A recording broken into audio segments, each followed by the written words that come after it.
Welcome to another episode of Westside Tyler. I'm your host, Westside Tyler. This is Westside Tyler Live. I'm gonna let that run for a bit because I like it. Hold on. Let me see. What the hell's my refresh? Refresh that. Refresh chat. Bunny. God, it's so good.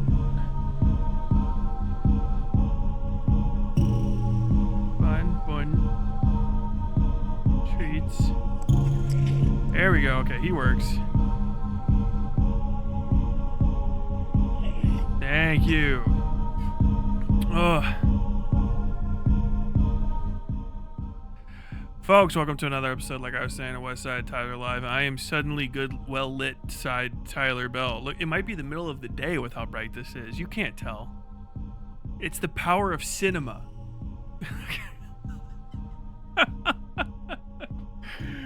Okay, as much as I love that fucking song, dude, I was throwing this in, I could not figure out how to make that song work, and then I started putting in, that's just called ooze. That's ooze and flex.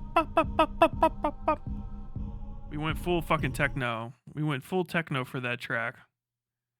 And then this is the one you hear for most of the rest of the time, which is actually just that same part, slowed down 4 times, and then some additional stuff put over the top of it. It's a little too chill. I think I'm gonna turn that off. But yeah, hey, how you guys? Did you guys like the video? Was it worth it? I mean, I know I haven't been around. When I say like I want to do stuff like that more often and that I'm better at stuff like that, I'm not fucking kidding. I know I'm already more entertaining, better looking, and better at streaming than every other person that does this. But understand, I also clean every single fucking bread tuber that's ever lived.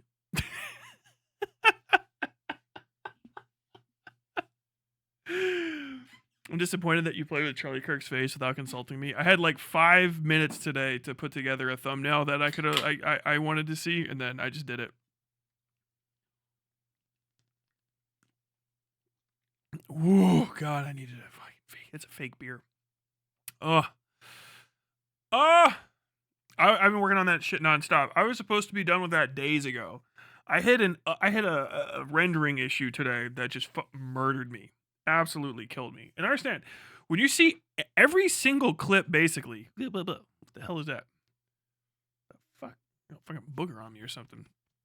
Every clip that you guys saw, with a few notable exceptions, very few, is from a video that is a minimum 10 minutes long, and some of them are in the ballpark of 30 minutes to an hour. I have watched all of them, some of them multiple times.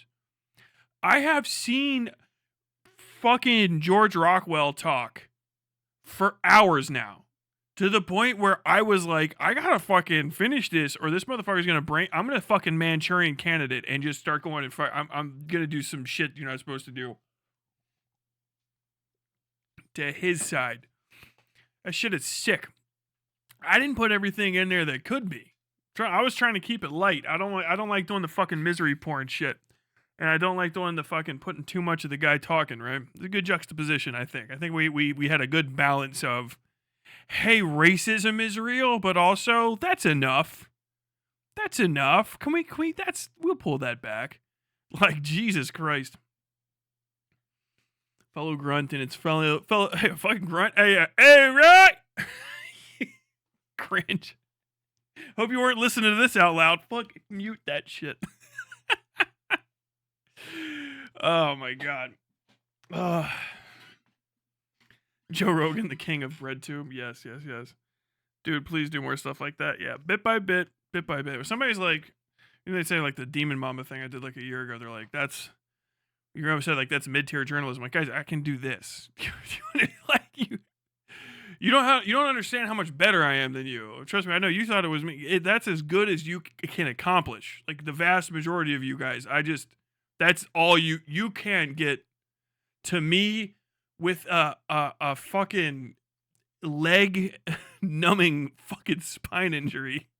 You can barely meet me there. Let's calm the fuck down. No, I'm sorry for gushing too much and jerking my own chain here.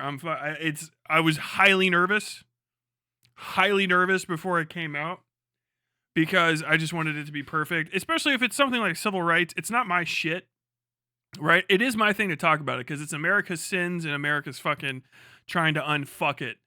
I want to be really clear with this when I talk about civil rights stuff. It is my story to tell because it's everyone's, and you have to be respectful of your place in the story, right? You have to know who you are in that story when you fucking talk about it. And I'm a fucking white guy in America. They got fucked over, and sometimes me having to say like in the corniest way possible. I don't know if y'all know, but they're getting a fucking bad shake is like more than anybody's doing, and that's pathetic. The bar is in hell, right? You just don't hop, skip, and jump and fucking pat yourself on the back when you jump over it. I'm bragging about the quality of me fucking painstakingly assembling that. I think somebody was saying something. I don't know if that was to me, but somebody said, "Don't try to tell me how I'm feeling," and I'm a black person. I won't. I can't. None of that is to try to teach or suggest. I don't know how you would ever get that, but if you did, I'm sorry. I don't want any black people to come away from this thinking I want you to feel a different way. Please come and go and just say corny, and roll. You can call me a racist if you want. I don't care. I don't know how you'll get that out of there, but I don't mind. You know what I mean? Like, it's not my story, really, that like I'm the main character in. I'm a fucking NPC in the backdrop of fucking pain and misery, not a major player in it. And if you come in here and you're like, oh, Tyler's talking about racism, fuck him. I support you and I stand 100% behind you saying I'm corny and rolling. I like literally fuck me. Fuck another white guy talking about the civil rights movement. Fuck him. I support you 100%. You are valid. That's it. That's not a joke. 100%. You are valid. But I don't care. That's fine.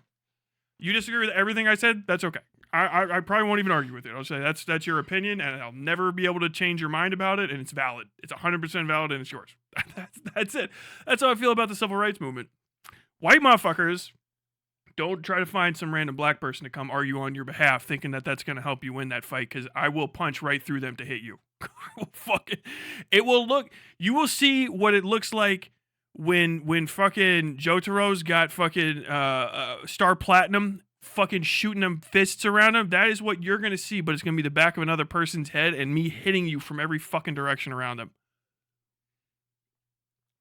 But that shit's very important. This the reactions, now I can fucking talk about it so I won't spoil anything. The reactions to the Charlie Kirk killing have been absurdly pathetic, in my opinion, from a lot of white people. I mean, I'm on TikTok. You get to see a lot less fucking white faces if you just turn TikTok on. TikTok will just show you like a Native American person in like Idaho talking about beans or some shit, whatever the fuck they get, and they'll be like, yeah, fucking beans. Also, like, I don't really like right to repair. I have opinions on it. Like, I've never heard a Native American person talk about right to repair because I never thought to do it, and the algorithm's never going to serve me that. If you use YouTube, I did get to see, because I use YouTube, every fucking every cracker in the fucking blister pack, every cracker in the crinkle sleeve coming out and telling me, and everyone that could hear, I'm like, it's time for somber reflection, and anyone that's excited about this, you are a bad person. Yada yada yada yada yada yada. I'm like, okay, I need to be a counterpoint to that. I was really let down by Jordy's, but I wouldn't have made a video on it if he hadn't also said, you know, when you like violence in politics, you act like brown people, and it's like, hold up. in was it Colombia? I think Colombia and Pakistan, I think is what he said, which is like, you can't name two colonial powers and then blame brown people for what the fuck happens there. You can't. Wow, you're acting a lot like the brown people in that former colonial power that was just liberated within the last 100 years. Like, what? Okay. I think if they're crashing out, their crash out's valid. You know what I mean? Like, what the fuck? The fuck kind of statement is that? I was so shocked I had to listen to it twice. I was gaslighting myself in real time to say, like, I hadn't heard that.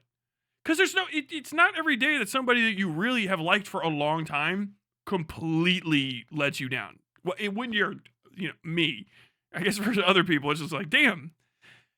Well, I figured Hasan would let me down eventually. I didn't think he was gonna say that I should shut the fuck up. I didn't think he was gonna go Michael Richards on my ass. Why is this not working? Hold on.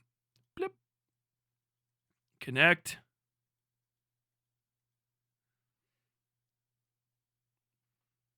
Where did he say it? I need to hear it again. Just watch the video.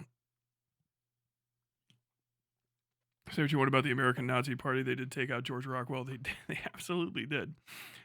Okay, I need to know why this MIP chat is not. Oh my! I know why it's not on. I know why it's not on right now because I know why it's not. Now it'll work. Now you guys will show up on screen. Should start. Yep, there we go. Immediately, I have the chat turned off for the Pepe chat so that they're not both on. First Shanks and now Bird. Tyler's not having a month. I mean, it's finally time for me to get let down by somebody. Oh, Fanatic.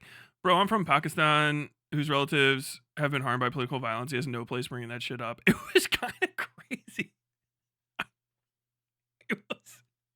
It's really nuts. Especially because in fucking Australia in the last, I don't know if it was before that video or not. I will say this. I can't remember if it was before that video or not. But Australia does have the Australian Nazi Party essentially coming up right now. They're doing their own little fucking logo and stuff. And the Australian Nazi Party, whatever the fuck they're called, sprinted up a hill in the middle of some park in Australia and beat the shit out of a bunch of ladies that were protesting them. And they were all white. White as fuck. Maybe there was some this and that mixed in, but it looked to me like white on white violence. The colonials are at it again. What the fuck? And like I'm watching that shit happen. Like, okay, yeah, you should talk about that. Russia poisons people. Russia is so notorious for political violence that it's a meme that you throw people out of windows in Russia. That's a meme. That's a common meme. Like, what happened? Like, oh, something needs to happen in Russia. Someone gets at the fucking window, right? Russia's not a colonial power. I mean, that not like established. It's not a colony. It's Russia. It's been white people the whole time. And you could have just talked about Russia. But he's just like off the dome while I'm writing this. Man, Colombia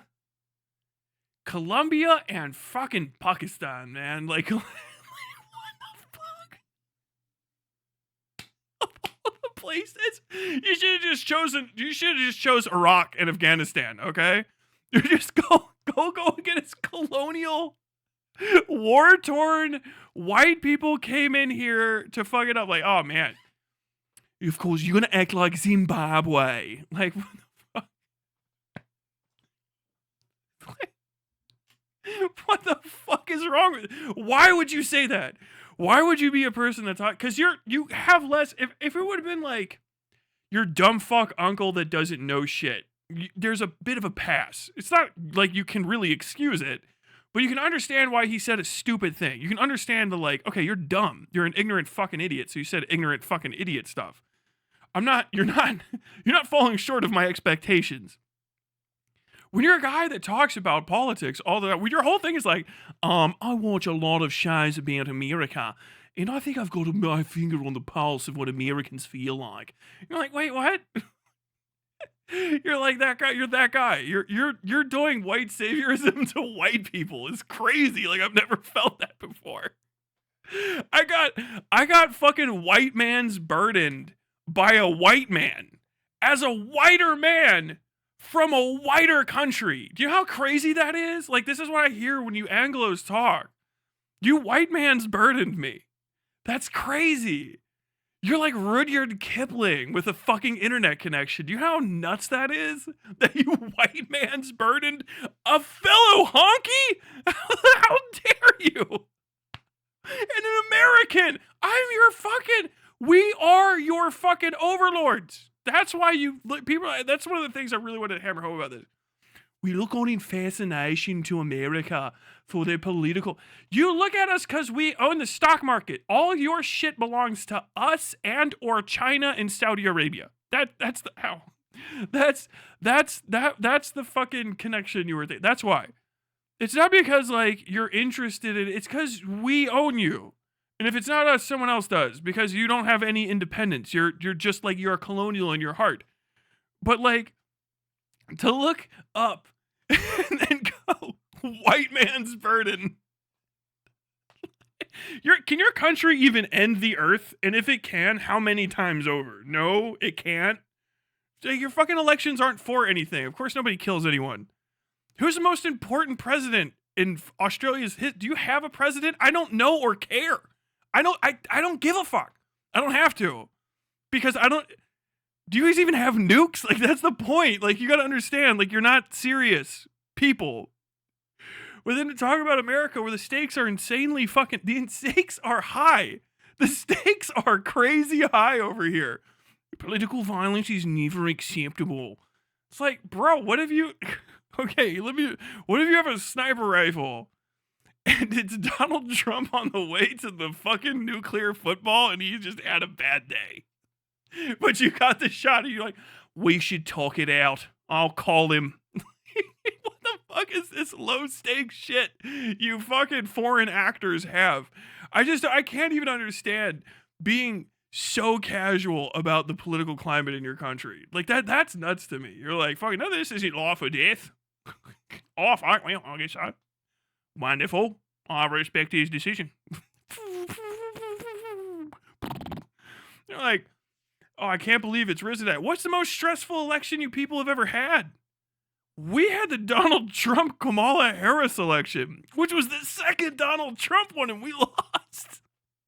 And it's crazy. The planes are falling out of the sky on fire. It's nuts here. It's crazy in America, and it's always been that way. I was talking about the 1960s in this. I didn't even go into the Cuban Missile Crisis. People were digging fucking bunkers in their backyard. They're still there. It's a thing. It's a bonus for your house because people are like, damn, the nukes are coming back. And then like Australians are like, oh, I'm ready to shit about the Great Barrier Reef. Every month, every 3 months, a person's torn limb from limb by a crocodile. You know how many often people are torn limb from limb by crocodiles in America? Every fucking day. Because we have the Everglades, the realest shit ever. You can't even fuck with our fucking swamps, you psychos. You know how fucking scary America is? People are, hey, yeah, we got spiders over here. Everything kills you in America. It doesn't fucking bite you, and then you get it hard on for a fucking week, and then, oh, thanks, I got beat by a huntsman spider. They built a fucking power plant in the Everglades, and somebody had dumped a fucking pet anaconda, and then that thing had fucking replicated, and then it became a snake pit with hundreds or thousands of anacondas or some shit. Like, that just happens in America. We forgot about the snake apocalypse that happened for a bit in one small part of one of the biggest, most terrifying swamps on Earth. It's fucking insane. Like, it is just hell here, dude. It's always been like this. It started with us going like, oh, fucking Thanksgiving, huh? Pop, pop, pop, pop. Like, we fucking, people are like, oh yeah, Native Americans scalp people. We scalped them, and then they got us back with it a few times, and we said, we're going to tell everyone you did it. And now everyone thinks they did it. That was the first year. That's like 1775. We're like putting this thing together. Like, I gotta get a British out of here. I'm going to go whip 2 slaves. I'm going to rape one of them, and then, I'm going to eat a Native American person just to see what they taste like. We're going to call this democracy. Like, what the fuck? That's how it started. It's never been good. It has been insane. Like, you look at the fucking, 5 points fucking wars. Have you ever heard of the American Nativist Party? You think the fucking Republicans are bad? And they are. We had the nativists back in the 1800s. That was before they had the rules about the polling locations that black people were like, we should get some of those. Because they would just show up and stab you to death while you were trying to vote. They would stab you to death. That's it. There's nothing in order to, they would be like, oh, fuck, there's a black person. Oh, fucking Irish. Like, that's it. That's what America was. Year 2. Like, has never been good. If you have ever been in a position where you're like, we look to America for guidance. You are fucking stupid. You're a fucking idiot. I couldn't imagine being that cucked. I don't like being a fucking citizen here that much. It's rough. I don't know what to tell you. It's fucking scary as shit. I'm afraid like random political violence. Like it would be strange to find out the person that kills me with a gun in America actually knows who I am. That would be a switch up. Like, what, you got shot? I got shot to death? Like, yeah, the guy tried to kill him on purpose. Like, oh my god, really? What did he do? He's like, oh yeah, random gun violence. Like, fucking damn, dude. Yeah, that's why I don't go to the mall anymore. Except for when I go to the mall. Okay. Minor point. Chelation is chelation. I know, I'm fucked now. They're called the know-nothings. There's the know-nothings, the nativists. Oh, God. They're all over the place. They turn some of us into shoes, too. It's fucking... couches and chairs. It's fucking psychotic. It's horrifying. And I just really had to get that out, because it's like shocking how much people don't know about, like, civil rights. It's crazy how little people know about it in America, which is one thing. But then it's like... When you come across, one of the biggest revelations to me recently was the fact that like American black people are like in it 24/7 with like non-American black people these days, because like they adopted American black culture but not from American black people. Foreigners have adopted American black culture from white people stealing American black culture. And so like it's crazy. I don't know if you're like a foreign person and you're trying to pretend to be a black American, it doesn't matter what your skin color is, you should get a black American friend before you open your fucking mouth about anything, because the likelihood that you're going to say some shit that you don't even maybe realize you heard from a white person that's pretending to be black is higher than you might believe. You're like, I don't know if you know this, but like, I think I can say what I want. It's like, oh no, I'll tell you what, as long as you stay on that whole fucking side of that ocean, you're good. Because if you come over here and you land in the wrong city and you say that shit, they're gonna, what the fuck was that? They're gonna get pissed. They're gonna think a white person's in the room first off, because you sound like me trying to sound cool. It's not good. Y'all gotta calm down with that. And it's rough out there, dude. People, you cannot have, black folks can't have a fucking thing without people getting hit with a copy paste. Like they show up with that credit card machine from the 90s. Like, oh, hey, what you got there? Like, what the fuck just happened? What was that? And you see the guy walking away in your shoes. Like, what the fuck was that? It's never been good. And people don't know fucking anything about it. And so, like, you'll see lefties online from other countries that are like, oh, I have a very libtard. Especially, you start hearing that fucking, one of them Anglo fucking accents. One of them fucking... Oh God, at least the Canadians they can fit in sometimes. You gotta like, what the fuck does this guy sound so weird for? Oh, okay, that's why he doesn't know about Mississippi in general. Why do people keep mentioning some woman named Selma to me? How important can a woman named Selma really be? Like, fuck, okay, that's your line? Okay. Like, goddamn. Ugh. I'm a first generation African American. Not being the same as a real African American is literally the story of my life. It's not my shit. Like, I don't know. I see it from a distance and it fucking sucks.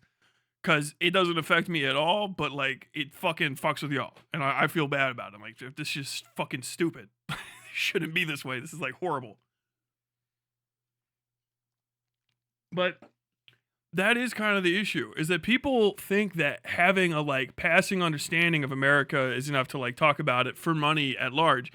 And they've been too right, because their audience is a bunch of suburban fucking white people from America who also don't know about civil rights at all. And they can't have the conversations or even hear right. They can't hear with subtlety, much less speak with the subtlety that's required to talk about a lot of these subjects. And so that's where you get stuff like Professor Flowers getting fucking like what are these responses and stuff? You know what I mean? And like, you have people that are foreigners like contacting black Americans to tell them that they don't know about like the civil rights movement, which is so nuts. Do you know what I mean? Like, that's crazy. Like, start hearing like, oh, okay, what does this girl have to say? Like, oh, I just want to know that if I had to say something about this, and I think I know a little bit about what I'm talking about. Like, oh no, no, no, no, no, no, no, no, don't fuck. You're gonna come around from the fucking back of me and hit me with a fucking chocolate, dude. You're gonna get fucking smoked. Don't open your mouth on that shit. I do not know anything about the civil rights movements of other countries. Nothing at all. I can't tell you what the fuck happened in Canada, if anything. I don't know. Too much to know down here, so I don't talk about that. I hope it all went well, but I don't know. But to talk about the Kennedy assassination is really where it gets it. To talk about the fucking Kennedy assassination, and then they put it aside. It was an attack on the game itself. That was like the least notable thing that happened that year, which is crazy to say. It wasn't a top 5 of that decade at all. Because it was like, 5 years? Only half a decade before Martin Luther King died. Every fucking day people were being murdered. Every fucking day.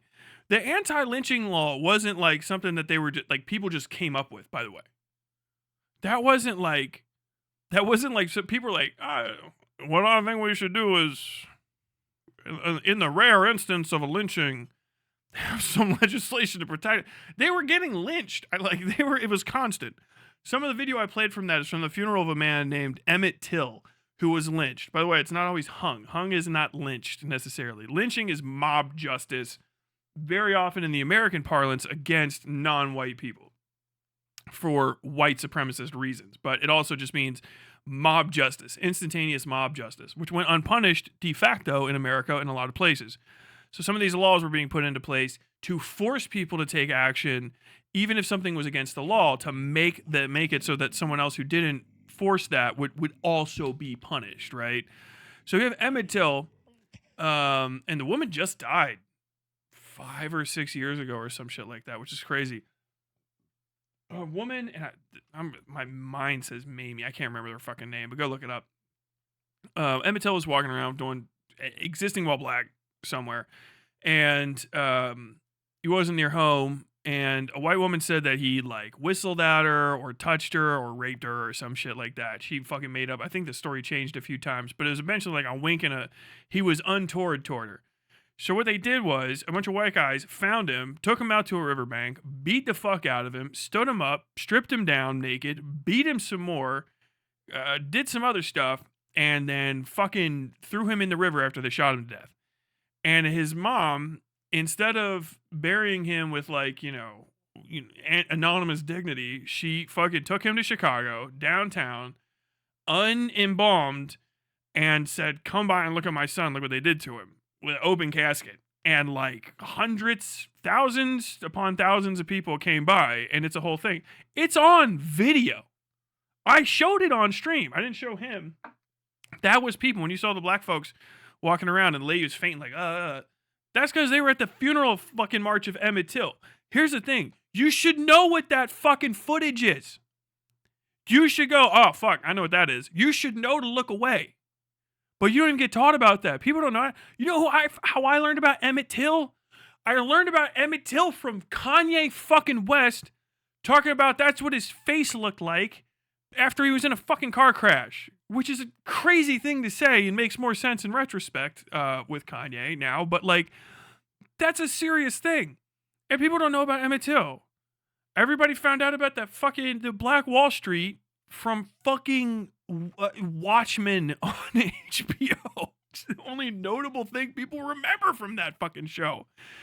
It is crazy how little people know about this stuff. And then to have on top of it, foreign fucking honkies chatting out of the side of their fucking necks, no pun intended, and leading people, like gaslighting people into thinking that the fucking Kennedy assassination preceded a moment of political unity in America is nuts.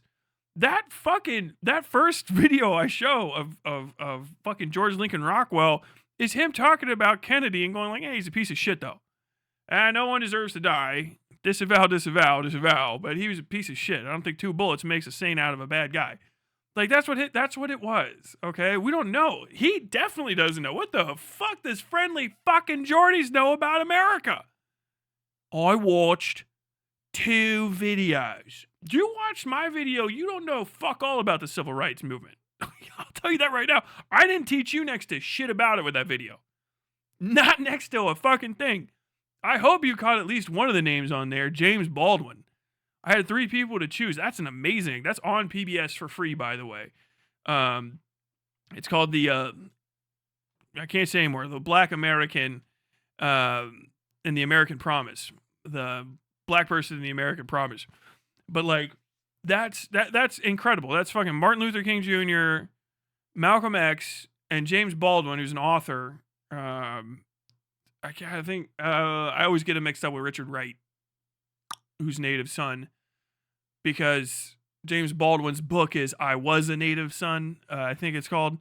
James Baldwin is fucking like one of the most like eloquent dudes of all time. If you see him start to talk, just shut the fuck up and like lean back and listen to you. He's butter, pure butter. He's the fucking best. And like, you know, people are like, oh, this fucking, you know, Martin Luther King, I have a dream. You know, that's it. Every time I have the dream speech. Bro, have you heard Give Us the Vote? Give us the ballot. Have you never heard? That's one of the most famous speeches. That's one of the other ones. But because I have a dream. Why? Because I have a dream is like white people. Maybe you have a place in my better future of America. People like that shit. Because it's hard to put Give Us the Ballot, because Give Us the Ballot has, and we'll fucking stop bugging you all the time about an anti-lynching law, because we'll be able to vote for one. Let us not need you, and we will not rely on you in such an irritating way. Give us the ballot. That's the end of it too. And it's not even the end of it. It's a half-hour long fucking speech. Give us the ballot, and we will turn the salient deeds of bloodthirsty mobs into the well-meaning good deeds of well-meaning. I can't remember the quote exactly, but basically it says salient. Salient. As in, like, they are fucking pissed. People are out for blood because you already took blood from them. They're short on it. They're out for blood because they're short on it because you took some. You took some of their blood. That's the point of the speech. And if you give us the ballot, these people won't have a reason to be riotous. They won't have a reason to come and demonstrate. They won't have a reason to rabble rouse and go out in the streets and fucking bother you. And having that juxtaposition of that's what people hated about Martin Luther King Jr. And even more so about people like Malcolm X and, you know, various others that were a part of the movement that would be, you know, a little less, not the literal like apostle of peace is what he called, Walter Cronkite called him. One of the most known for peaceable guys. Other people are like, no, I want to go out and I want to fucking tear some shit up. Why? Because I'm fucking black in 1967. I fucking hate these I hate these fucking people like you wouldn't believe. I fucking hate them. I fucking hate them. This was before Vietnam started to suck. 68 was when things started getting bad for white people.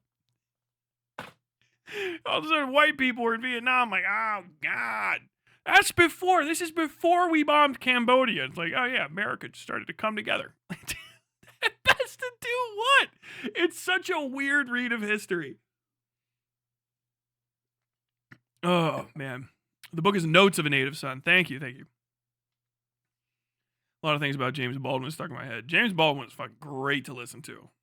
He has a hell of a delivery.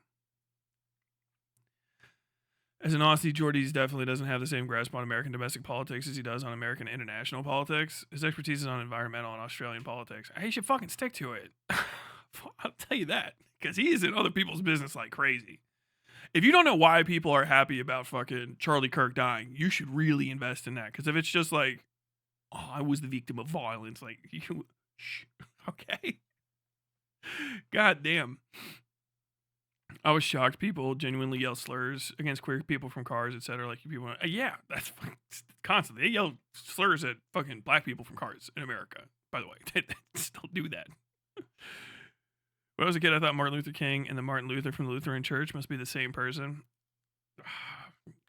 There's some intentionality there. I had racists try to hijack one of my country's longest running time honored traditions, which is fucking wild to me. Well, your name's Adolf, so God only knows what that might have been. Fnatic resub for 23 months. Dude, almost 2 years from Fnatic. Crazy.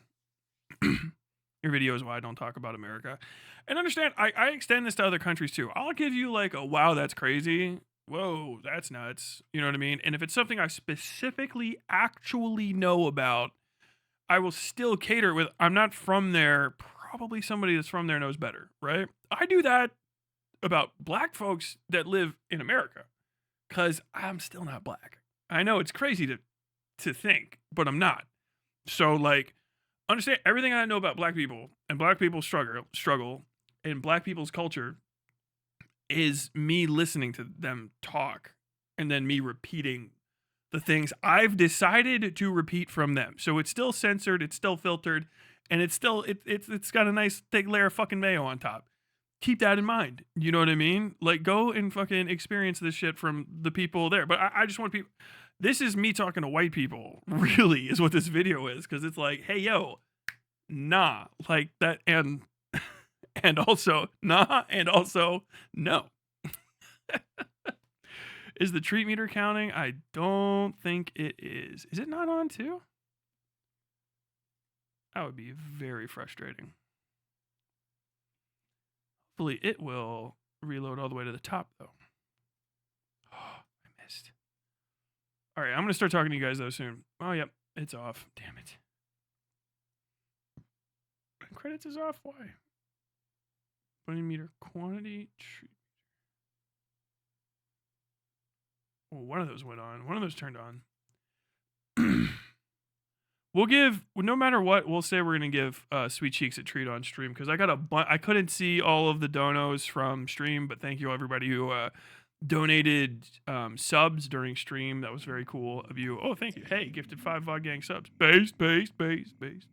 Mario Striker super chat $5. What the fuck, guys? Got called an F-slur at No Kings by a loser with his dog in the pickup bed. It's probably the most progressive New Hampshire city. That's like really sad for some reason. Oh, look at this. I'm on vertical streaming too. I forgot about that. Oh, okay. So I'm gonna take. What is this? How we do this? Can I questions? Start a Q&A. All right.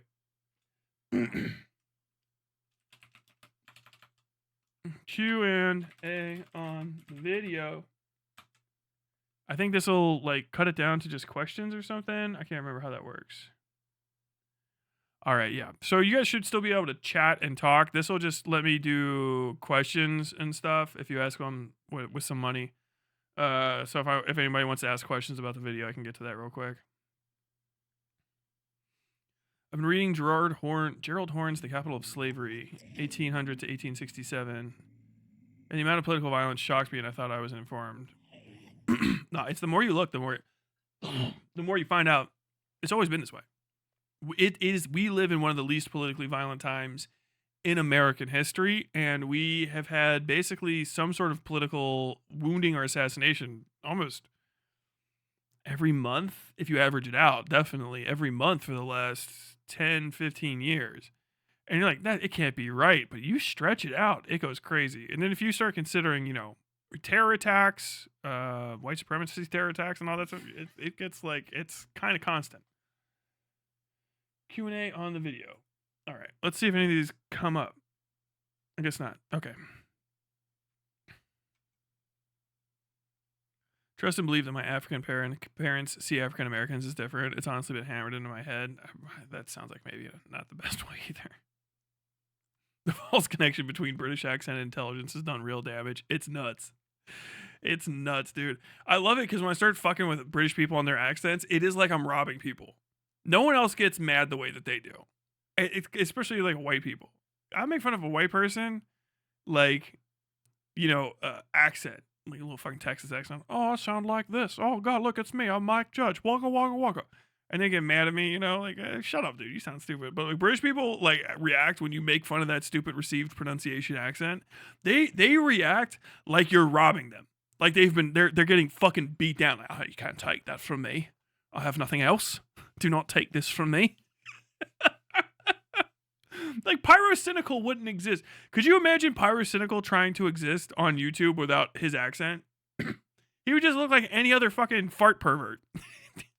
Hey guys, I know, so you were like watching me, dude, I should do the fucking Pyrocynical fucking addressing the allegations.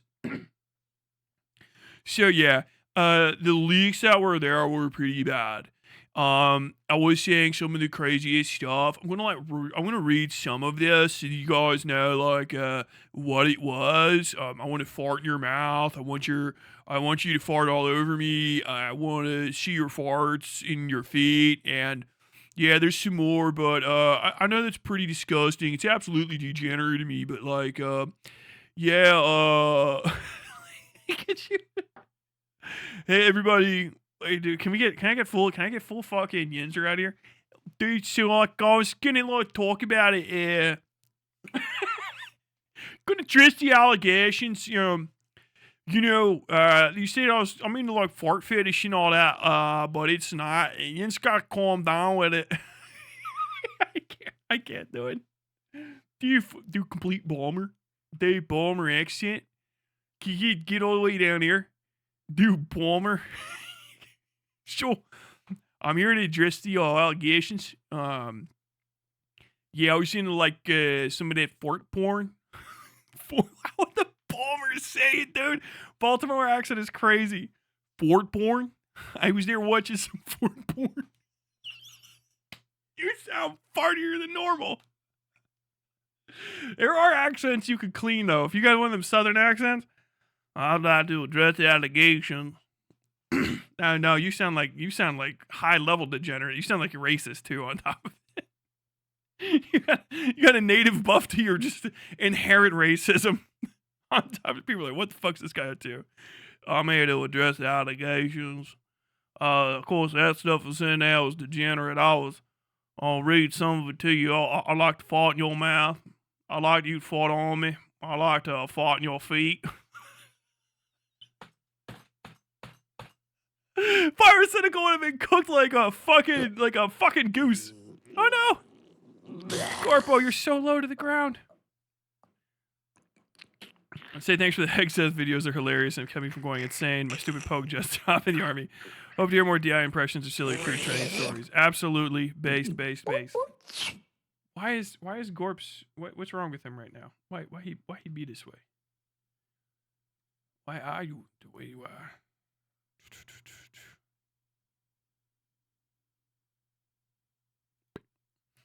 Oh man,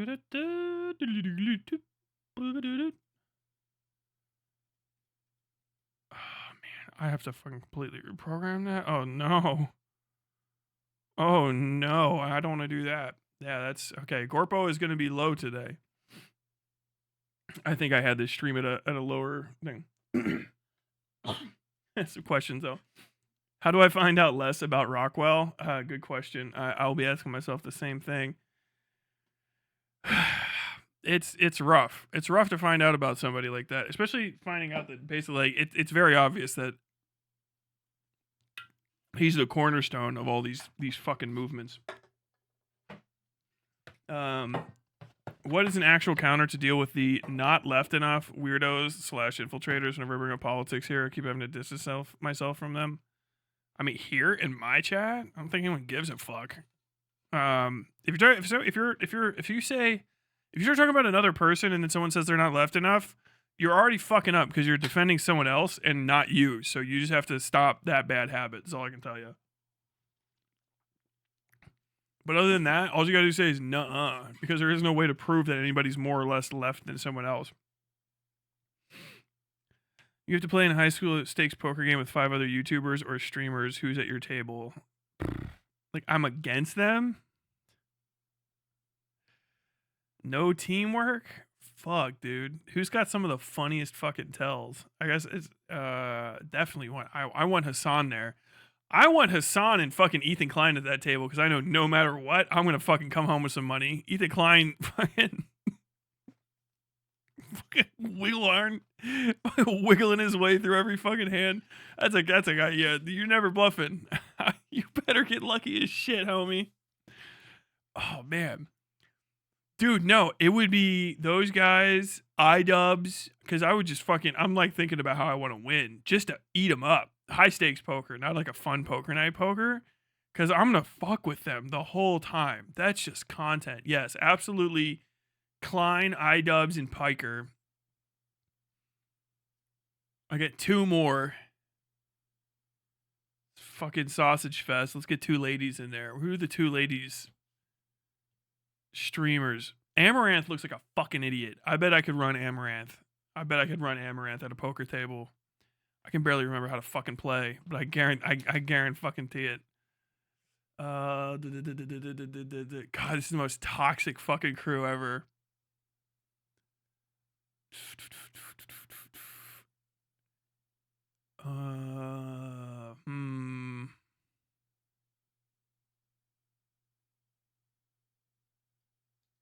Who'd indeed? I don't know. The e-girl streamers blend into each other in my mind. I cannot keep them fucking separate. It's just dozens upon dozens of girls in different amounts of fluffy pajamas in their late 30s with a stack of fluffed animals behind them, which is fine, but like also what? No, you know what? The last one, wild card, the last one, I want that ink girl. The one who does the bed. She looks like she's a VTuber chick, and she's an ink lady. I love her. I want her to be there so I have someone to hang out with. She seems cool. Hasan's gonna get mad. He's gonna get tilted fast as fuck. iDubbbz and Ethan and his son are gonna be fighting the whole time. Ethan Klein is gonna have the ability to bluff of a fucking 8-year-old. I feel like iDubbbz gets like extra sweaty. I feel like he's not gonna handle the pressure very well.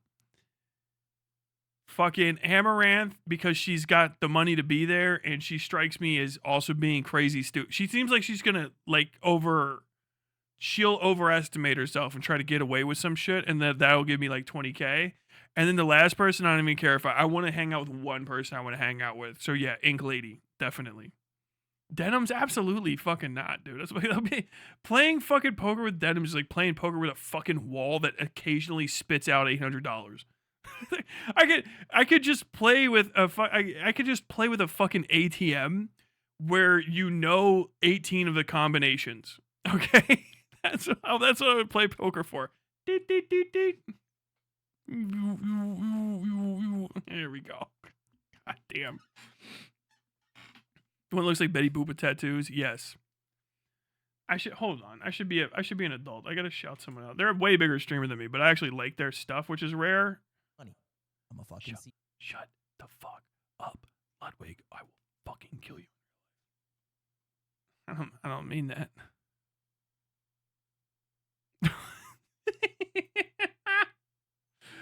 Bro, stop wanting to.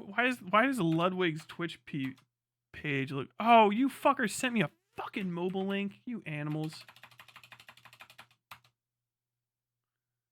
What the hell is wrong with you people? Who does that?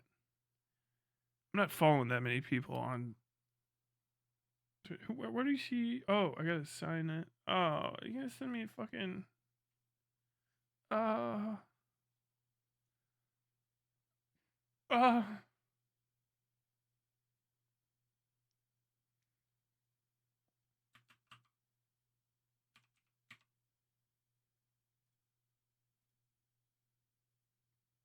Thank you. Who am I following? Show more. Is that Pumpkin Potion? Pumpkin Potion. Yeah, Pumpkin Potion. 127K fucking followers. Everybody should follow Pumpkin Potion. Too many of you people hate watch other creators. You should go watch Pumpkin Potion. I don't think anyone could be upset with them. I have said that. I have now cursed Pumpkin Potion. Pumpkin Potion, if I say I like a streamer that I haven't focused on well enough, they have to roll a fucking nat 20 or be hit with like the entire universe rotating around them to make them into a fucking racist. Like, it'll happen overnight. You do not want to get a compliment from me these days. It will not work for you.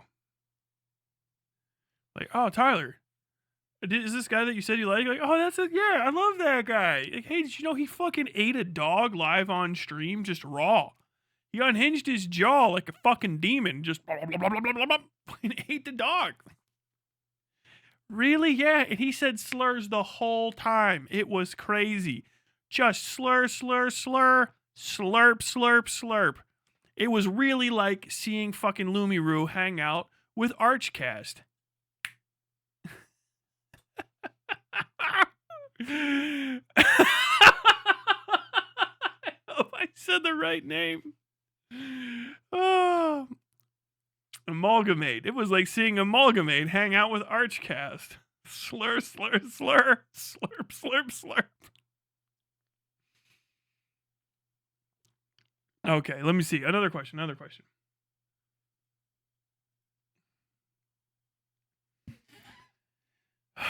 How many Nazi tattoos did you get by accident while in the Marine Corps? I guess I'll show you guys. Should I do a one tattoo reveal? I hope I don't look too fat. Because this is the most common thing that happens in the military. Not getting a Nazi tattoo. Hold on. Can I just, without showing you guys my entire fucking body tattoo? Can you see it? There we go. That's my USMC tattoo up there with the machine gun symbol.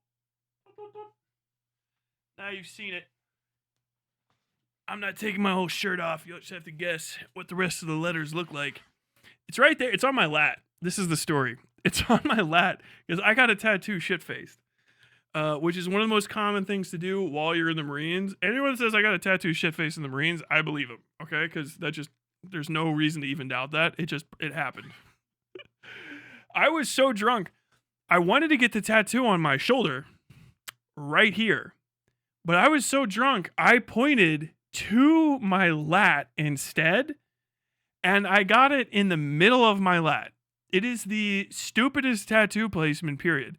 It is my guarantee proof I was in the Marines, because there's a lot of things you could say about being in the military, right? I could tell you, like, every war story in the world. Tell a fucking Marine, like, what happened. Like, yeah, he's got a fucking USMC tattoo with an arrow like this with one line through the middle. And it's in the middle of his lat. And you go, why? And he's like, he said he was so drunk that he got it and pointed to the wrong part of his back. And that's where they put the tattoo. And guys are like, that's probably... He definitely at least made it to SOI.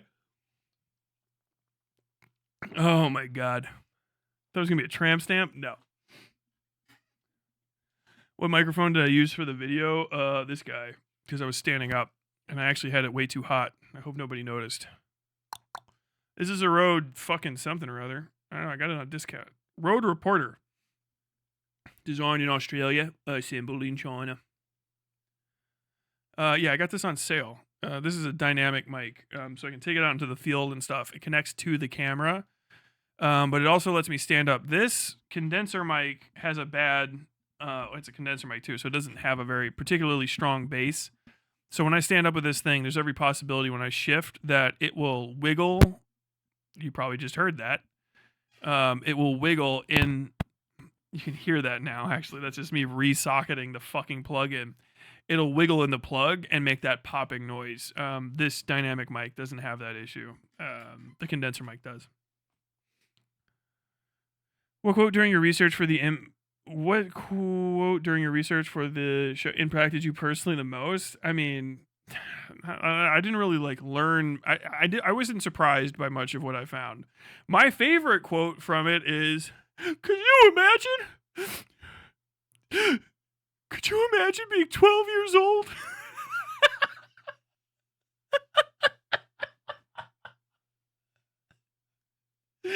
Dude, I was a fucking demon in the editing suite. I was crying laughing at stuff. I think my favorite quote from the entire thing is just that girl talking to fucking Charlie. It's just yes. Just the most based fucking yes. You can tell she's probably nervous as fuck. She's not like in her the best day of her life, but she went up in front of basically a Nazi and a crowd of other fucking Nazis and called him a racist to his face, which hurt his feelings. The shock. The shock on his fucking face is amazing. It's like top tier shit. It doesn't really get that good very often, but right then it was. Right then it was fucking perfect. And I love that lady. I love her. I hope she doesn't let me down. She just got hit by the curse. She's gonna John, we looked her up. She also is in the baby eating brigade. She was actually racist and stoked about it. No, I'm bummed. Really great video. Did you read the Freedom's Dominion at all in your research for this video? It's a very interesting book about the states' rights movement and the violence it utilized in the South. I did not. Is that the one? No, Dominion is the one that Charlie Kirk was talking about. Some book. That was a fucking horrible fucking Oxford College visit that he did. He talked about some book called Dominion. Dominion's his favorite book. But no, I didn't read any books for this. I read a lot of news articles and I watched a fuckload of ancient videos. I do so many of them. I didn't get to all of them either. Man, if you want to learn more about history, I'll tell you what. We filmed a lot of it. You should go watch it. Kirk is maybe gone, but after you made the video, do you have any speculation who might be filling his spot in the near future? Nobody. You're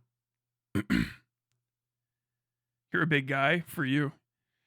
Were there any prominent runner-ups for George as your topic character? No, there wasn't. It wasn't even about him.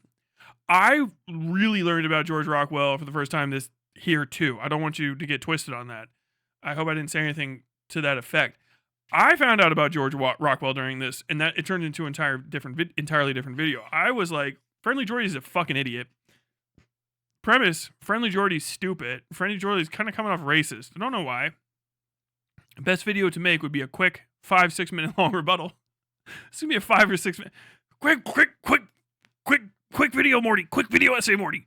Just 5-6 minutes in out video, Morty. It's just an in out video. I don't know, Rick. I did in out video, Morty. In and out.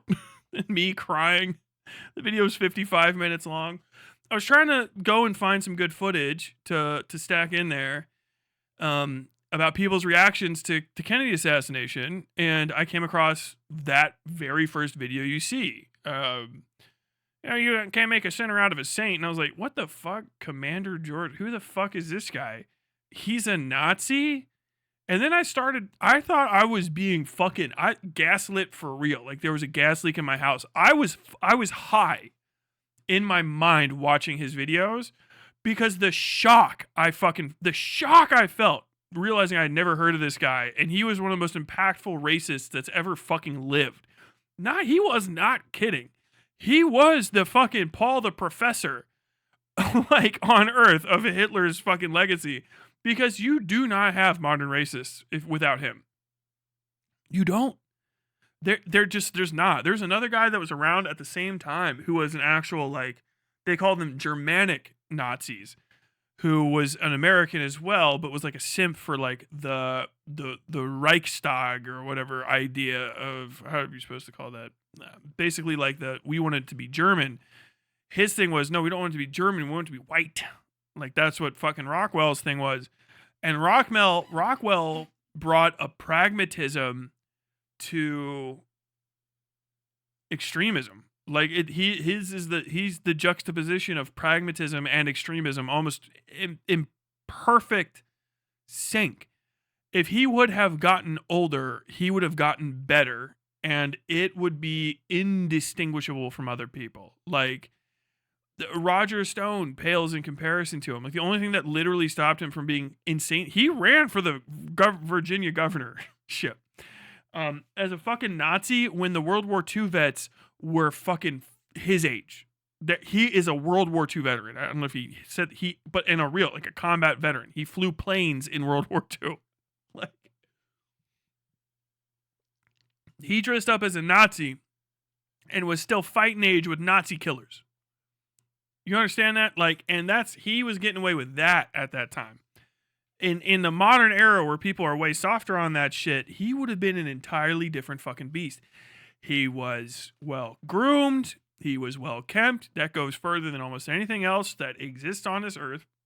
And he knew when to fucking play and when to put it away. And that is a scary combination. Why? Because that's how you fucking do things. That's how it's done. If you're like, oh, Tyler, you're saying I should act more like this Nazi? Don't do Nazi shit, you fucking idiot. But like, get a haircut and wash your balls. Not a bad idea if you want to convince people of some of the craziest shit you've ever tried to convince someone of. Do you know how many fucking more Nazis there were on Earth? We were on a steady decline of Nazis. Hardcore decline. And then that guy came back and brought it the fuck back. And like, that's all that I've looked into him is just him talking right there. And I was like, I'm impressed because it's an enemy. Like, holy shit, he's actually good. And then you go, oh my God, this is everything already happened in 1964. Everything, those college kids at the end in black and white are his college kids he talked to. I couldn't share anything from that conversation because it's fucking inaudible. It's completely, the audio's ruined from it. It all sounds like fucking Charlie Brown's parents. It's completely fucking guffed. But that's his college kids that are going like, I just really wanted to hear him out. I just wanted to show like, we can listen to a guy like this and, we can keep our calm. And it's like, y'all don't fucking get, he played y'all. And that fucking game goes all the way back. It sucks to say, but all those fucking little blue hair fucking SJW Trigglypuff motherfuckers shutting down Ben Shapiro and shit back in the day, y'all were right. You all were right as fucking rain. You got to get out there and fucking wreck their shit. Actually, maybe you were just halfway. You got to go all the way for it. Fucking counter-protesting, fucking getting them excited and shit. He's like, fucking, I'm risking my life. Got next to no money. He's talking about how, like, the whole time, they don't get into it. He's not funded by anything other than his books and donations from people. Scrap budget. Basically fighting for funding with the fucking KKK, of all things. You know what I'm saying? And eked out a foothold and inspired one of the guys who became the grandfather of modern racism. I didn't get into the fucking stories on it and stuff, but basically the Turner Diaries has been found like a fucking dark god's totem at the scene of every fucking white supremacist crime that's been committed in the last fucking, since it was written. All of them. McVeigh was the biggest, but it's fucking everywhere. And the answer to the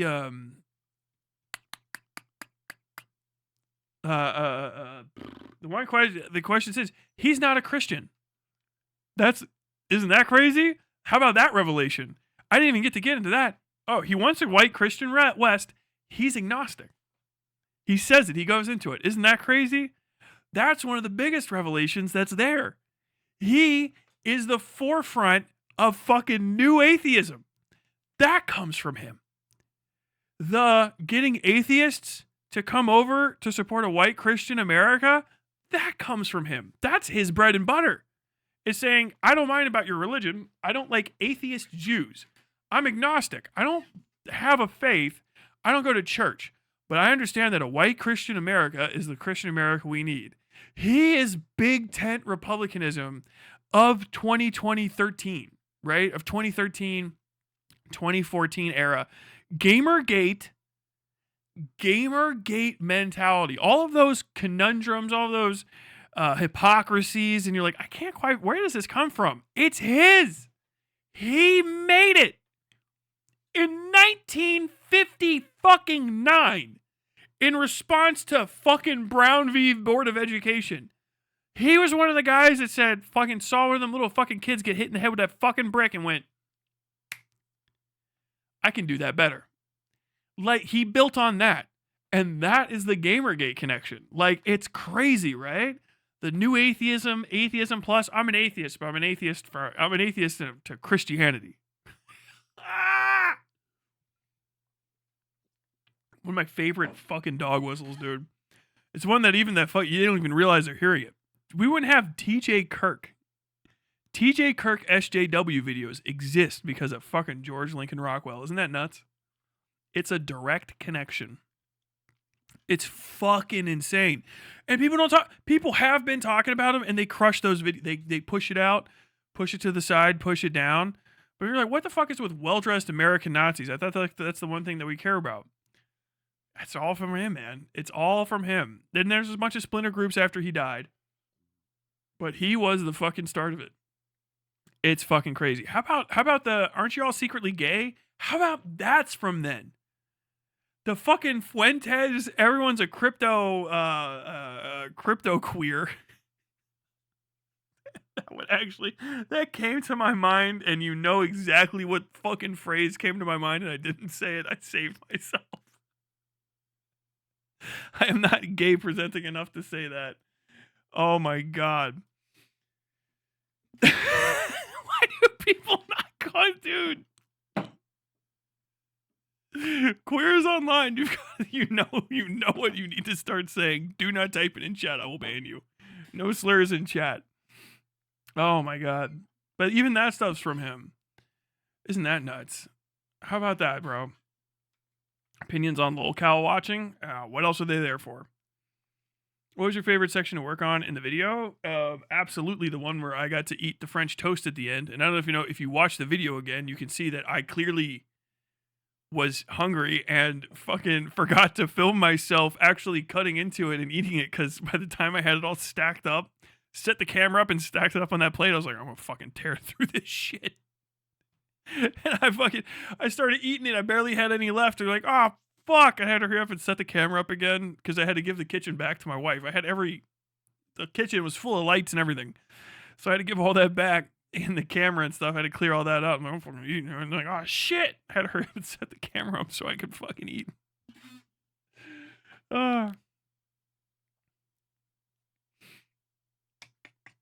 Was music in the video made for the video? Yes. If so, what about the subject inspired the feeling you gave it? Fucking, what is this goddamn, like, actual good questions? Yeah, so there's 2 proprietary songs. Let me bring these up without fucking causing some sort of issue. Hopefully this isn't too loud. Okay, they're right next to each other. Good. Open file location. So this is the first one.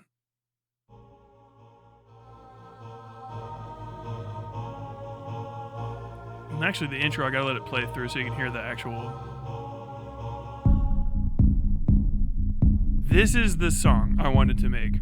So this is 5/4 time. This is one. It's so hard to get.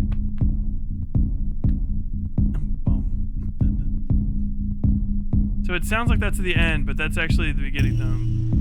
1.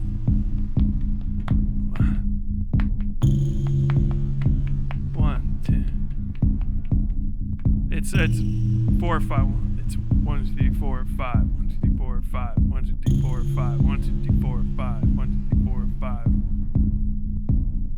It's hard to get. That's the cool thing about it. Is I can't get it. And once I'm hearing the song, I can't do it right. But it's 1 2 3 4 5. 1 2 3 4 5. 1 2 3 4 5. 1 2 3 4 5. 1 2 3 4 5. 1 2 3 4 5. 1 2 3 4 5. Yeah, 1 2 3 4 5. It's so fucking weird to like get it out because it's off. Normally use 1 2 3 4 1 2 3 4, but it's 1 2 3 4 5 1 2 3 4 5 1 2 3 4 5, and that extra beat per measure or whatever the fuck I can't even remember how to say that right. It gives it like a real driving nature, and it makes the whole rhythm of it feel a little off. It's very difficult to hear 4/5, especially accented 4/5. So I put the accents on the 1 and the 4. So the accents are on the 1 and the 4. So it's 1 2 3 4 5 1 2 3 4 5 1 2 3 4 1 2 3 4 1 2 3 4 5 1 2 3 4 5 1 2 3 4 5. There you go. 1 2 3 4 5 1 2 3 4 5 1 2 3 4 5 1 2 3 4 5 and like once it's like hard to get, but once you get it, the rhythm is really like it just eats you the fuck up. And so like I was walking around thinking about the like because I'm editing and stuff. I didn't do the music until like nearly the end of it, and I'm walking around thinking, and I just had this like idea.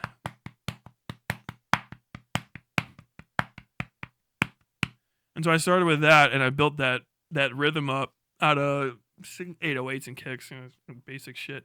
And then the sauce to the song was figuring out that intro part, which is it's actually started crazy.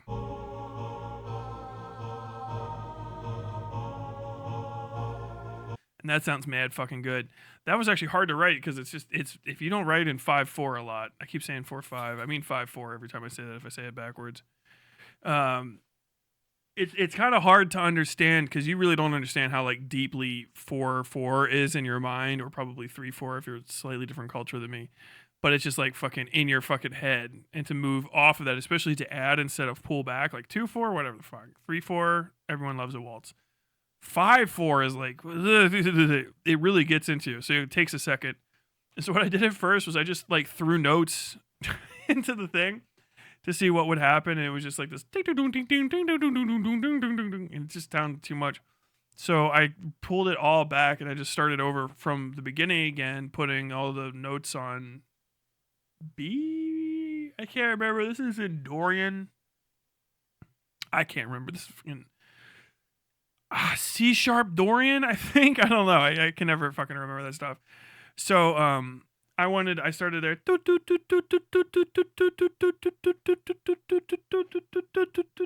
and I was like,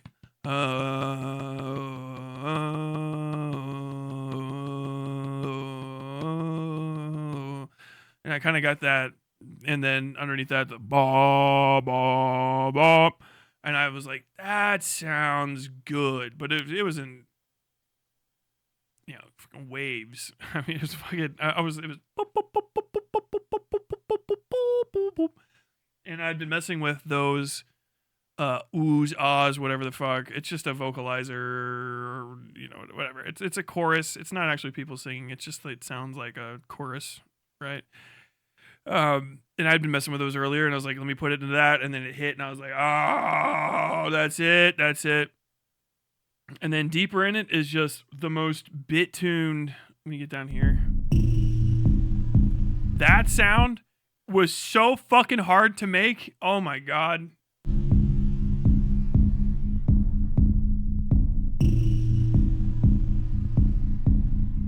That is, I gotta brag about that. That one was so fucking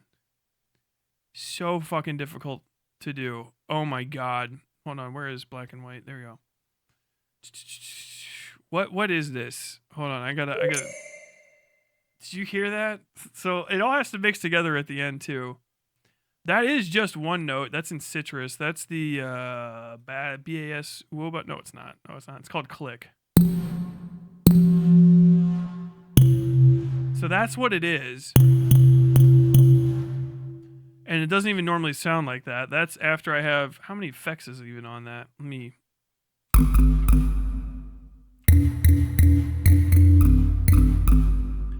God, that sounds like that sounds like somebody playing like really aggressive space basketball. Where we go down here. Okay, there we go. That's what I was looking for. So yeah, that's through. Oh, I took those off. That's the ringy modder, that's where I started with. That's a delay, which is where that blant comes from.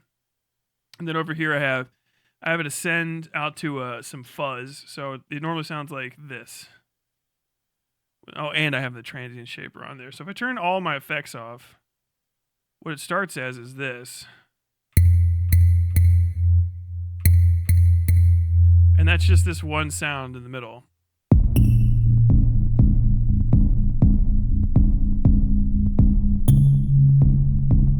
And so what I wanted in there was something to sound just fucking like really like mean and unsettling. Like, I don't know, like you swallowed like a little bit of metal with a mouthful of soup. I wanted it to feel like that gut sick. So I started throwing these all on here.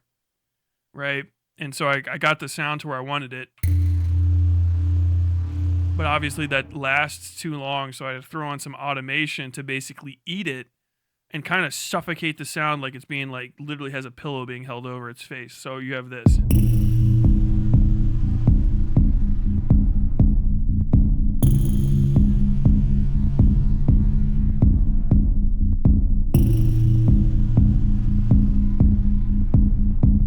So you have that automation just drag it down, and then everything else gets better through mastering and stuff. And this isn't going to sound like what you hear when you're actually listening to it. Save changes, cancel, and open recent. I'll talk about the other one too, because I do like to talk about these save changes now. So that's kind of like why that sounds like that. I might have actually turned some of the other stuff off too. But yeah, it's going to sound different once it's finally like mastered and sent out. And then this is the other one that I think people actually really like this one. This is just that beginning sound, that ba ba ba. It's that, but it's here. This is that same thing, but it's been modified like crazy. I ate this sound alive. I just let it go. So that's where were you playing off of? You're all the way up on, yeah. So that's through a vintage phaser. Some crazy fucking EQ work. What the fuck was I doing there? That's insane looking. And a filter. The EQ just boosts the shit out of high mid and pulls down just above low mid, like C5 area of the piano. And a filter, and then a limiter on that. Sent over to we got side chained to standard. Actually, bogged? Really? I ran that into the standard basic default convolver on Fruity Convolver. What I normally do is it's side chained, so I pulled out the dry completely. I've boosted the wet by 0.08 dB, I guess. I don't know how to fucking read that. I don't normally do that. And then it's just all about separation and stuff, and that gives me that effect. And of course, it goes into the master. We have like additional reverb just to make it fucking huge and mastering. Who gives a fuck? And then all the rest of the song is just this little citrus track. And this is, Citrus is just a generator inside of FL Studio. Can you even play?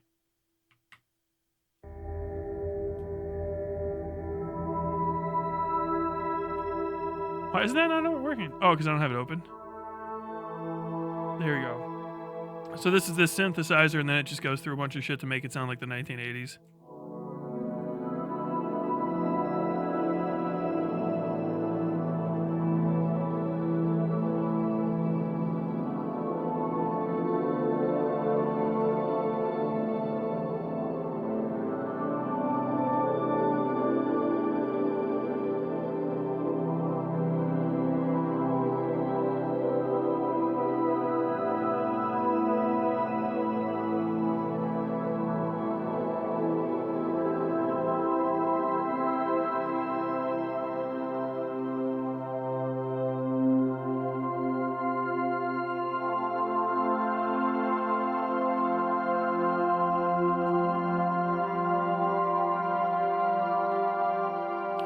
And you can just mess around with it a little bit like that. And so that just sits over there because I wanted that kind of like really spacey out there in the back.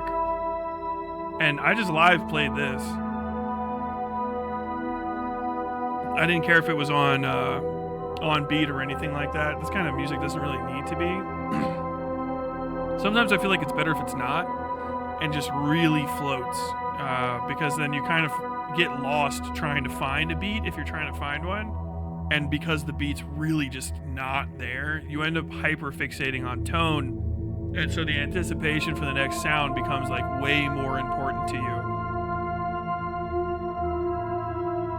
So you have like this setup, like, okay, you know, am I going to get closure for that? And then it doesn't kind of come. And if you really like this type of vibe of a music, you know, it puts you in a position where you're like kind of just waiting in there. And I feel like it just turns you off completely. And I love that.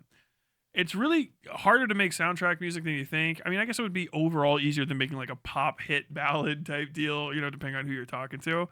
But it's not as simplistic as I think people think from the outside, because it's really easy to make stuff that's way too obtrusive. Like, it's just, it gets in your face, it gets in the fucking back of your head. It's like, oh, that's like really, I can hear that too much. You know what I mean? I like a nice out of the way, which is why people steal so much music from video games online. YouTube has fuckloads of shitty fucking ambient music for free. It all sucks. It's almost all the worst shit you've ever fucking heard. think like the 3 good songs on YouTube were that one ukulele song that used to be played all the time. Bum, bum, ba-dum, bum, bum, ba-dum, bum, bum, ba-dum, bum, bum, bum, ba-dum. That shit. You have the Red Letter Media song that actually is a free use song and anyone can use, but it's Red Letter Media's song now. They did the thing where you use a stock song and it accidentally becomes iconic because people like what you made with your joke. If I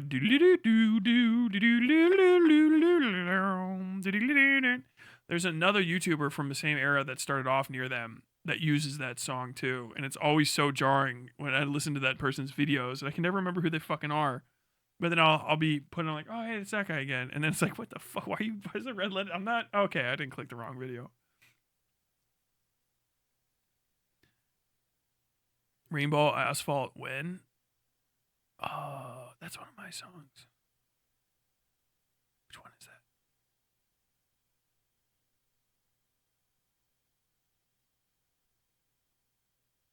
Which one is that? He forgot his own music. Expose him. Which one is Rainbow? I know I like that one too.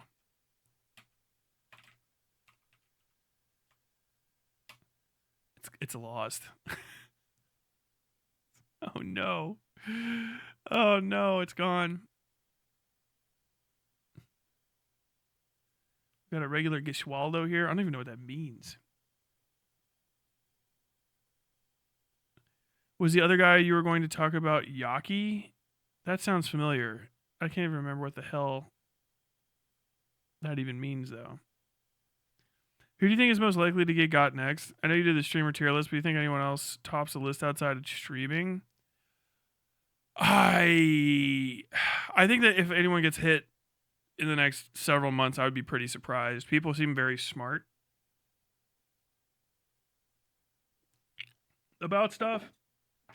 The cops are super fucking on it, but as the police forces get exhausted and investigative forces get exhausted by Trump overusing them, you're probably going to see nothing for a while and then a big fucking spate of it.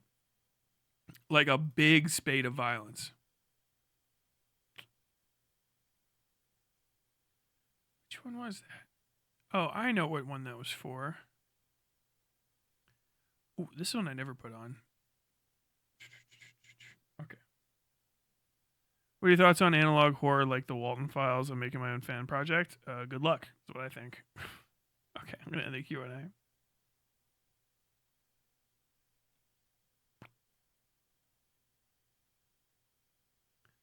Darth Brandon, honestly, the Platinum thing has been a massive shit show. I know you'll cover it, but what a mess. It's unironically kind of funny to me.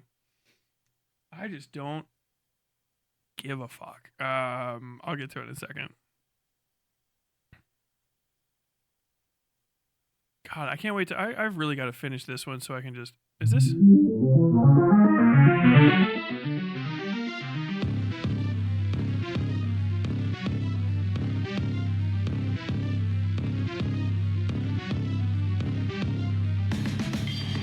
I think this is what I call Rainbow Asphalt. It's not done yet, though.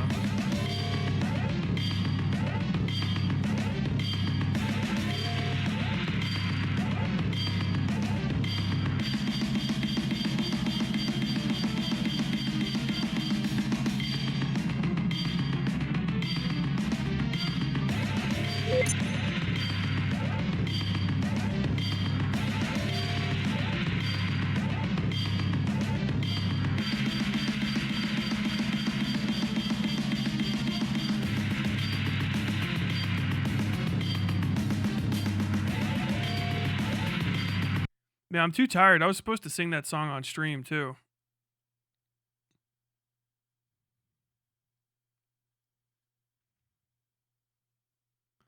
I wrote a song about Rudyard Lynch. I'll be performing at the next open mic night in my town, based.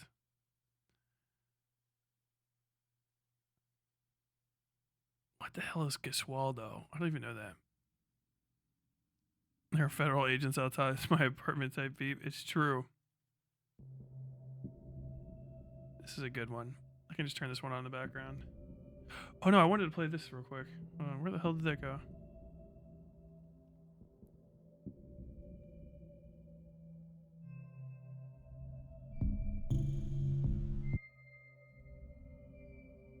is that in? Oh, okay, it's in VLC. This is one I've been trying to work on. I don't even know how this sounds now. Sometimes I feel like I ruin these things. I stick on them too long.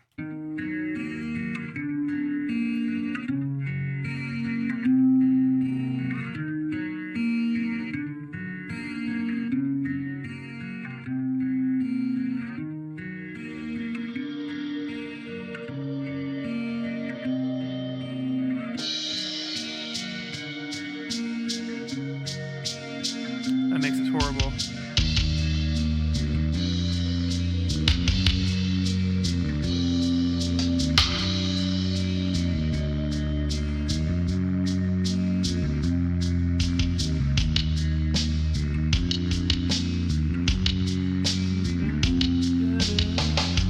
This is gonna be like one of those fucking this might make it into the Silent Hill video. I don't know. This has lyrics. Very cringe, right?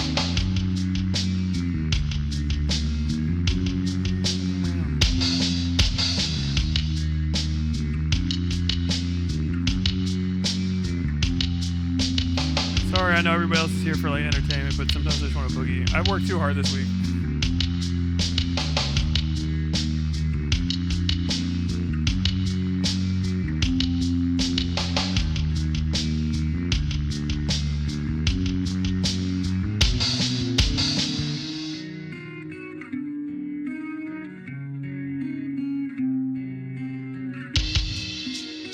I tried to record this like on a weekend while my wife is away, and then I heard my fucking neighbors outside, and I was like, if they hear me singing, I'll fucking kill myself.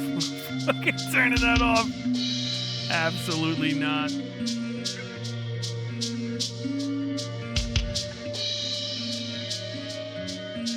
That has to get fucking redone. That's no good. That whole section right there sucks.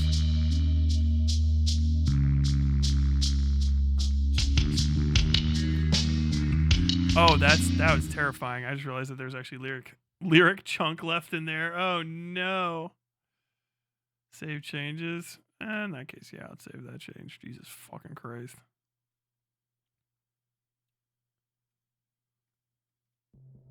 Turn that in the background. I gotta do some other stuff. I'm after work. This is perfect vibes. Thank you. Thank you.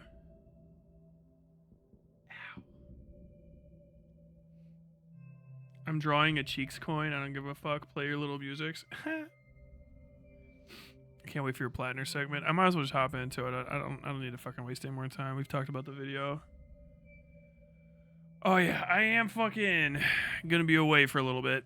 I'm going into next week. I've got to work on that fucking the other videos. So expect some more know me around. But unironically, like if I put out anything that's on any video essay style things that I put out from now on are going to be pretty high quality. I don't know if they're all going to be as impactful as the last one you saw, but hopefully they're actually better. But quality is going up. Let's see. Platner. Platner Tatner.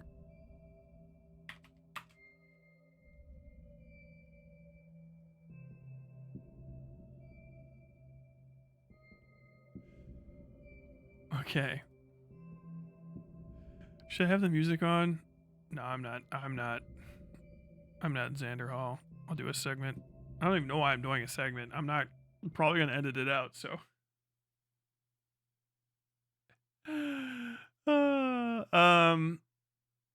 Graham Plattner is a guy running for Senate. I can't even remember. Graham Plattner is a politician in Maine. Graham Plattner is a politician in Maine, and boy howdy is he. We're hopping straight to it. He has a Nazi tattoo or something. I'm gonna tell you right now, I don't give a fuck.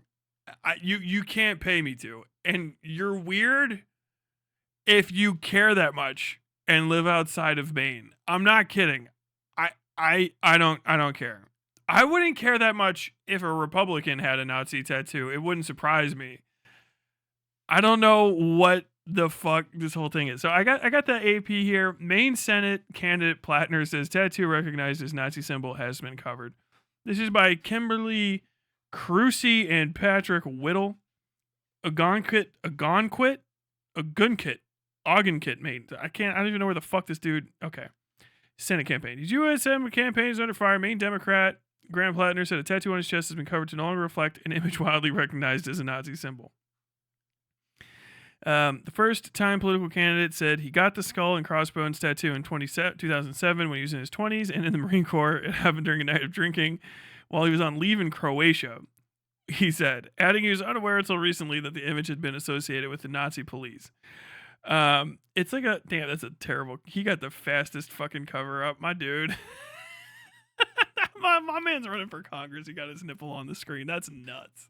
We used to never see shirtless politicians. It's a new world. First, how the fuck was he in Croatia in 2007? I thought everybody just went to Iraq every time. I was in Iraq in 2007, so shout out, fucking motivator. I don't know anything about Croatia. I don't know what the fuck Marines are doing in Croatia. I don't know if he was on a fucking med float or something and took time off. I have no idea. I will say this. I already showed this on stream like a little bit ago. I have a fucking one shitty ass tattoo on my back, and then I've got this on my wrist, which my one friend on earth has ruthlessly made fun of me. He said it was a corny white girl tattoo. How dare he? None of mine are any sort of shapes. It's almost always writing. Any tattoo I ever got would probably be writing, but I digress. First off, I will give anybody that was in the Marines, especially when I was in, at least one flower for I got a tattoo while I was shit-faced. If you only got the one, good for you. I'm not going to say his name, but there's a guy when I was in, got a tattoo every week.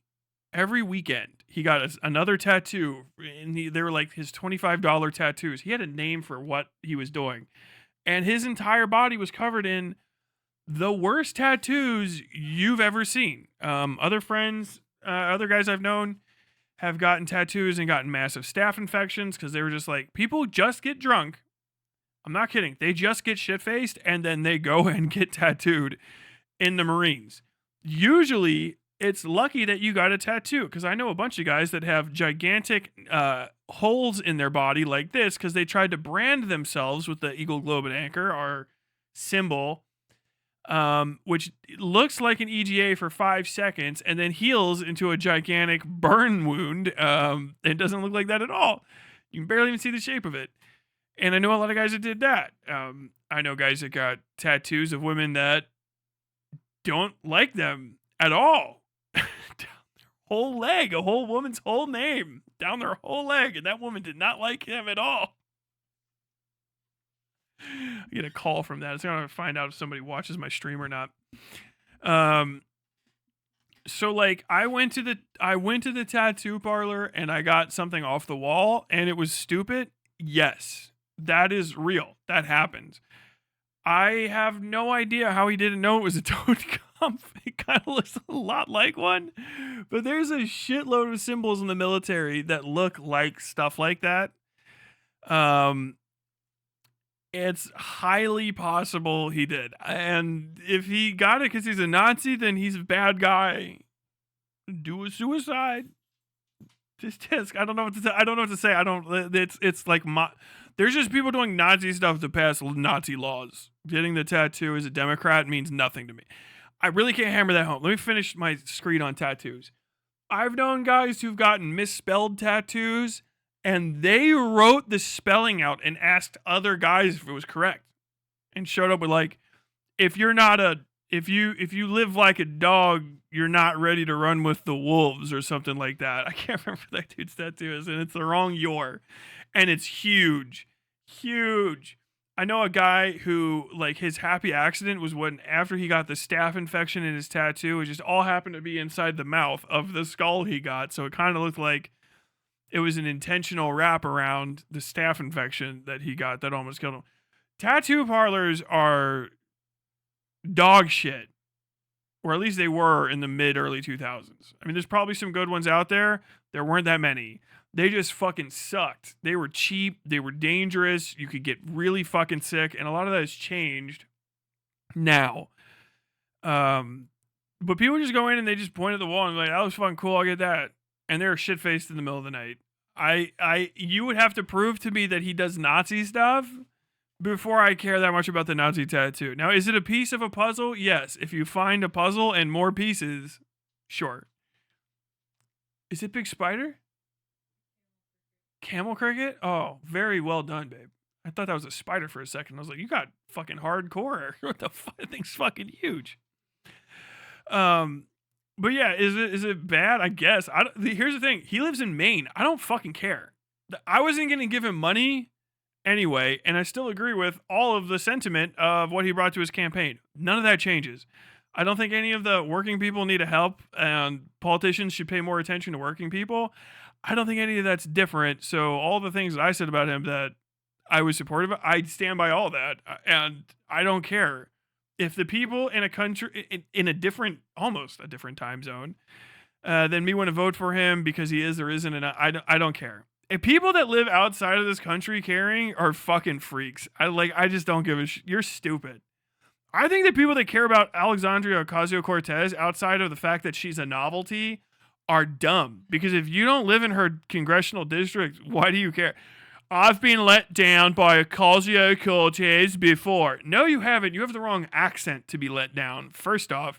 Second, I don't even think you make enough money to fucking be let down by Ocasio-Cortez.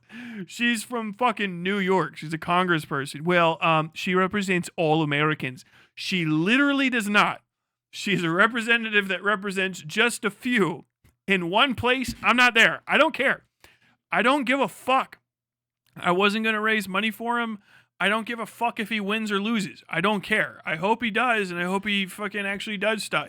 This is like little kid politics. It's very funny knowing that there's people that legitimately believe the lives of Palestinian children rest on the shoulders of some of these fucking chuckleheads. And they're like, oh my God, a Nazi in Maine. It's like, I don't know. Maybe some of the fucking Maine Nazis are finally good. It's Maine, dude. I don't know what to tell you. I don't fucking care. It's basically Canada. It's so how long would it take me to get to Maine from Lexington? Hold on. To Maine at all. 18 fucking hours. 1841. And that's just to the fucking border. How long to get to the capital? Portland, Maine, right? Or is it? Yeah, Portland. 16 hours? Oh, it's down in the little fucking lump right there? Okay, fine. So it would take me, if I got my car and drove 80 for the better part of a day, I would finally get to. I don't fucking care. I don't know why you do. Do you live in Maine? He didn't even win yet. I mean, is the Nazi Democrat worse than fucking Susan Collins? We don't have a lot to choose from. Do you know what I mean? We just don't. I guess if you're trying to disappoint people and make them like freaked out about the democratic process and stuff, okay, I get it. Destabilize America. This is really the end of this segment. Is my overall point is that I know that this is like the Bada Banada audience of fucking just like cucks that wash themselves in the imaginary blood of dead children. Fucking every day they get up and they fucking touch the Shroud of Turin, which is a sock they jerked off into while thinking of Hasan. Like, I know that you guys think you're serious people and you're like genocide on the first world. You've substituted being edgy on the internet, but not really as edgy as just like an average kind of racist 12-year-old for like doing anything in your lives. And you guys are like hyper fixated on this. We're going to genocide, unlimited genocide, the first world, tankies. You have no idea. The revolution is coming. People will wake up. It's like, oh, okay, I get it. You're adorable. But like, understand, if you guys like, if we actually destabilize democracy in America and America collapses, it's not going to collapse into something that can't kill you. It's going to collapse into something that's going to come kill you and take your shit. You guys, you don't have any defense against us, right? The rest of the earth, like, if we want it, we can come get it. It's never stopped us before. It wasn't like, oh shit, fucking World War II And that's what, like, dude, no, it was some people are like genocide bad. If the genocide good people have the nukes, they're just gonna fucking clean off the little bit of the surface of the earth where you are this time. They're not gonna try to like pay the people around you and also risk our lives in order to destabilize your country. They're just going to do what we call vaporize the non-whites and then send in other non-whites to try to hack the fucking rotten earth to pieces. So you should really be hyper fixated on maintaining the American democracy for what it's worth, because I'm telling you right now, it's better than what would have happened if the Confederates fucking won. And they weren't that far away, you know? You people are stupid as shit. I don't give a fuck about Graham Plattner. I didn't care that much. I was just like, oh, cool. It's neat that he's doing something. Of course, I got hit with the curse. I liked somebody for 2 seconds and they fucking let me down. But who would, you wake up, you grow, you get on with life. I don't care. That's, of course. That's my reaction is, of course. I hadn't got kicked in the balls at that half of that day by some shit happening online. It was time to get kicked in the nuts again. What is it? You said one nice thing. One fucking Marine got to run for office, and what happened? Like, oh, he's just obviously a fucking Marine. Like, what do you mean? Like, he just got some stupid shit going on. He showed up to formation with a tattoo he's not supposed to have. Like, oh, fucking Lance Corporal Plattner. Lance Cooley Plattner. You showed up to fucking formation with a fucking Nazi tattoo? I'll tell you what. If Graham Cracker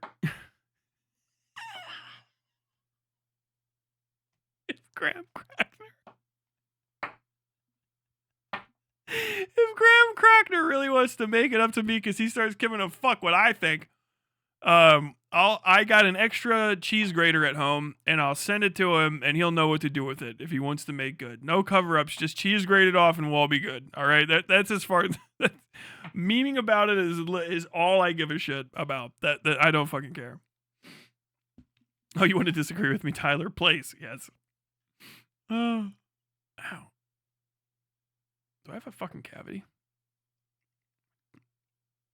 Tooth hurt. At least he apologized, which is something most of these guys don't do. Fact. Maybe focus on his policies. That's all I give a shit about. Because here's the thing about Nazis and politicians and all these motherfuckers. I don't give a fuck about aesthetics. I've stopped caring about aesthetics further than their immediate value to anything that's happening. I care about aesthetics so far as where aesthetics are important, which is convincing stupid people that you have what's going on. So he fucked up in that case. But for me, personally, what affects my interior desire to see somebody succeed or fail, I don't even see aesthetics anymore. I see your ability to be pragmatic and whether or not I think you're actually going to follow through on stuff. It's called being an adult. I don't know how to tell you this. It's called not being a fucking rube, which, if you're a fucking Hasan fan watching this trying to like dig for stuff, you're fucked, dude. Don't even bother. You're still fucking watching Hasan now. It's crazy. We're about to get to Hasan calling his audience uppity fucking hours here in just a second, folks. So we'll hop to that. But yeah, no, I can't care that much. I really don't. I need to see him do some Nazi shit. An idiot getting an idiot tattoo? Okay. How do you know he's stupid? Well, he joined the Marines. Okay. Didn't you join the Marines? Yep. That's how I know he's stupid. I'm stupid too. And what did he do? He did what every Marine does. He gets a bad tattoo while he's drunk. Okay. How bad is it? It's a Nazi tattoo? Oh, Jesus. But it's inside regulations. It's not past his sleeve or where someone could see during PT. All right.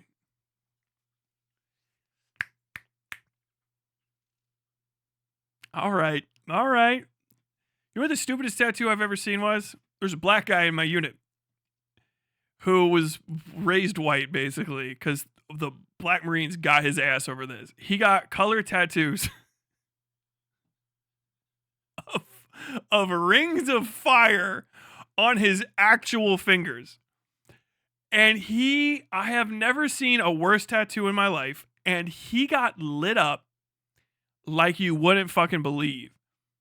I remember one of the quotes was, "Do you not know that you're black?" Was one of the guys in my unit just getting like, he was on his shit like this. He's like, "No, man, it's gonna look good. I saw the guy show me it's gonna look good." He got every finger had a little ring with fire coming up his hand. Like he put his hand in like fire, right?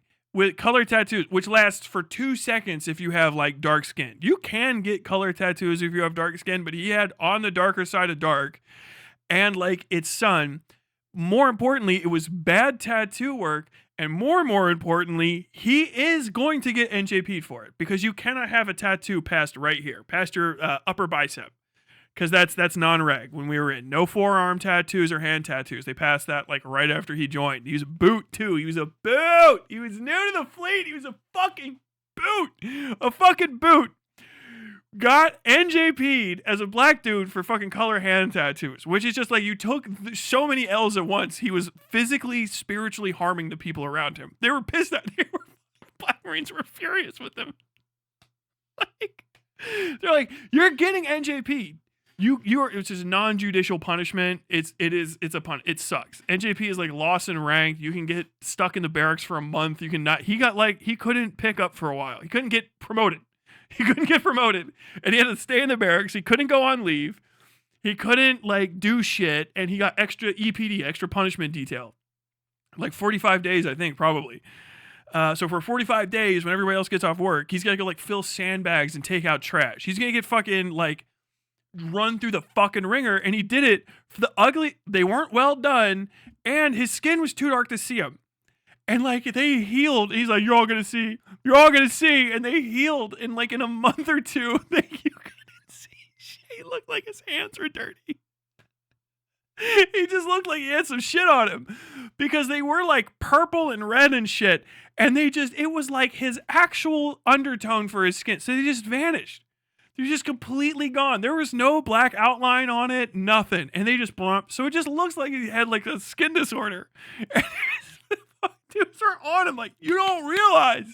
Do you not understand? Like in his face. Like, yes, Lance Corporal. I Lance Corporal. Yes, Lance Corporal.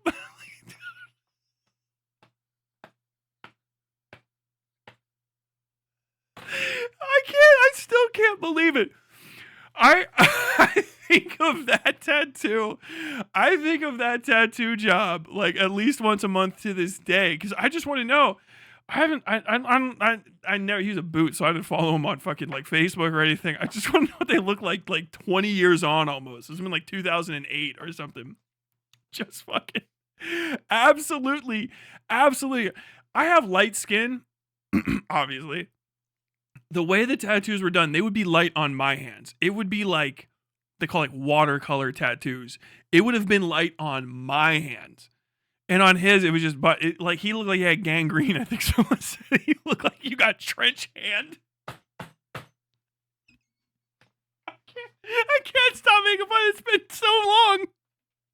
I think that was one of the jokes. Because like some of the flames were like green and shit too. So they were just not skin tone, and they were slightly off of his skin tone. I think there was like white highlights and stuff too. And it was just on his fingers. Trench foot is something that you can get where your foot starts going funky, and you look for it, looks like pale and green and shit. They said he looks like he's getting trench hand.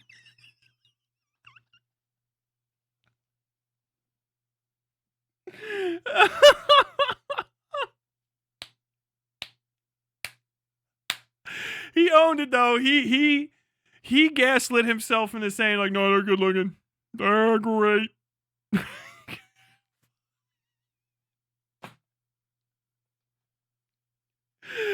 There's a story. There's a story for you. Oh my god. Oh, fuck me.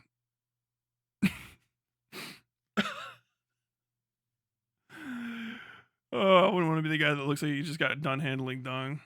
It's true. Do you realize? They were fucking getting his ass. Oh, man.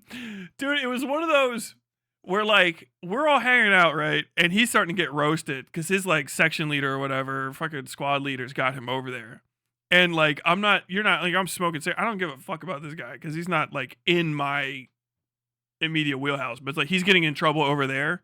And it's to the point where you're, like, 40, 50 feet away from him. And you keep seeing dudes going, like, and he was like, what? random other fucking, we call it dark green marine, random other black marines coming over and going like come here, and they go, ah.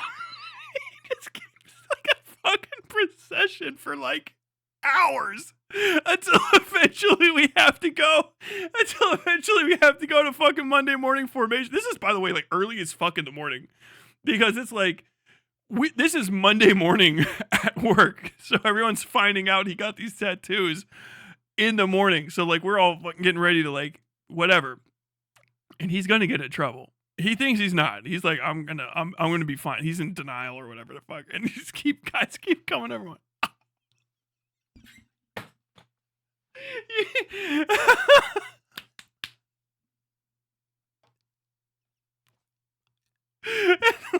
Like, what the fuck is happening to him? Like, what the fuck is going on? Like, I'm not the first person to find the news out. It's back when I'm smoking cigs and shit. Fucking burning down Jack's over there. Like, what the fuck happened? Like, the fucking new kid got tattoos on his hands. Like, why did he get fucking hand tattoos? And the first thing you think, too, is like, well, he's black. Maybe I can get away with it because it won't be bright like it is on me. Like, no, he got fire on his knuckles. He got rings of fire on his hands. What? On both of them? On both of them.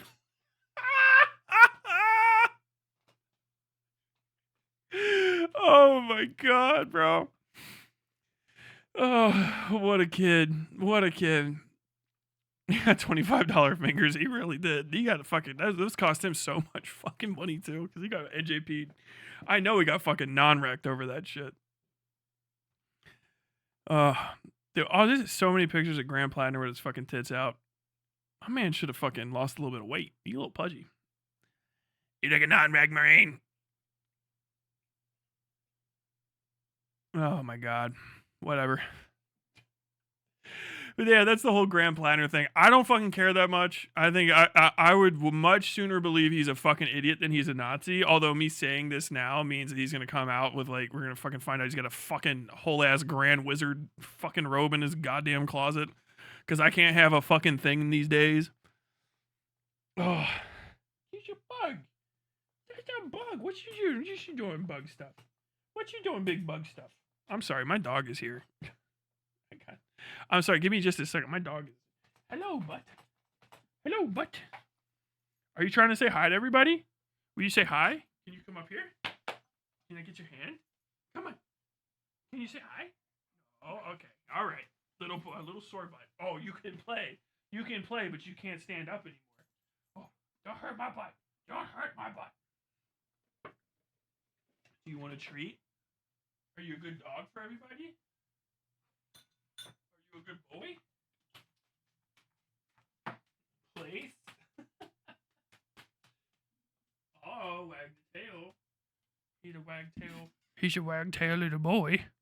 Buck, can you talk to the people? Buck, can you say hi to everybody? Who's this? Buck. Buck, hold on. No, don't give me your hand just yet. I want to see. Can you? What's this? This. Come on. No, stop. No. What's this? Yeah. See? No, not yet. Just give it a sniff. Just say hi. Okay, I'm torturing you. Here you go, bud. Come on. I was seeing if I could get him to sniff. I was seeing if I can get him to at least do like a little sniff into the mic, but he's like, no, I'll give you my hand. Do you want my paw? Like, no, just snoof the mic. No, I will give you my paw. Okay. Oh, we need a big bunny cam. You already have one. All right, he's down there. Bug, you want to go see? Go see. Down. Good boy. Down. There you go. Big bunny in the butt. There you go. Oh, he's such a baby. Oh, he's in the wrong direction. Now you guys just gotta look at his body. Oh, it's his butt. Oh, it's his shoulder. The baby bug. You got a nice lit up face. Do you want to say hi to everybody? Your lit up face. Hold on. There you are. Hi. There he is. Look at him. Oh, it's a baby. Oh, the stink. Hello. Hi. Hello. Hello. Oh, dude, there he goes. He getting all the pets. He getting all the pets. Oh, the belly. Oh, the belly. Oh, the belly. Oh, no. Oh, that's a big fish. Ooh, ooh. Say hi. Say hi. Oh, chuka, chuka, chuka. Chuka, chuka, chuka. Oh, chuka, chuka, chuka. Oh, chuka, chuka, chuka. Oh, yeah. Oh, it's a scary teeth. No, no, no. Okay. There you go. There you go. Little bit of dog time. Ah, my bag stink. Ah, my bag stink, dog. His old man beard. He is not old. He is beautiful and young. Showing Hasan fans how to treat your dog. I don't know if I read that before or not. Stop saying he's old. He's not old. He's not old. He's a young little baby. Trench hand fucking killed me. Oh my god.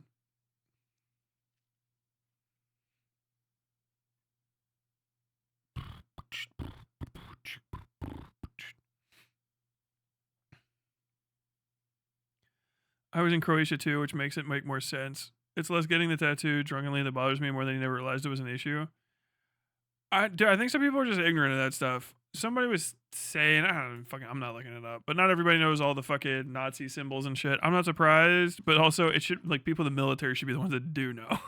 It's like, yeah, okay, I can see, like, yeah, whatever. I think also it just, if you don't think that anyone's seen you with your shirt off, maybe like you're like embarrassed because like you have to go to somebody to get it lasered off. Maybe you also just live in denial of the fact that you have a fucking Nazi tattoo. I would be so embarrassed. I would be so embarrassed. Like all my fucking detractors are like, Tyler, let me see you naked to ensure you don't have any Nazi tattoos. Oh my god. Oh, what time is it? 10 o'clock? Fuck yeah. Dude, I've been sitting here forever. I'm gonna use the restroom real quick. I'll be back. I gotta take a leak.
Have I told you yet that I've purchased a green screen? Are you guys not hearing that music? Are you guys not getting that? Or is it just light?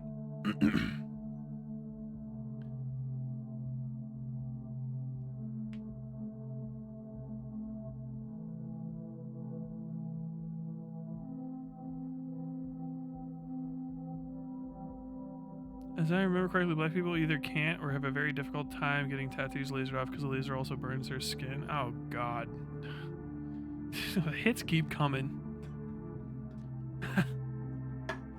Absolutely fucking miserable, dude.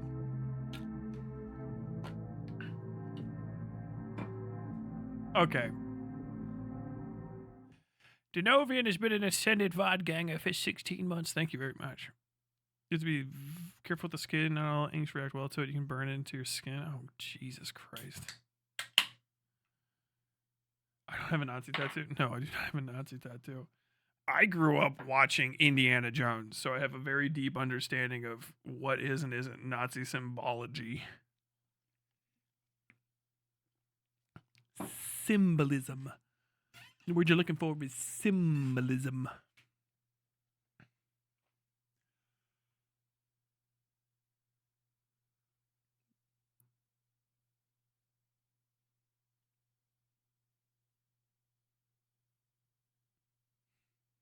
Oh, his tattoos, fucking like almost unseeable. Yeah, cheap tattoos are dog shit. Mine is like the one I have on my back was flaking the fuck off. And it looks uneven as shit now anyway too. It was not well done. You know, it's fuzzed, it's faded. I think it's blown out, is what you call it. Drunk tattoo. I think it. I don't know how much it cost me. I had to guess it was $50. I didn't have much more than $50 to spend while I was in the fucking Marines. I'll tell you that much. I fucking spent all my money on good food, like a fiend, dude. I ate like a king when I was in the military. I spent all my money on shit like fucking sushi. Somebody taught me about sushi when I was in the Marines, and I was like, I'm gonna fucking fuck with that. Became a sushi hog. Funny things are happening. Hasan Piker is a grifter on the internet. Boy, howdy, is that true. Hasan Piker, Dog Shocker, Darth Piker.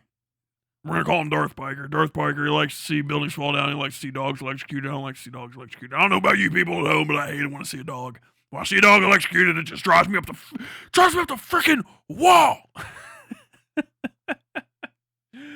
Darth Piker, Dog Striker. Darth Piker, the Dog Striker, strikes again. Has been having a week that he fucking deserves, and I'm so glad bad things are happening. I'm starting to really hate that guy. I didn't like Hasan much, but he's tolerable. When I tell you, like, I don't give a fuck about people, I literally just, I don't have the mental energy to waste on giving a fuck about people I can't physically harm with my hands or pat on the back or buy something from. You know what I mean? I don't care that much. I do not stan or anti-stan people like you internet folks do. So if I say I don't care about somebody, I might be convinced to care about them for 5 minutes later, and then I'll stop caring. And usually, like, people are only as good to me as they are good to me. Like, you use people and stuff like a fucking celebrity. Yeah, dude. Do you think I give a fuck what happens to Tom Cruise? No, but I'll give Tom Cruise and his weird Scientology people $1 or $2 if I can see a good Tom Cruise movie. I just don't care that much. I don't. If I did, then I would. Otherwise, I have to not, because I can't. I have like a family. I have a dog. Like, I care about my dog a lot. I do shit with him all the time. Sometimes my best part of my day is getting up early and walking my dog. Like, it's like crisp out, you know? It's like cool, a little wet. He's happy as fuck. There's not a lot of cars on the street. Have a little time. Just me and my buddy. Just walking around, looking at shit. Look at that squirrel. I'm looking at that squirrel. You're looking at that squirrel. I care a lot about that. I give so many fucks about that. I can't care about other shit the way I care about the shit that's important to me. It's called prioritizing. Adults do it. I know it sounds crazy. You mean compartmentalizing. Whatever, dude. You can say what you want. I don't care about you. Hasan Piker, I don't like, but I didn't care about that much until the last few weeks. Why? Because whatever it is you people think that you've seen in him, you broken broken clocks that are fucking strike right twice a fucking year at this point. Whatever it is you thought you saw in him, you did a bad job of convincing me it fucking mattered. And when I came to my own conclusion, I decided to give a fuck. And me giving a fuck is worth 10,000 of your fucks because I actually do stuff about things. Because when I care about something, it's the rare time when I care enough and then I just do something about it. Hasan Piker is something I feel like I need to do something about more often. People are like, you have a lot of Hasan Piker hate content. I don't have any. You have no idea. I have maybe 2 videos at this point. When I actually do dislike somebody, I spend time on them. And I think it might be time in the very near future, if I continue to give a fuck, to start spending some real time caring about Hasan and do some good work to try to fucking ruin his life. I love life ruination. People do it all the fucking time. I live in America. Like, you can get your life ruined by breaking your leg in the wrong city. You know what I mean? And as far as rich cunts on the internet who want attention, like, you should make sure that you understand that some of the attention can be bad. And I think that it's time to start for people to actively try to ruin Hasan Piker's life. I mean, make his everyday a nightmare in ways that aren't like shitty little fucking neo-Nazi ways. I want to go throw an egg at his house. I want Hasan Piker to not be able to go to a single place in LA and people not give him one of those little side looks where he knows he's not going to get to go to a party anymore. Because he's not a human being like everybody else. He's a rich person. And rich people suffer differently. And you have to understand how they suffer in order to make them suffer. And once you understand that, then you can focus on it so that you can ruin their lives. And I think it's time for Hasan Piker's life to finally get fucking ruined. I think it's time. I think it's time for people to focus on that. Because, hell, let's be honest. He's not doing shit for Gaza. There's no really reason to fucking, like, not focus on him. He's not help to the Democratic Party. He's not a help to any fucking candidate I would ever try to go for. He's actively a detriment. And Zoran Mamdani has come out and said he's kind of a fuck up. He's been disavowed by the current like guy who should be saying Hasan Piker good. He is an overall negative to every cause he's near because those causes are not as important to Hasan Piker as Hasan Piker. Because his whole thing is, well, I am doing nothing for these guys so that I can go on and do nothing for the next guys down the road while still becoming more famous, more popular, and more rich. Bad things happening to Hasan Piker mean good things will happen to you.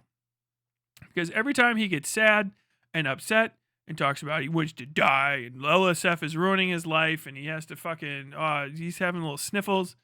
He can't cheat on Valkyrie the way that he used to because some of the girls on Tinder, he doesn't trust them anymore to keep quiet. You know, probably normal things that are happening to him.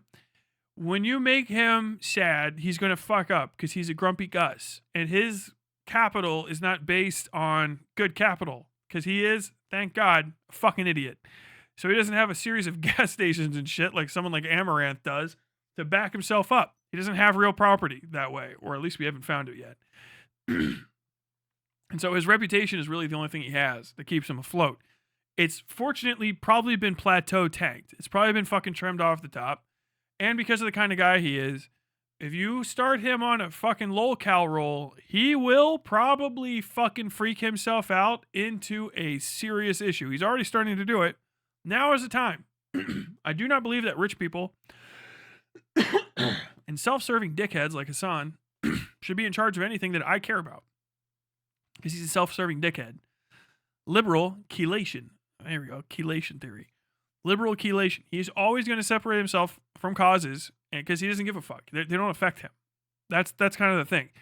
He is on a plane that's crashing, a guy with a parachute. We all have seatbelts. Some of you don't even have the seatbelts, but at least some of us have seatbelts. I don't know how good that is because the plane's going straight at the ocean, but he has a fucking parachute. He will get out of the fucking plane if it starts to get hairy. It's just the case. So I don't trust any of these motherfuckers, and I want bad things to happen to him. Because the worse he gets tested, the more I get to see what he actually stands for. And so far, I have seen that Hasan Piker stands for fucking nothing. Hasan Piker stands for Hasan Piker, which has always been the case. And he had a little bit of an almost Michael Richards moment. Almost. Very close. You could feel it.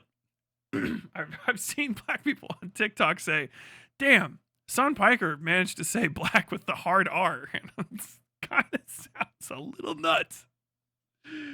The thing about a lot of libs, I kind of got into this. I was talking about my video I just made, and not even libs, with people that are charity adjacent. So why I don't like charities. I don't trust them. I don't trust people that work with charities. I don't trust people that raise other people's money to give it away and then look good for themselves. You know what I mean? Hey, everybody, you give me $500 a piece so that I can hold that and then hand somebody $500,000 and say that I did it. It's just a weird setup. I don't trust you. You're weird. Even if you did it in the right way, you're still weird. You know, maybe like down the line, we'll figure out, you'll look back on it and you're like, damn, that was weird that I did that. I did just take money from other people, some of whom maybe needed it, and then just give it to other rich person that did the same thing. And now we just have a bunch of poor people money for poor people. Does this do anything? I don't know. This is actually seems like a scam. Like maybe it is. Maybe it is. Private jet flying 500K car habit ass loser. I mean, dude, PJ. But it's been bad. Let's see if I have this. I think somebody hopefully tagged me in this. I watched this video earlier today. I can't believe it's real. I cannot believe it's real. We're gonna go ahead and hit play on this. Why do we have this in vertical? Shag, you mad bastard. How the fuck do y'all have a vertical video of a horizontal video? Y'all remember when they used to be racist to black people and say black people keep filming up and down? Y'all remember that? Remember when black people invented filming in the direction of holding the camera? And that was the thing that everybody does. Do you remember that race? Do you remember that racism? If you have to go back to 2010, if you go back to 2010, you can see black culture get stolen real time. Because they used to say that, oh, this is black people filming this video. It's up and down. The whole fucking platforms. Everybody does it now. It's insanity. I just remembered that. You just gotta keep your fucking eye to the ground. If you're a young person right now, find something that someone's going, oh, black people, typical, blah, blah, blah, blah, blah, blah, blah. And see if the fuck they're not doing it. It doesn't matter how stupid, ridiculous it sounds, how against it they are. See if they're not doing it themselves in 6 years and pretending like they've been doing it the whole time. They'll never admit it. But there's people right now that make their money on TikTok that were fucking 10, 15 years ago going, oh, black people, oh, it's up and down. Yeah, I can tell a black person film that it's up and down. I fucking guarantee you. I just fucking probably made some people that are my age have flashbacks. I remember.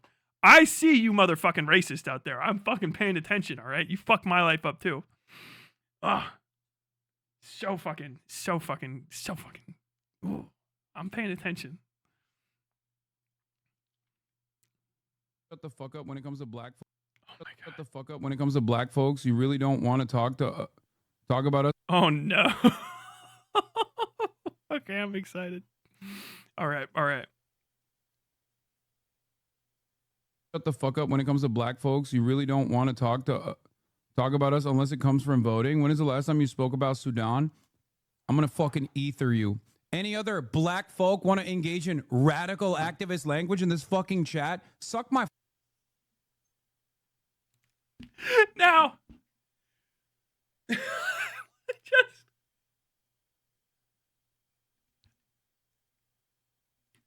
I want to stop and ask, was that a Nas reference?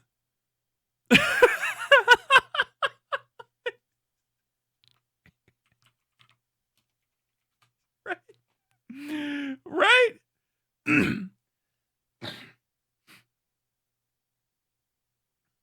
Was that a Nas reference? I'm just double checking. Yeah, it's Nas, right? Ether, the legendary anti-Jay-Z diss track that I know about because people mentioned it a year ago. Or was it something else?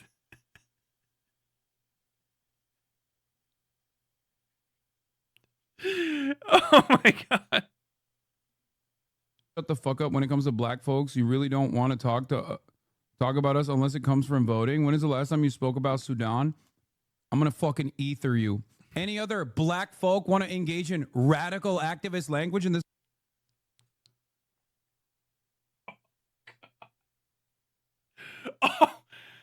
Oh no. Oh. Oh my God.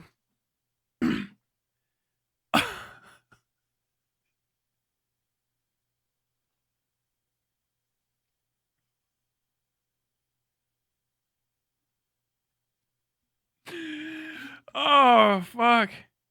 Why does he say it like that? I know I'm like only 2 seconds into It it. comes from voting. When is the last time you spoke about Sudan? I'm gonna fucking ether you. Any other black folk want to engage in radical activist language in this fucking chat? Suck my fucking cock, okay? You stupid fucking radlib. Get the fuck out of here. Said Radler with the hard R right there. What the fuck did you, bro? Bro, like you gotta just not do that, man. Oh, oh, bro. Woo. Get the fuck out of my chat.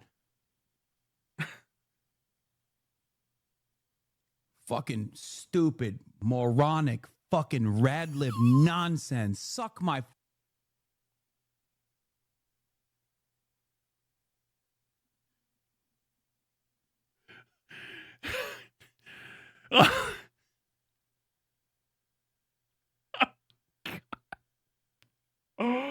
Oh, I'm uncomfortable. Actually, I'm actually deeply fucking uncomfortable. God, God damn. Oh, thank you, Century Buster. Glad to have you back, big guy. Your new SO is incredible. Thank you for the $20, bro. You have me at a fucking disadvantage, man. Oh, I'll say this. I'm not like perfect on black issues. I don't even know if I'm good on them. I hope I'm reasonable enough that I don't irritate every black person I talk about stuff, right? You can't I gotta take a pause from that. I'm just gonna keep laughing. The reaction is just gonna be me giggling. We will watch the rest of it. But fuck me. Dude, I got duck ass hair right now. What the hell's going? Look at this. Look at this ass hair. Duck ass. No, this should go up. Hold on. Oh, wow, Jimmy, your hair's so high. Yeah, thanks. I can't, hold on. I can't stay focused. I just try not to be corny. I know I am. I try to minimize the amount of corny, okay? There's nobody wants to hear white people talk excessively about black shit. It's just the case. But unfortunately, you get fucking pushed because you have to. Nobody wants to hear it, but it's the vegetables, right? But you got to make sure you fucking put some seasoning on them vegetables, and you don't goddamn complain when people don't want to eat them, okay? Because you're not the one that's supposed to be cooking them. You can't. You gotta take that shit on the chin. You have to. I'll get fucking in an argument or something, and I won't. And if I don't take it on the chin, I was wrong. I'm gonna tell you that right now. You kind of got to, because you didn't go through shit to talk about black people shit. You didn't. If you are not black, you didn't go through any of the shit that you were supposed to go, that they went through to hear you talk about it. And that's the thing. That's the thing about being an American. Even racists know that. That's why the worst thing you could call me is a racist. Only because it's probably true for you. I mean, that's like the last layer of the onion. You know, you're being exposed. But everybody knows, has a deep understanding, metaphysically, I guess you would say almost, of racism in America. Because it's so bone deep. You have the vibe. You know when you're fucking up, is the thing. And everyone knows. Even if they can't articulate it, everyone goes, You know, it's you get that side look, and you gotta fight. You gotta step down. If you give a shit about black folk, you gotta step down, step back. Okay, look, because you're gonna fuck it up. You're gonna put black people in a position where they gotta fucking stick up for a white person again. Don't be that guy. Okay, just try to alleviate the constant issue of the worst conversation on earth constantly being foisted on people who do not get paid to have it, but still fucking god damn it. Is FD Signifier gonna get a call? like the fucking caller lady did. Bro, you gotta help me out. I was just wondering if you could, you were talking to me like 4 months ago about that project. I was wondering, if you could, you can come on the stream and talk about that anytime, like in the next week or so if you want to. Like, I've known people, I've seen people on TV, I've heard people in the news and radio for that shit all my life. Someone's got like a black friend they pull out, like the wife of the cheating fucking governor that stands there. Jaw clenched, eyes unfocused. They believe in him as a person, but god damn it, they have to do that fucking thing again. You know what I mean? I just try not to do that. Do your fuck. That's the probably the only thing you can do. Just don't fucking make it hard for everybody else. Someone says you're being racist and you gotta be an adult about it. Go, okay, I don't think I am. I'm sorry if you feel that way. Let's break this off because I don't want to be racist to you, or I don't want to fuck your day up. But like, nobody defend me. Nobody come out of the fucking woodwork. It's okay. It's not. But like, you can't do anything about it. If you get mad about it, it is the worst shit possible. There is no good way. I'll tell you this right now. There's 2 types of white. We'll go through the whole fucking explanation again. There's real white, which is not even me. That's like fucking Strom Thurmond white. Own property. Everyone at cop white. Cop white includes a lot of non-pale skinned individuals, including Hasan. Hasan is cop white. You cannot be cop white and fucking saying black too loud. With too much ack and too much buh. You can't be hitting that. You can't be fucking hitting the B on black like you're about to fucking spit. We'll call that the fucking frown test. If you're about to say black people, there's a way you're saying black. If your lips are like this, black, you're probably fine. If you get into one of these, and then you're probably not. You should not say whatever's about to come out of your mouth. We'll call it the black frown test for white people. If you're about to say the word black, and your fucking mouth goes like this, stop. Bail. Choke. Hit yourself. Snap both your knees. Cut your eyes out. Shut the fuck up. Because whatever you're about to say is not good. I was thinking, you. I'm like, whoa. Don't do it. Don't do it. Because the racism echoes through the normal words. It does. It reverberates. I'm uncomfortable from hearing it because I can listen to this in the safety of my own white home, and I'm like, just like when I listen to old Tyler the Creator, you know what I mean? He's a little problematic, but I'm fine. But now that I'm on stream hearing it, I'm like, oh fuck. It's like watching a kid like talk. You ever been in a house and somebody like a kid calls their mom and dad by like their first name or some shit? Like, come on, Jennifer. You're like, ugh. like a fucking ghost reaches into your chest. You know, what is this? I got. He didn't tiptoe so much. I'm like fucking like my legs are flexing. Like I'm trying to like do it. Why are you like this? I'm gonna castigate him, but like, fuck, he's such a bad look. Oh god. Oh, I'm on thin ice, but you let me rock tonight for the essay. Okay, thank you. You bought yourself another day, child. One more day. Charity orgs are integral to fill gaps in UA. What does that mean? Oh, this is Ukraine. There we go. Ukraine. Slava Ukraine. What would Eminem say? Eminem would not say anything. I don't know. I've never even heard someone call him out for real. I think he'd just go like, okay, like, so, shit. You know what I mean? Hey, if you feel that way, that's all you have to say. By the way, that like, dude, in America, people are like, you're being racist, and then somebody will just call that person the N-word to their face. Like, it's rough. Like, people don't have high expectations of what's going to happen after they call you a racist. They know that you're not going to like, you know, like, you are racist, and then you're like, oh my God.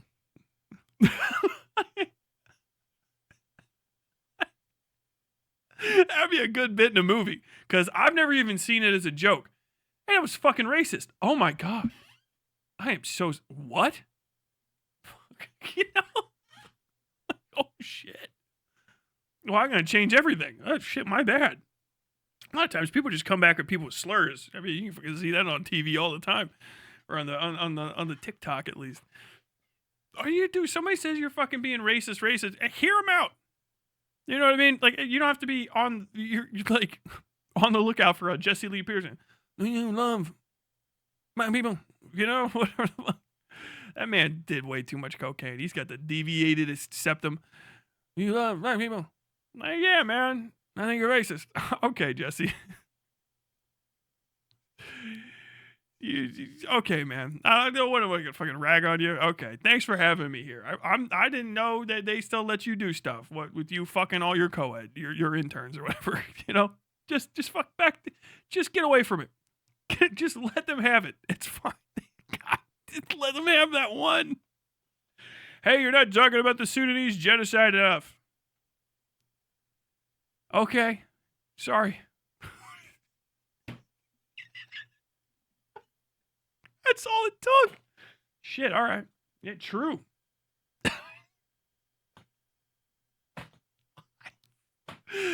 Well, could you imagine if he was just agreeable? You know what? You're right. Here's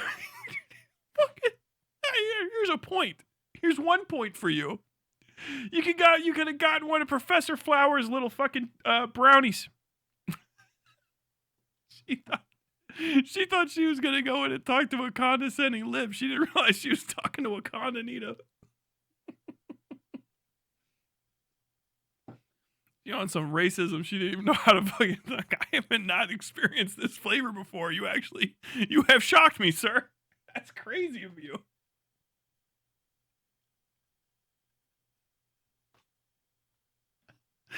Damn. Dude, it's all three of the big three now. You gonna go do a fucking smoke sesh with Wakandanita, Afrothetical, and fucking Hasan. Darth Piker. Oh. So what if he would have just been like, I'm for that one? Why did you talk about the Sudanese genocide, Hasan? He's like, I thought that shit slaps. I like that one. I'm gonna fucking ether you. Any other black folk want to engage in radical activist language in this fucking chat? Suck my fucking cock, okay? Oh. You stupid fucking radlib. Get the fuck out of here. Get the fuck out of my chat. Oh. Fucking stupid, moronic, fucking radlib nonsense. Bro. He does sound like he's playing slur hopscotch. Oh man, hitting the brakes on that fucking M. Ooh.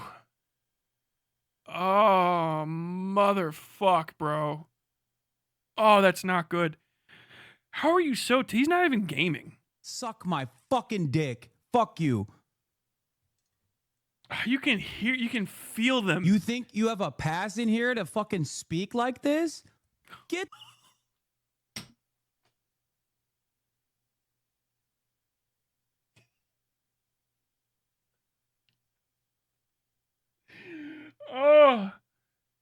Oh my God. That's so bad. Oh no. Get the fuck out of here. Oh, dumb fuck. You think I'm gonna fucking baby you? Baby.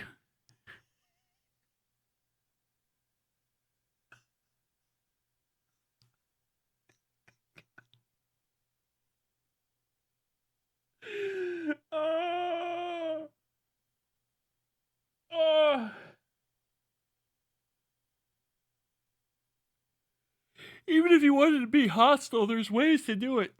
There would have been ways to do it that wouldn't have been. You think you have a pass? Like, bro, you giving black people the pass? Oh, bro. I'm sorry. I don't know if you didn't realize this, but you gotta have special permission to be black talking about black issues in the fucking Hasan chat. This is for white folks. This is a white folks only chat. Now you're lucky you're in here. We don't talk about Palestinians there, boy. You're lucky you're in here. What the fuck? He said, who are you with? God damn. Fuck me, man. That is so fucking bad. That is psychotically bad. Oh. Oh, fuck.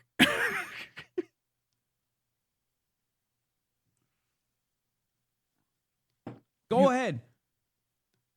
Go post a fucking clip about how much of a fucking white supremacist I am. Suck my dick. Bro, you know, it's like, why he has to say that? You know that was so bad. Just say you're sorry.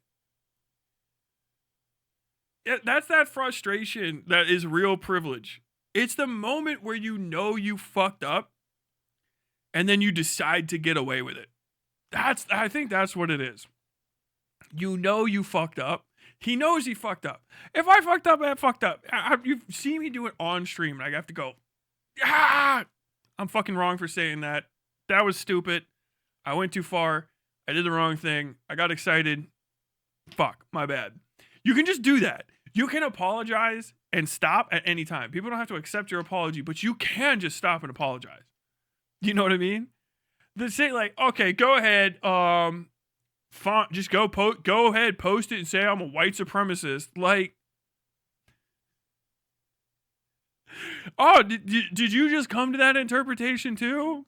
That was crazy because you were just doing all of the right things for the last 20 whole seconds. You were just doing all of the right shit. That was a mere slip of the tongue. That long diatribe, full minute. That full minute that you were going on. No, you were in the right the whole time. It is that, it's crazy. It is that you just got that interpretation too. I don't think anyone was thinking that. It's crazy to say a bunch of shit and be like, okay, go ahead. Now that I said that, go ahead, tell everyone I'm a white supremacist. That is like abuser shit too, by the way. That's like, if you ain't ever getting fucking smacked by somebody who wasn't supposed to hit you, or like they did it wrong, okay, go ahead, go tell everybody I'm a fucking abuser. Okay, go ahead, fucking tell on me, tell everybody I fucking cheat. Oh no, go ahead, go on, tell everybody I'm a fucking thief. Go over tell them like that's like basic like, I am going to be lying. That's what he said. I am going to lie about this, and I am going to convince people to be on my side. Like, dude, it is time to ruin his life. It is time to make him feel unloved and unhappy and unsafe. Because Jesus fucking Christ, there has to be some sort of repercussion for this behavior. Because the right wing doesn't even know how to be upset about this. They're like, and he didn't say the N-word at all? I don't know what the problem is. Like, this seems like normal behavior to me. Like, it does seem like normal behavior to you.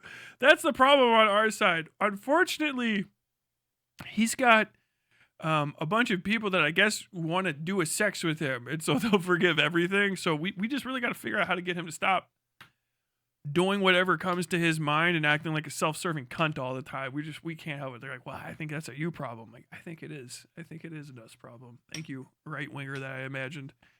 God damn, all my heroes are cornballs. It's okay to be corny. I mean, it's not, but it is. It's forgivable. Being corny is forgivable.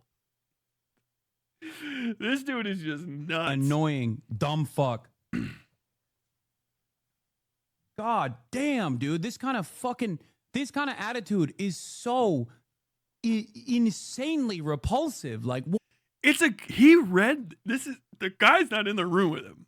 Can we hammer that? I know I'm not finished. The person is not in the room with him. Can we hammer that home? They're not in the he read that. That's a comment. Like, he read a comment and lost it. It's not a whole video. It's not even a whole video on him or like a high level person. It's not like Alexandria Ocasio-Cortez saying like, I'm never going to play Among Us with him again because he is bad. But also, I don't know if you guys know this, but Hasan's feet stink. And you're like, oh, what the fuck? Oh, AOC said you got fucking stag foot. What's up, green toenails? Like, you know, it's nothing, none of that's happening. It's not, there's nobody in the room with him. There is nobody he knows personally. It was a chatter said, I don't think you care about black people and you don't talk about Sudan. And he could have said nothing. Do you know what I mean? Like, dude, do you know I have 2:30 in the middle of the night on a Thursday. I have 238 people, 2:30 right now watching me. I can't read all of my chat. Some of you guys I read and then I just ignore it because it's like the same thing as somebody else has said, or I'm like, I don't even know what I should say to that. You know, you have to pick from the chat what you're gonna read from it. And he's just picked something, read it with his eyes, and then read it out loud and got mad as fuck. And then just like quadrupled down. Like, this is not a person that has any remote level of control over himself. It's crazy to do that. It's crazy. I don't see that really from a lot of other chatters or people that read their chats. That's not like something like XQC or something, I guess, that's like doing it on purpose, I feel like. And maybe Hasan is. I mean, I would want him to not be doing that because like otherwise you're clearly being a grifter. But like in this case, it's just like, what'd you do? Like, oh yeah, I just read somebody else's comment. I let it get me so fucking tilted that I said black people with the hardest B you've heard from any lefty in your life. I think there was more invective on that than Vosh just trying to get away with the hard R. Said a big one, hard R. Jesus. Like, god damn. One guide into exposing yourself as being maybe a little bit racist is crazy. Like, you know what I mean? It took Michael Richards, the guy who played Kramer, had to get like, he had to bomb a whole comedy set before he lost it. Like, your people aren't gonna be allowed in here. Ma. Started losing his shit, right? They fucking, Jerry Seinfeld's like, we need to bring him back. We need to bring him back. The hard B. I don't even know. He got one of the frowning B's. If I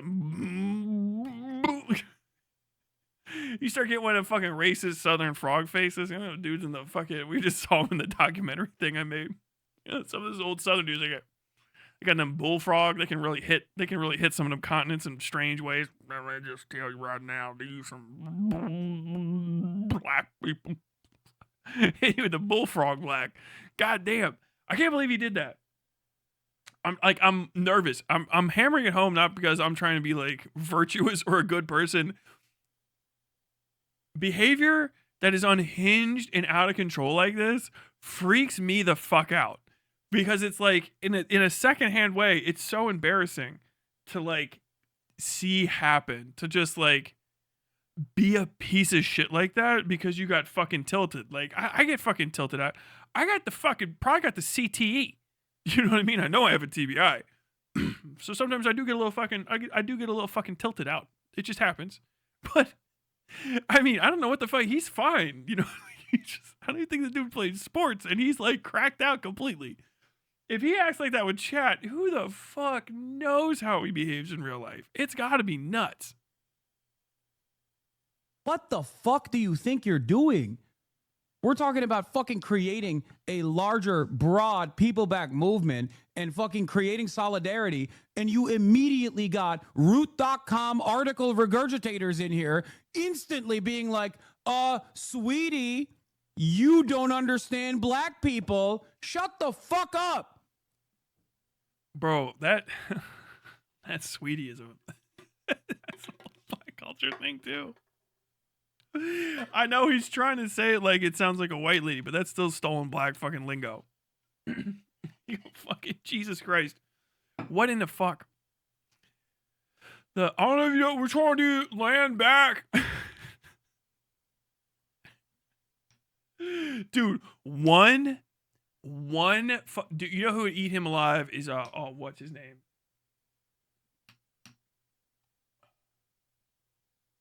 Stop saying Mo's deaf brain.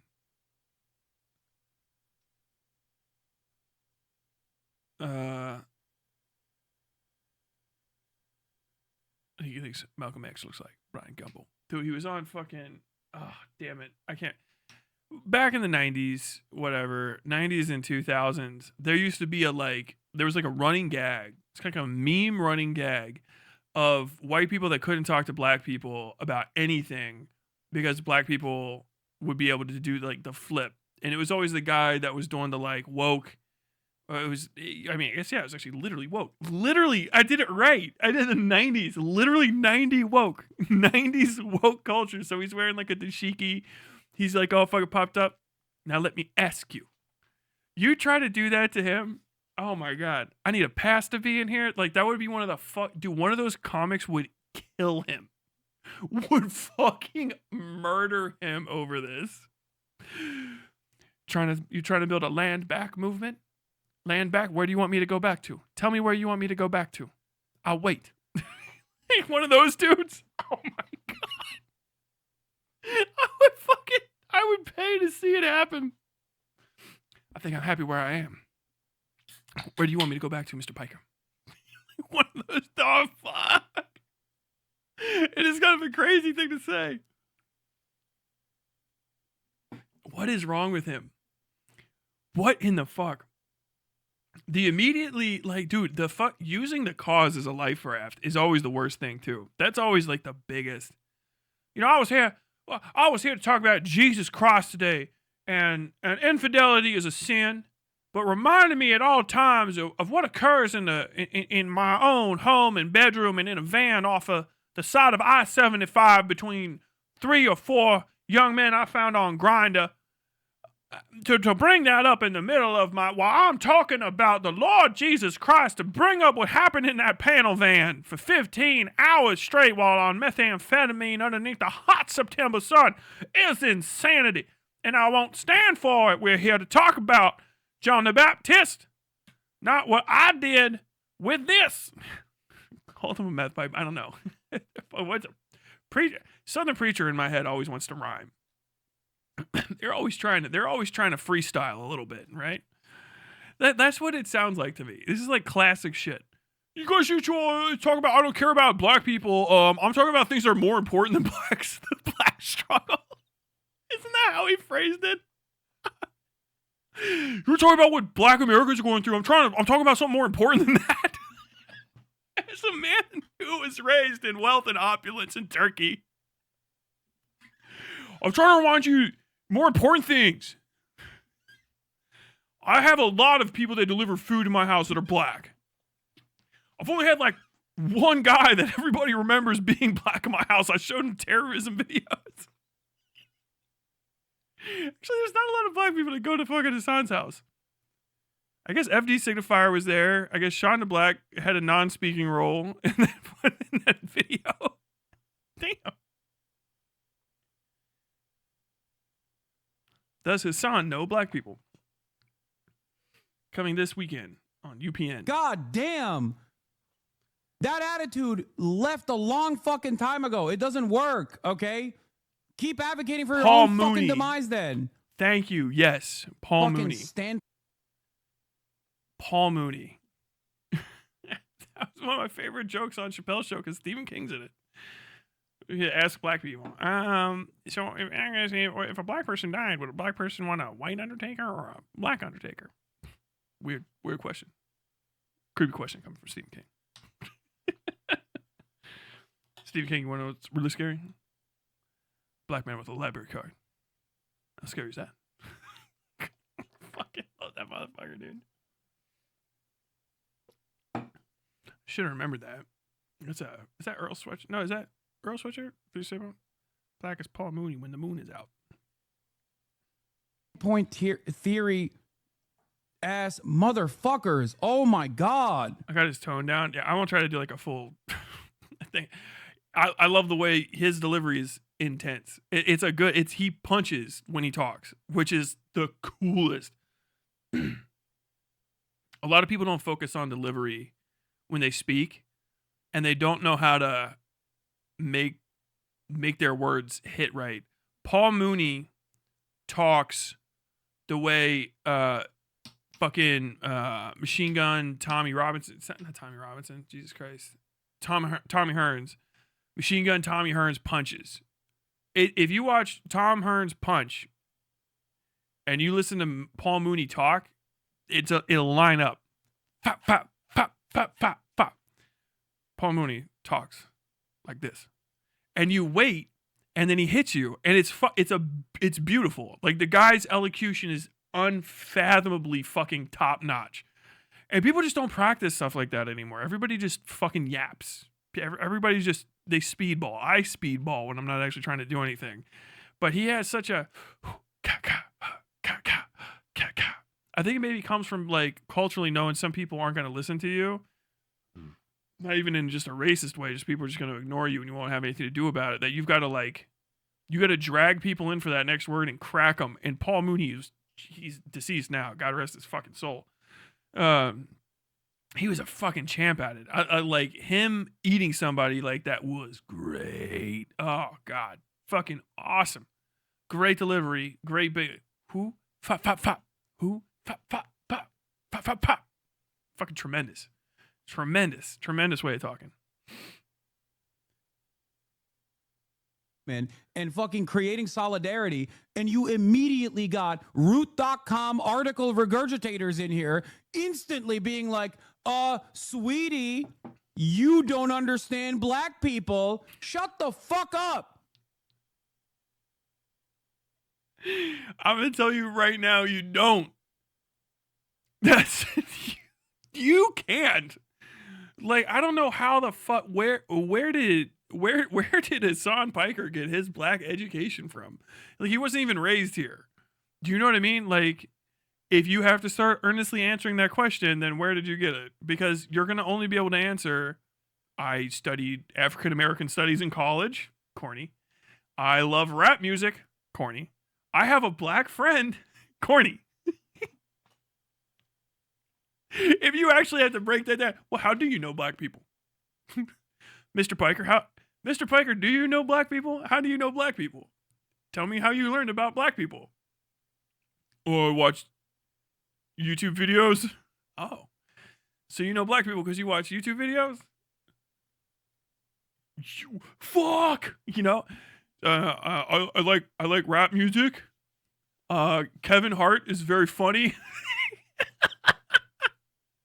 The corniest and worst answer is, unironically, I took an African American studies course in college. Or even worse, how do you know black people? I have a major, I have a doctorate in African American studies, and you still answered that question that way?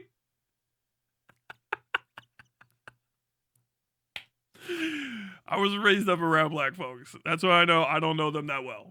I know them well enough to know how to not fucking wear my shoes in someone else's house. That's it. You tell me I don't know black people? You are correct. That's it. It's like, you don't have to say fucking anything. You should be like, I'm ignorant as fuck. I learned the one important lesson. Stop fucking with people's whole days by having to fuck. Like, they're like, dude, I gave you like 20 minutes of my time.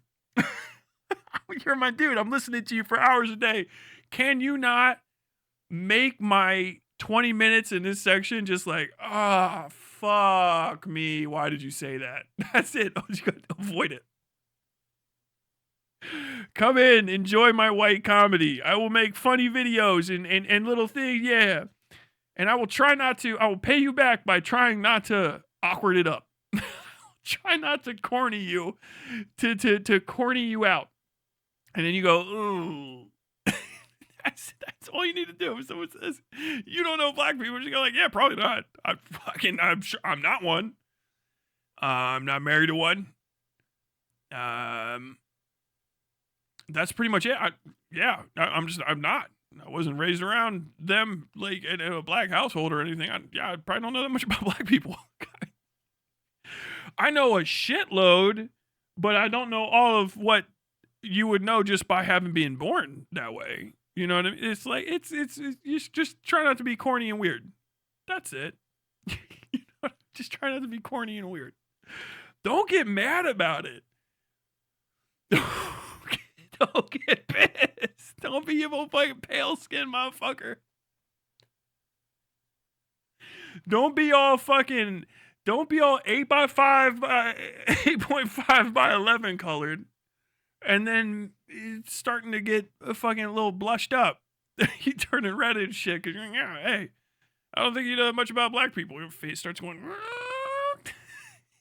You can see you charging up and shit. Oh, there he goes. He's trying not to say it, but he's thinking it. Fucking dickhead, dude. It's so cringe. It's killing me. God damn. That attitude left a long fucking time ago. It doesn't work, okay? Fuck off. I believe that he said the Boondocks. For your own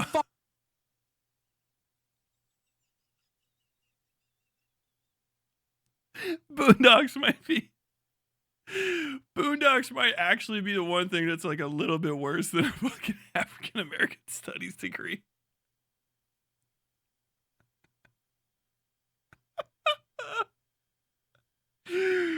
Oh man. The crazy thing about the Boondocks is it's like it's like a cultural cheat sheet for 25, 30 years ago. And then if you start talking to different black people, they're like, Aaron McGruder doesn't know a fucking thing about black people. You're like, oh, is he not black? They're like, oh, he is. You're like, what do you mean? You're like, he just doesn't know anything about black people. You're like, what did you just say? Oh, what is that? But granddad, no. Yeah. You just gotta walk away. Like, okay, so I don't know anything? No, you watched fucking 4 seasons of a cartoon. I didn't watch the last season. You watched 3 seasons of the cartoon. What did you think you figured out? I don't know a lot. No, you just don't know shit about anything. You don't know a fucking thing. And you know so little. You learned from a cartoon. And it takes place in the suburbs that black people don't live in anyway. That's like the first episode is there is no black people there except for one guy. His name is Tom. Do you even get that joke? It's like, yeah, don't say that phrase. I won't say it. And now you think you know what? Because you watched a cartoon? Yes. Dude, shut the fuck up. Oh, there needs to be Boondocks 2. And it's just about the white guy that lives across the street that has like watched these black kids grow up and is just like, I'm part of the culture now. I'm fucking gonna die, dude. fucking demise then. Oh. Fucking standpoint theory ass motherfuckers. Oh my God. What is he even saying? What is this tanky gibberish? Oh my God, I can't even. Son's been having a bad day. This is all on top of. I got to move on. I'll keep talking about it forever. I'm not joking about it because I think the jokes are killing. I am so uncomfortable that you are watching steam blowing out of my ears. There is nothing about this what I'm doing for anyone's benefit but my own. That shit is so fucking uncomfortable. I freak out about it. I am stating all of my insecurities in those bits. Every one of those things is things I'm deeply worried about. I don't want to fuck up some person that took a chance on me's day by being insanely corny about like their protected status, no matter what it is. Like, that's the worst possible look. Dude, do you know how fucking pissed my wife would be?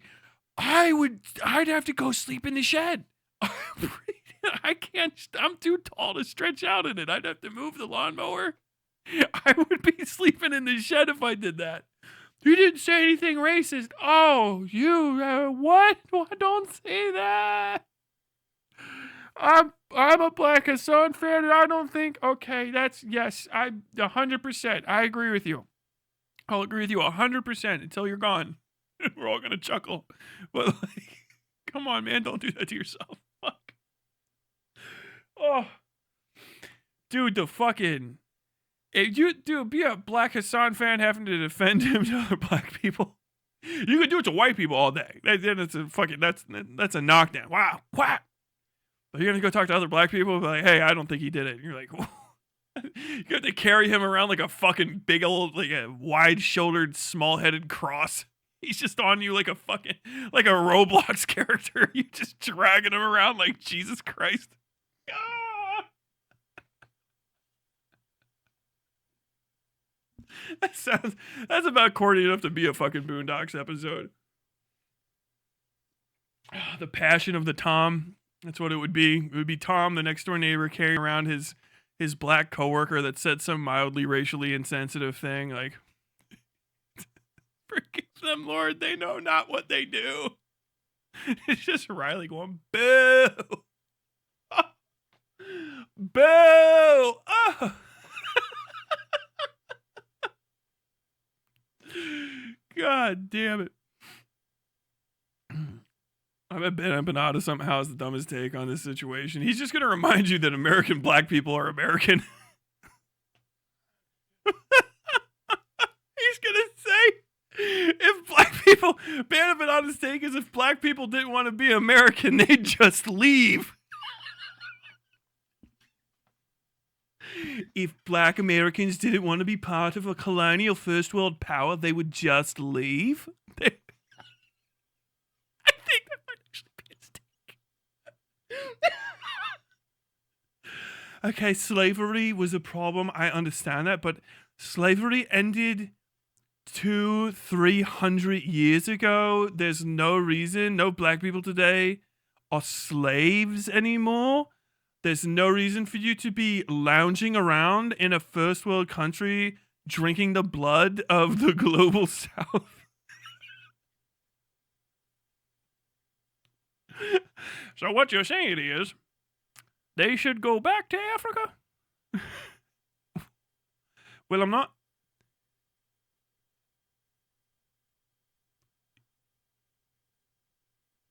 This is Israeli propaganda. Fucking done, bro.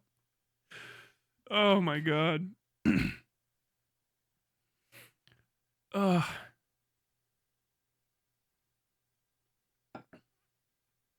Learn more from that one episode of South Park where Stan concludes that he literally can't understand the black experience. It's true. Tyler, look at the link I sent you. Did you get that thing I sent you? Did you get that thing? Oh no.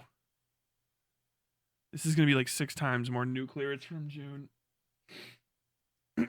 Don't hit me. Oh, God.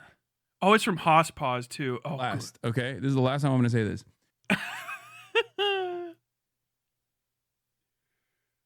Why is he? Oh, God. What is that?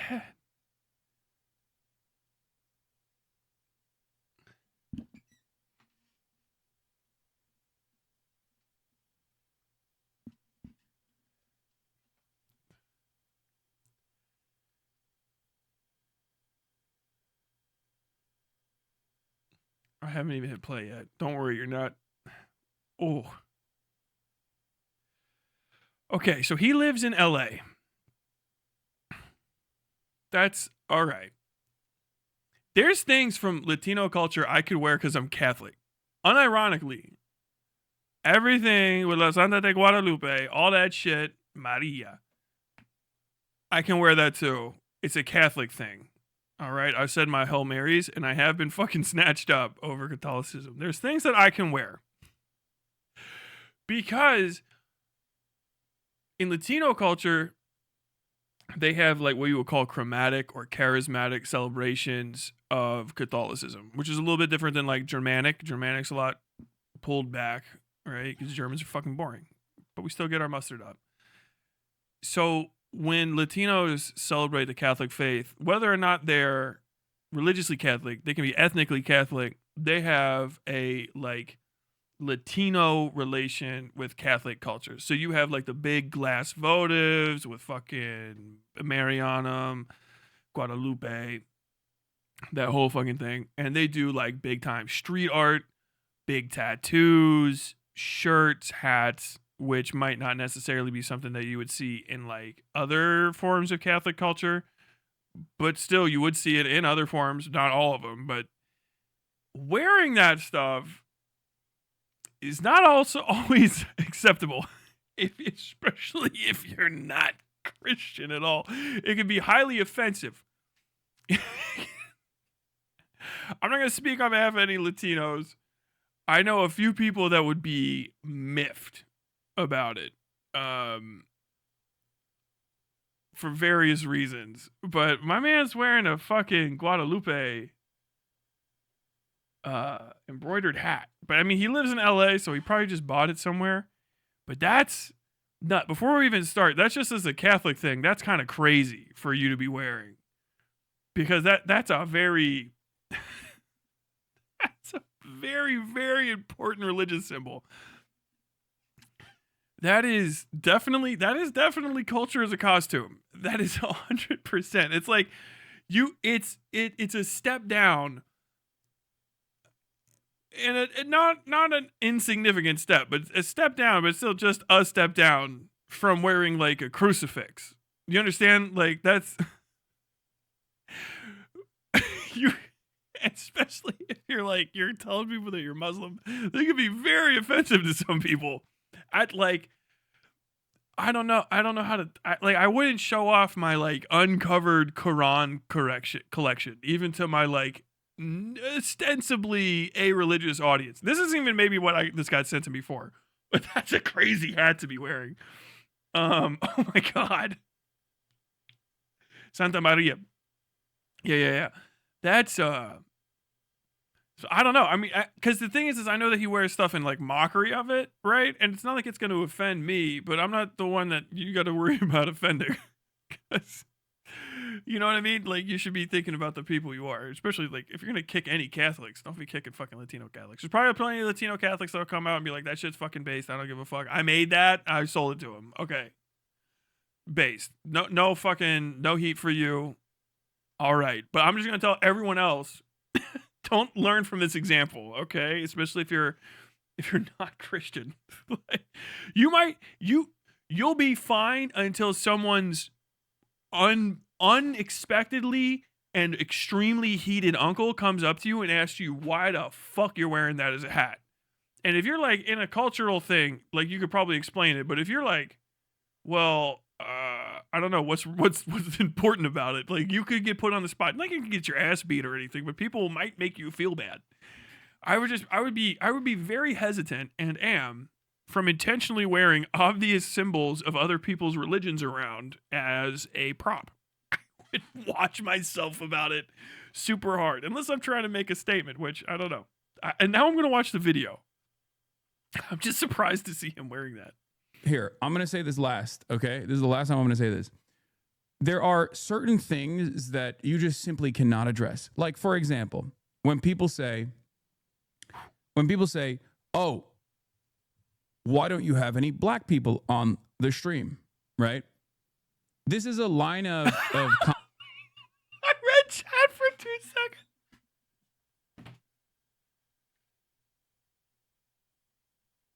June, why you do this to me?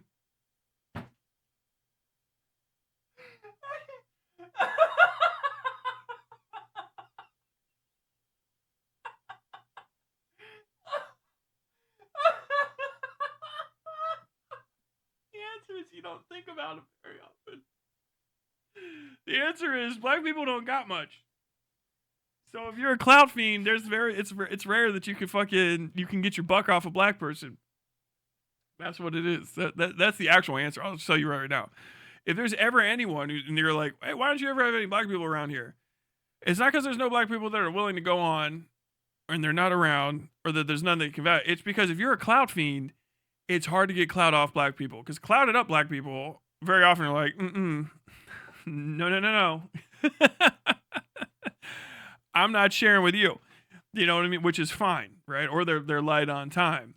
There's plenty of black creators out there, tons of them that probably would love a come up, but they can't do anything for you, so you don't think about them because you don't think about black people. That's the answer. I'll tell you that right now. And that's not like, Tyler, you're stunning insight. I just described fucking DEI to you. Sorry, that's what affirmative action is.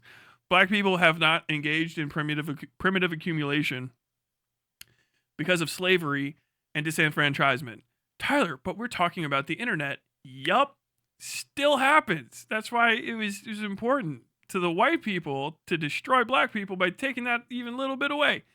It's because if you don't think about black people, or no one makes you, or no one just goes ahead and goes, hey, we're just going to take a little bit so we can try to rebuild this. We're going to give everybody an opportunity so we can start get it. Then they'll get ignored. You get put by the wayside. That's fundamentals. That's not. If you get to a point where someone has to ask you about that, you should not be talking about racial issues, because the answer is you don't give a fuck about black people because they can't do anything for you, which is fine. Because you're a white person in America. You're expected to behave that way. That is how America wants you to act. You are an American. Congratulations. You passed your true citizenship test. Have money. Fuck them black people. That's the foundation. That's how it happens. That is raw how it happens. You see, why these guys get to hang out with a lot of white folks? No, I've never seen a black folk. There's probably no black people. That's the way they want you to say. I bet there's no black people have anything to say. No black artists. Yeah, there's probably no black musicians. I don't think there's any black carpenters. I don't think there's any black farmers. You ever seen a black farmer? Well, once upon a time, we seemed to have a bunch of them, and then something happened. I start fucking putting my little fucking thinking hat on. Oh, you're self-obsessed. So having to try to fucking think about other people that don't have stuff that you want doesn't happen. So when you're self-absorbed, you won't naturally have the inclination to have people that don't have shit around you. Not a lot of fucking trans people on his streams either. Never noticed that. He's gonna say, I have a lot of minorities on my streams, a lot of Jewish people. Because he lives in fucking West Hollywood. There's a lot of rich Jewish people. If I have to guess that's where it's going, I'm gonna fucking die laughing. But that's what happens. There's people that get fucked out of everything and they don't have shit. You will never see them around. Because there's nothing that anybody can do for them, right? If you're like, I'm a clout fiend, are you gonna go like, oh shit, I need to talk to all the fucking the trans community is clouded up like crazy. I need to make sure I got them in my fucking no. And if you're just like, I'm just gonna go clout to clout to clout to clout, it's just fine. People do that. You're not gonna hit a lot of trans people. Why? Because trans people ain't got shit. Ain't got fucking anything. They got Chapel Roan. She ain't fucking trans. I don't even know if she likes trans people. She does. I hope. But like, yeah, what fuck? I mean, his community with the one trans person now that takes overextend that fucking conversational point. They fucking went after ContraPoints like crazy. Don't like any up in their airs types. That's what's gonna happen. You're never gonna have any minorities on if you are not focused on doing it. You have to be focused on that to do it. You have to, because otherwise you won't. Because people don't have shit. The likelihood of running into somebody that has more or the same amount of stuff as you and they are an underprivileged person is unlikely. And that's just how it happens. I'll stop beleaguering the point. Is that you just simply cannot address. Like, for example, when people say, oh, why don't you have any black people on the stream, right? I can't. I'm fucking cringing, dude. My toes, I'm about to get a cramp in my fucking toe from flexing my foot out of sheer nervousness for what he's gonna fucking say. I'm so freaked the fuck out. This is a line of commentary that even if you address it by pointing to all the black people that I do have on the stream, you still look like a fucking white guy counting black people. Like, it's crazy. You know what I mean? It's one of those things where... Oh, God. Where's the supercut? This isn't the supercut. It's from Hodgepodge. It was a super... How many? Do you know what I mean? Like, I can't think of... It's hard for me to think of black guests that he's had.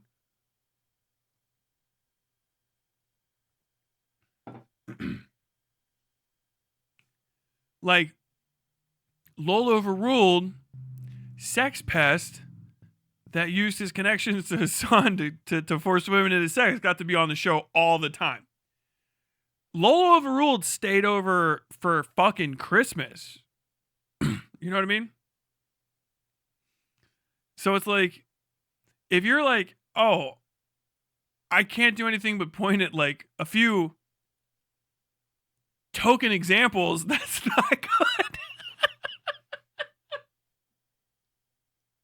if you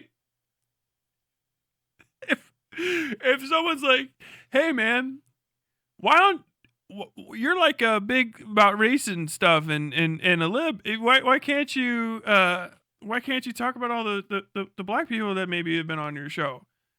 And then you have to go, well, I have, but I can only point to a few token examples. That means something, and you need to be retrospective and not responsive. You need to be that should be your moment. I've said it forever that Hasan has a big platform that he doesn't share. And as a socialist, that's wrong. If it was, I can't say that same thing about somebody like an XQC. If XQC doesn't want to share his platform, that's his prerogative. He's a cunt. Hasan's supposed to not be a cunt. He's supposed to be sharing his platform and building up all these other creators. But Hasan wants everything for himself because Hasan is a capitalist. Even if he doesn't want to admit it, even if he makes his money off saying capitalism is bad, he still owns property, his show, which he does not share. Like he maintains it, and he's accumulating and growing into other people's spaces and blocking them off from getting access to shit. I mean, I did that a year ago or whatever. I said, it's crazy that I can't find this new FD signifier video and click directly on it, because when I try to find the FD signifier video, I have to go past 8 fucking Hasan Piker videos with FD signifier in the fucking thumbnail, almost the exact same thumbnail as FD signifier's video, and see Hasan reacting to it before I get to FD signifier. Now, that might signify something to other people, and I'm not trying to speak on FD signifier's behalf. As a matter of fact, he said he doesn't mind. He gets a nice little fucking bonus, and I wouldn't ever ask him to talk against Hasan anyway. Not his fight to fight. But what I'd say is, if it's happening to him, it's probably going to be happening to everybody that talks about it. And so, like, you have Hasan Piker flooding the market, which is just a problem. It's a fucking massive issue. He floods the market. He floods the zone with his cheap, shitty fucking stuff. And then other people can't get up. And then on top of that, he blocks other people from getting bigger by basically taking up all that space and not sharing. Yeah. So, like, there's going to be other people you're going to notice because he does it, and more other people. Fucking Vosh does the same thing. We'll be straight up about that.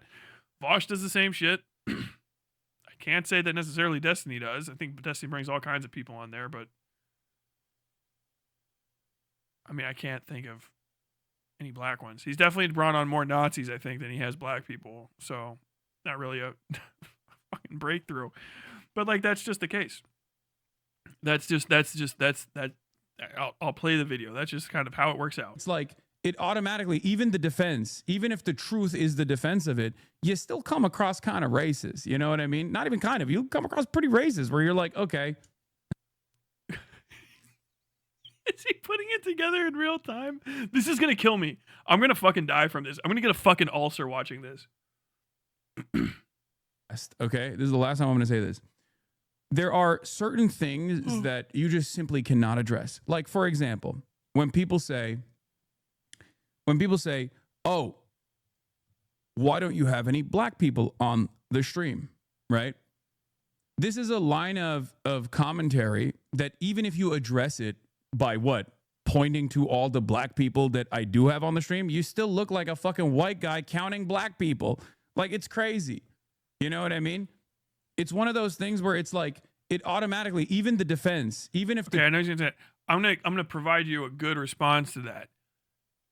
If someone says you don't have enough black people on your stream, especially if you're in a bigger stream, nobody wants to be on my stream. I'm a fucking nobody. If somebody really does, let me know. You just say, who would you like to see? That's it. If someone says you don't have enough black people on your stream, and they're talking to somebody who does have enough black people on their stream, no one will go, oh, okay. Yeah, that's a reasonable criticism. You know what I mean? They're like, what are you talking about? You know, this is the Breakfast Club. We have black people on here like literally every day. You know what I'm saying? So you have like a show that has all black people on it. Then you have the, Hasan show, right? Somewhere in there is the right amount. Maybe there is no good amount, but you don't have to be defensive. If someone says, hey, you don't have enough black people on your show, or I wish you had more black people on your show. I guarantee you, anyone that has that question in mind, if they're being honest about it, you can say, who do you want to see? And then the conversation progresses positively. You should bring on FD Signifier again. And then you say, okay, I'll ask him if he wants to come on. You brought on fucking Lowell Overruled. What does he got to offer? A law degree and a Substack about wanting to fuck Asian girls, which I know is probably more up your fucking alley, Hasan. But like, yeah, I would like to see more FD Signifier. Bring on fucking Foreign Man and see if he can do that fucking crazy fruit by the foot ass speech style he does in his videos live. You know, bring on anybody. I don't know that many black people in creative. I know my list of black folks is short. We all have a list of black folks if you're white that makes you try to feel less racist, but you're always racist. You're white. It sucks to suck. You got it in you, bud. You shouldn't have become part of the ruling class in a country founded on racism. Whoopsie daisy. You're still racist. Don't worry about it. Try to fix it. And just like, I don't fucking know. I don't know enough black people. Okay, I'll tell you 3. Every time I've ever said that, and go ahead, shout people out in the comments if you want right now. People say, oh, wait, do you know about this person? You know about it? Hey, Prim's Hood Cinema. Fucking, I don't know why the fuck you go on there, but I just want to shout out Prim's Hood Cinema. Prim's Hood Cinema taught me about black people. I'm just kidding. No, it's actually just a very funny breakdown of movies. It's very good content. What's his name? Spark Up. Shout out Spark Up for taking criticism of, hey man, maybe all your videos shouldn't just be reading the fucking plot of movies. And then Spark Up has actually put out, I think, a pretty decent video recently. Or at least I was listening to it while I was playing video games. You know, like, you can do it. You sound corny. I know I sound corny right now. I'm stumbling around. It's fine. No one that you need to impress is going to be impressed. And only people that you need to impress with your conversations about black people are black people. That's it. And you're not going to do it. You've already fucked up. You're like, I'm going to impress black people with my knowledge of black people. They're saying, no, you're not. Don't worry about doing that. We just want to see you fucking fumble. Whatever. You're good. If you're trying to be impressive with your knowledge of black people and you're doing it, you are impressing white people. That's what you're doing. You are impressing white people. Suburbanites are going, wow. You have listened to Jaw Rule. Incredible. I meant to say Jay-Z because of Ether. And I said Jaw Rule because 50 Cent lives inside me and he hates that motherfucker. That's the point, though. You're never going to impress anybody. If someone says that you're lacking and you care about civil rights, if you care about trying to get like black equity to be a thing and you want to do your little part of it, and someone's like, you could probably do more like this, you can tell people, I don't think I can do that. You can say, I don't feel like I have the time. I don't feel like that energy would be wasted. Or it would be valuable that way. I don't think that would work. Or you can say, okay, what do you have in mind? You don't have to have any ideas about how to fix the plight of black people, because no one trusts you to have them fucking anyway. And people that have more to say about it have already had all your thoughts 65 fucking years ago, okay? There's nothing. James Baldwin wrote all the books you'll ever need to know all of the things that I will stumble talking about, and then way more on top of that. Okay? Like, they've already got it fucking figured out. It's okay to not be cool. No black people are gonna think you're cool, like, for that shit. Maybe somebody will, there's fucking kids and shit, but like, the people I want to impress are people my age. I don't care if a fucking 18-year-old thinks I'm cool. I don't care what color they are. But like, adults that are my age, fucking like, hey, you should do this. I think that you would have a good conversation with this person. You should bring this guy on. I just hope this motherfucker gets more views. Talk about this artist. This lady is making dolls and artwork. Fucking, I don't know, Triptych, are you here? Shout out that person that was drawing the things, and I was like, I think that they're going to start selling those, and then you immediately found out they were doing stickers. When you watch this later, sometimes shout out, whatever. That's what you got to do. Just go like, what can I do to help? Because you don't know. It's fine not to know. When you're talking to white people about racial issues that have nothing to do with white people aside from all the fucking shit we fucked up, okay, that's one thing. That conversation can get aggressive. That conversation can get mean. That's white people fighting about white people shit, which is cruelty, okay? And how we should maybe do less of it. That's one thing.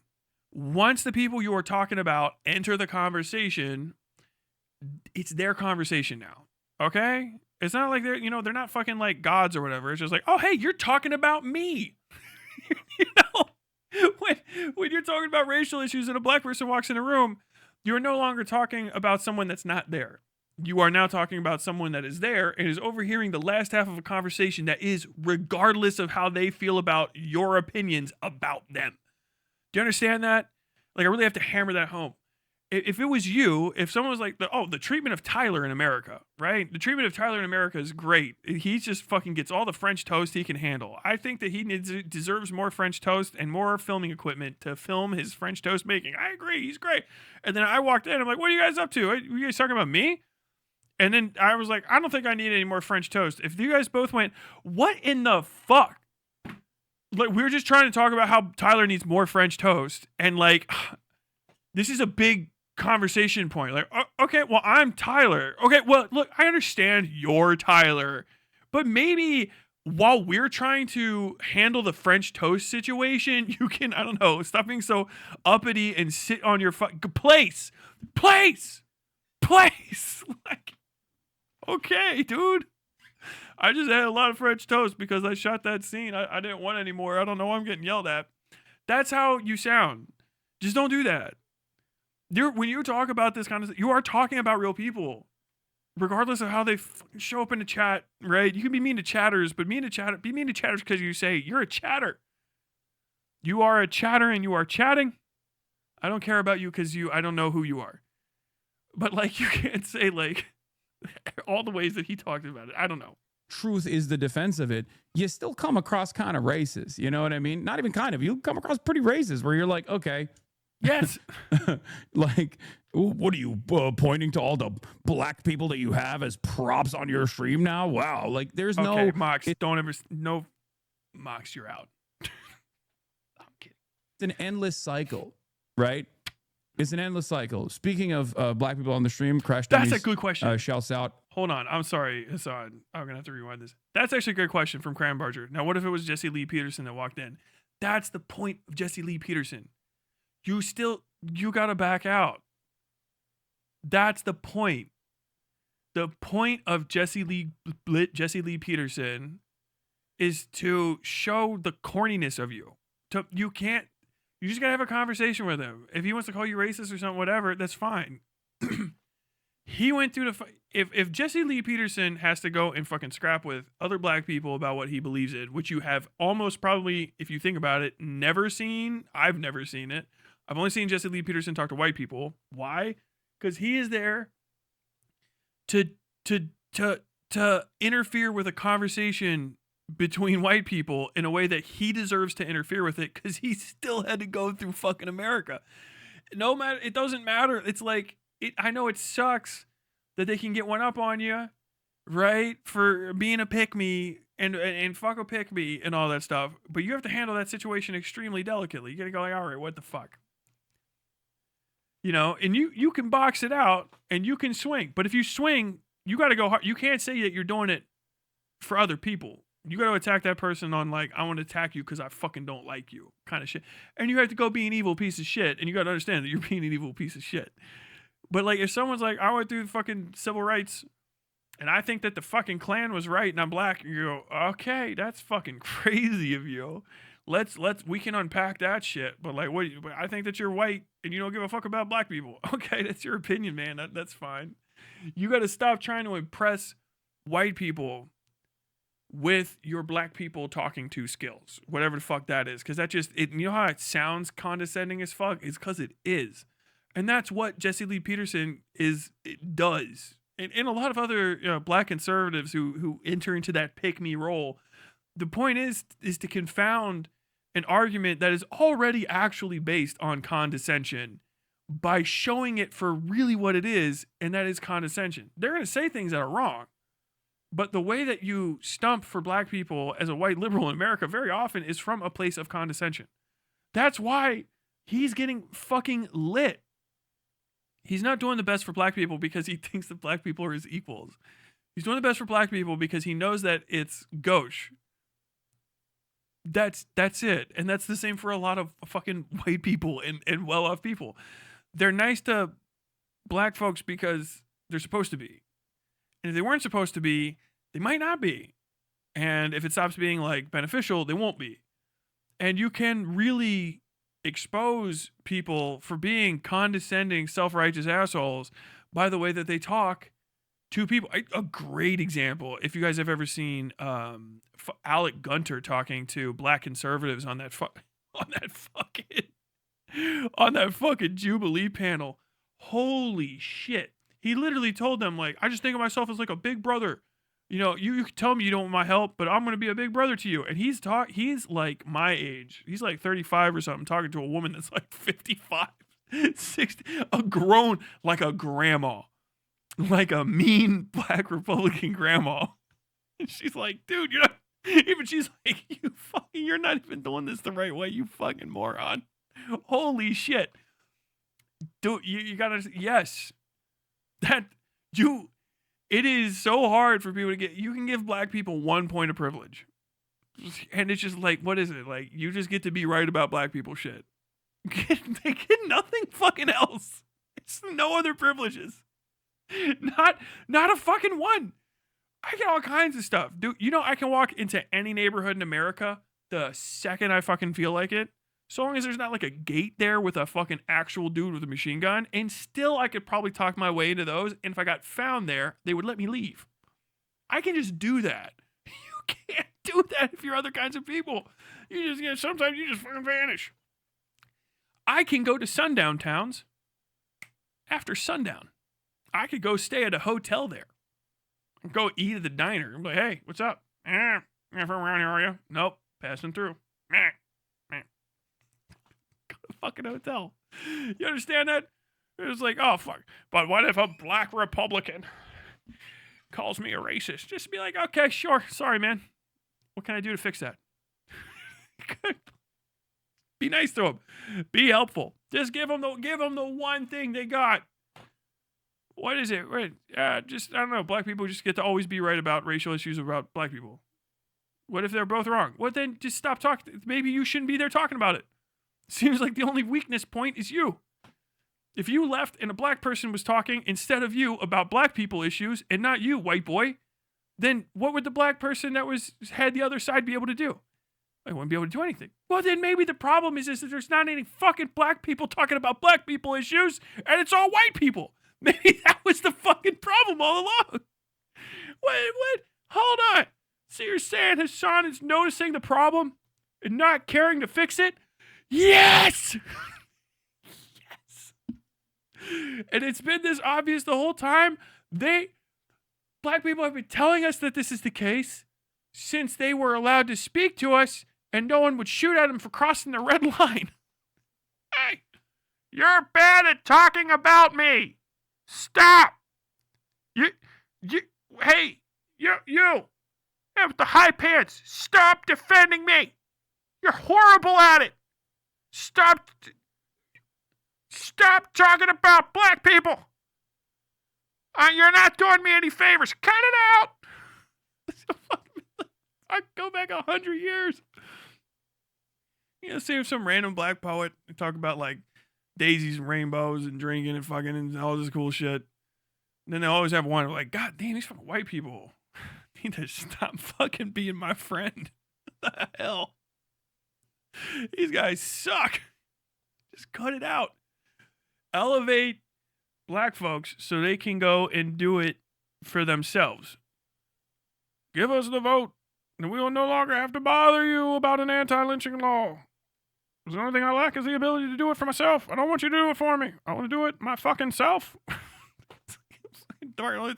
No, Martin Luther King. Stop. I don't want to hear that one. Tell me the nice speech about how I could pretend like I'm a child and you're a child too. And oh God, I'm not racist. And we're playing in the daisies, dancing in a circle forever in a field of dreams. I'm turning into fucking Anthony Fantano. I'm so shocked. I just don't want to hit play again. Like, what are you Ugh. pointing to all the black people that you have as props on your stream now? Wow. Like, there's no, it's You an have endless to. cycle, right? You have to. You have to do that because you have token minorities on. That they can't do that to you if you don't do it. Well, when's it gonna end? I don't know. When fucking civil rights ends, man, that's equity. Like you're getting the same. This is white supremacy. This is what it sounds like. This is how they get you into the frustration of saying like, so like what? I have to give more of myself than other people do so that they can have the same that I have. With the next thing you know, he's gonna say, well, they didn't work for it. Like, they're not allowed to. You didn't get the opportunity. Oh God, never mind. I can't. Hasan does not realize that when no one has explicitly said that affirmative action is bad to him to his face, so that he knows to say it's good. He doesn't know to find it and go for it. When I say people are unprincipled leftists, that's what I mean. You should be able to find that. It's hard to do. My wife is fucking cool about it. Actually, I'm not even gonna, that's her story to tell. But like, it's hard to do. That's why it's worth doing. And you have to think about it. Because that's what if you want to even try to be the fucking like fairy king of Never Neverland and be like, I care about black people. That's what the caring is you have to, before it becomes a problem that you're reminded of, fix it. And once you're reminded of it, if you have failed to do so, to not maul and piss and moan and whine. Fucking racist watching this and be like, look, I told him, you give him an inch, they'll take a mile. Fucking Jesus Christ. I've seen this so many times. It's an endless cycle. Speaking of black people on the stream, Crash Dummies shouts out, are gonna be on the stream tomorrow. Has nothing to do with any of this fucking dumb nonsense. Obviously, they're just in town. But, you know. But like, that's what I mean. Bro, what's with the liberal tears cup? There's so much like affectations. People call it fucking right wingers irony poisoned, but like at a certain point, like what are we even going on? See, look, He's look, 90% jewelry. you know. But like, that's what I mean. See, look. He did it. He did it while I was in the process of explaining it. Maybe don't count black people and instead just stop centering whiteness. Like while I was. That chatter is correct.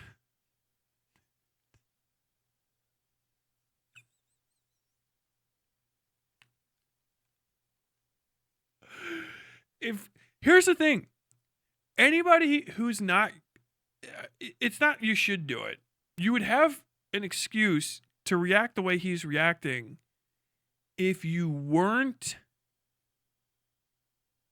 a person that makes their money off of being a fucking hyper aware, politically correct wokey in the correct usages of those terms. Even like, you're supposed to be a socialist or at least a progressive.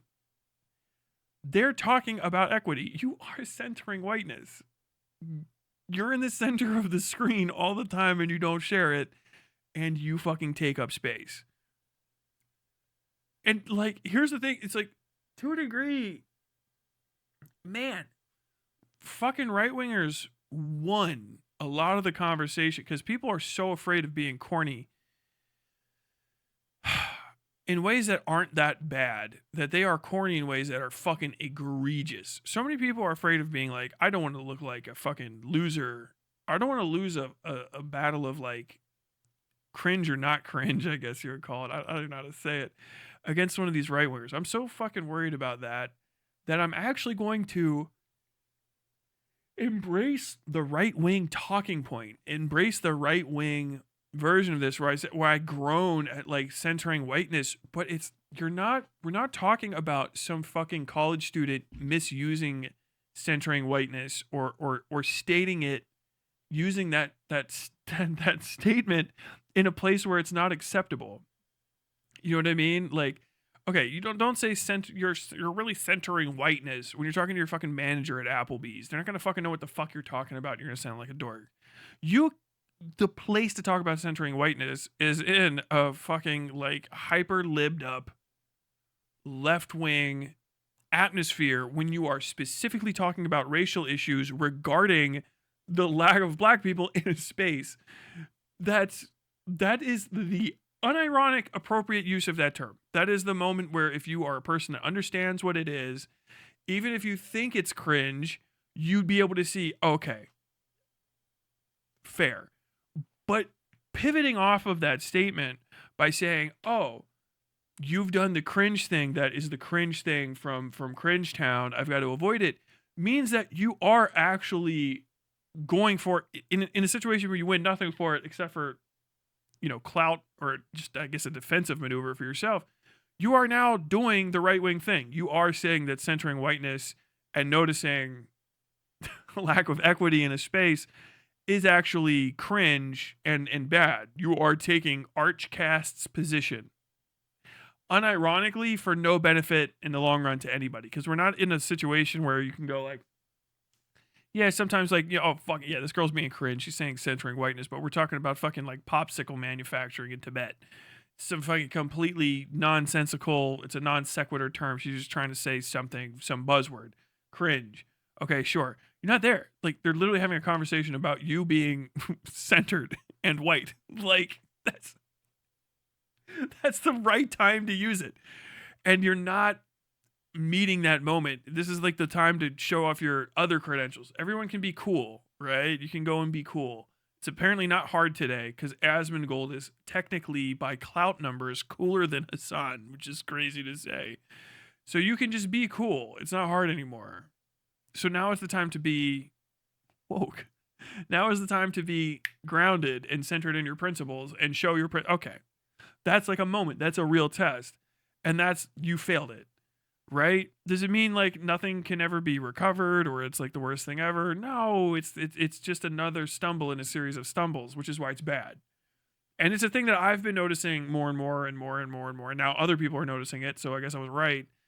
And it's like, you gotta, these are your blinker signs to hit the brakes before you turn your entire operation into something that is going to just be an alternative version of being on the right wing with lefty characteristics. You're just creating like a sort of like white focused, but we're not really white, but there's a lot of us that are. Some sort of white socialism. I don't know. I hope that's never existed in another country and went bad. In the process of saying like, if I were to respond like that, that would still be racist. And he literally did it. It's because the truth is you're racist. You can't be, that's why the response is impossible, is because you've done racism. You are a rich person, a rich pale person in America. You very likely are engaging in racism. You have to be engaging in racism, at least by proxy, no matter what, because you have money in America. You have to engage with racism in a positive way in order to have money in America. It's not like a fucking crazy thing. We were founded on slavery and disenfranchisement. Like, if you're here at all, that's the case. Now we're in a position where someone's like, hey man, you're not doing the right thing in regard to racism. And your response is like, well, the only response I have for that would make me sound racist. And it's like, here's your sign.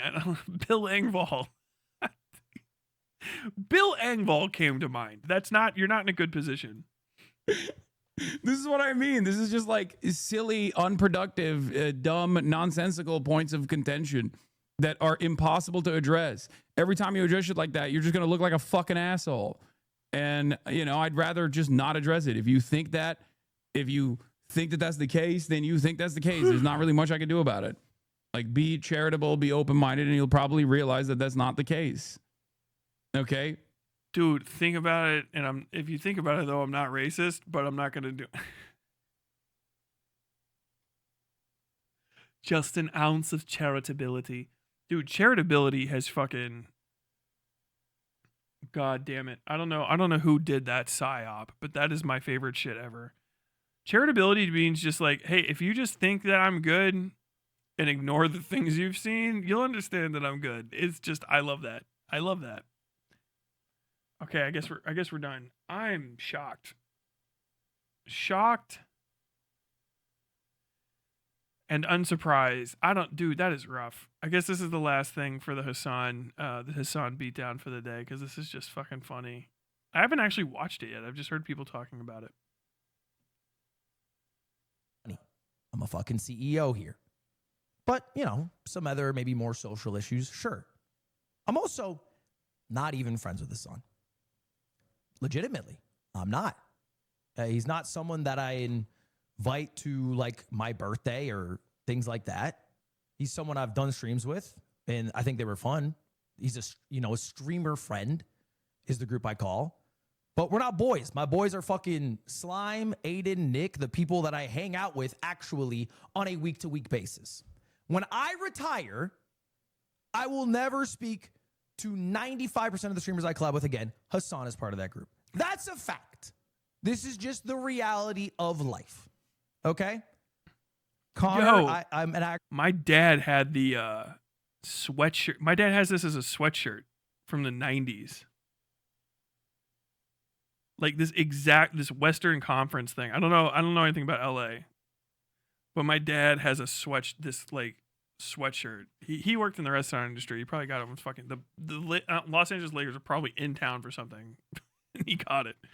But my dad has this. That's like a shot, like a childhood memory. It's all chewed up and stuff. Like he fucking work in it. Actual friend with Connor, I would actually speak with after. But most streamers I wouldn't. It's just true. They wouldn't go to my funeral. I wouldn't go to their funeral. We would never speak again. The same thing that you would experience if you ever worked. Money. I'm a fucking CEO here. Oh my god, wait, corny. I don't know. That is pretty funny. Because it probably just hurt Hasan's feelings. It's a completely meaningless statement, but that dude just needs to be loved so bad. That's very funny. I would not go to his funeral. Why would he, who says that? I think somebody showed me, whoever, it was fucking Gato Fumador or whatever, that shared that originally. Oh no. What is that?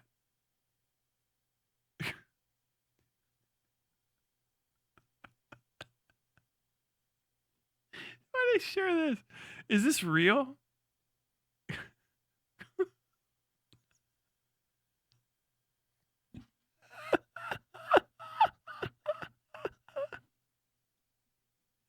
Is Hasan an African American in this? Why is that?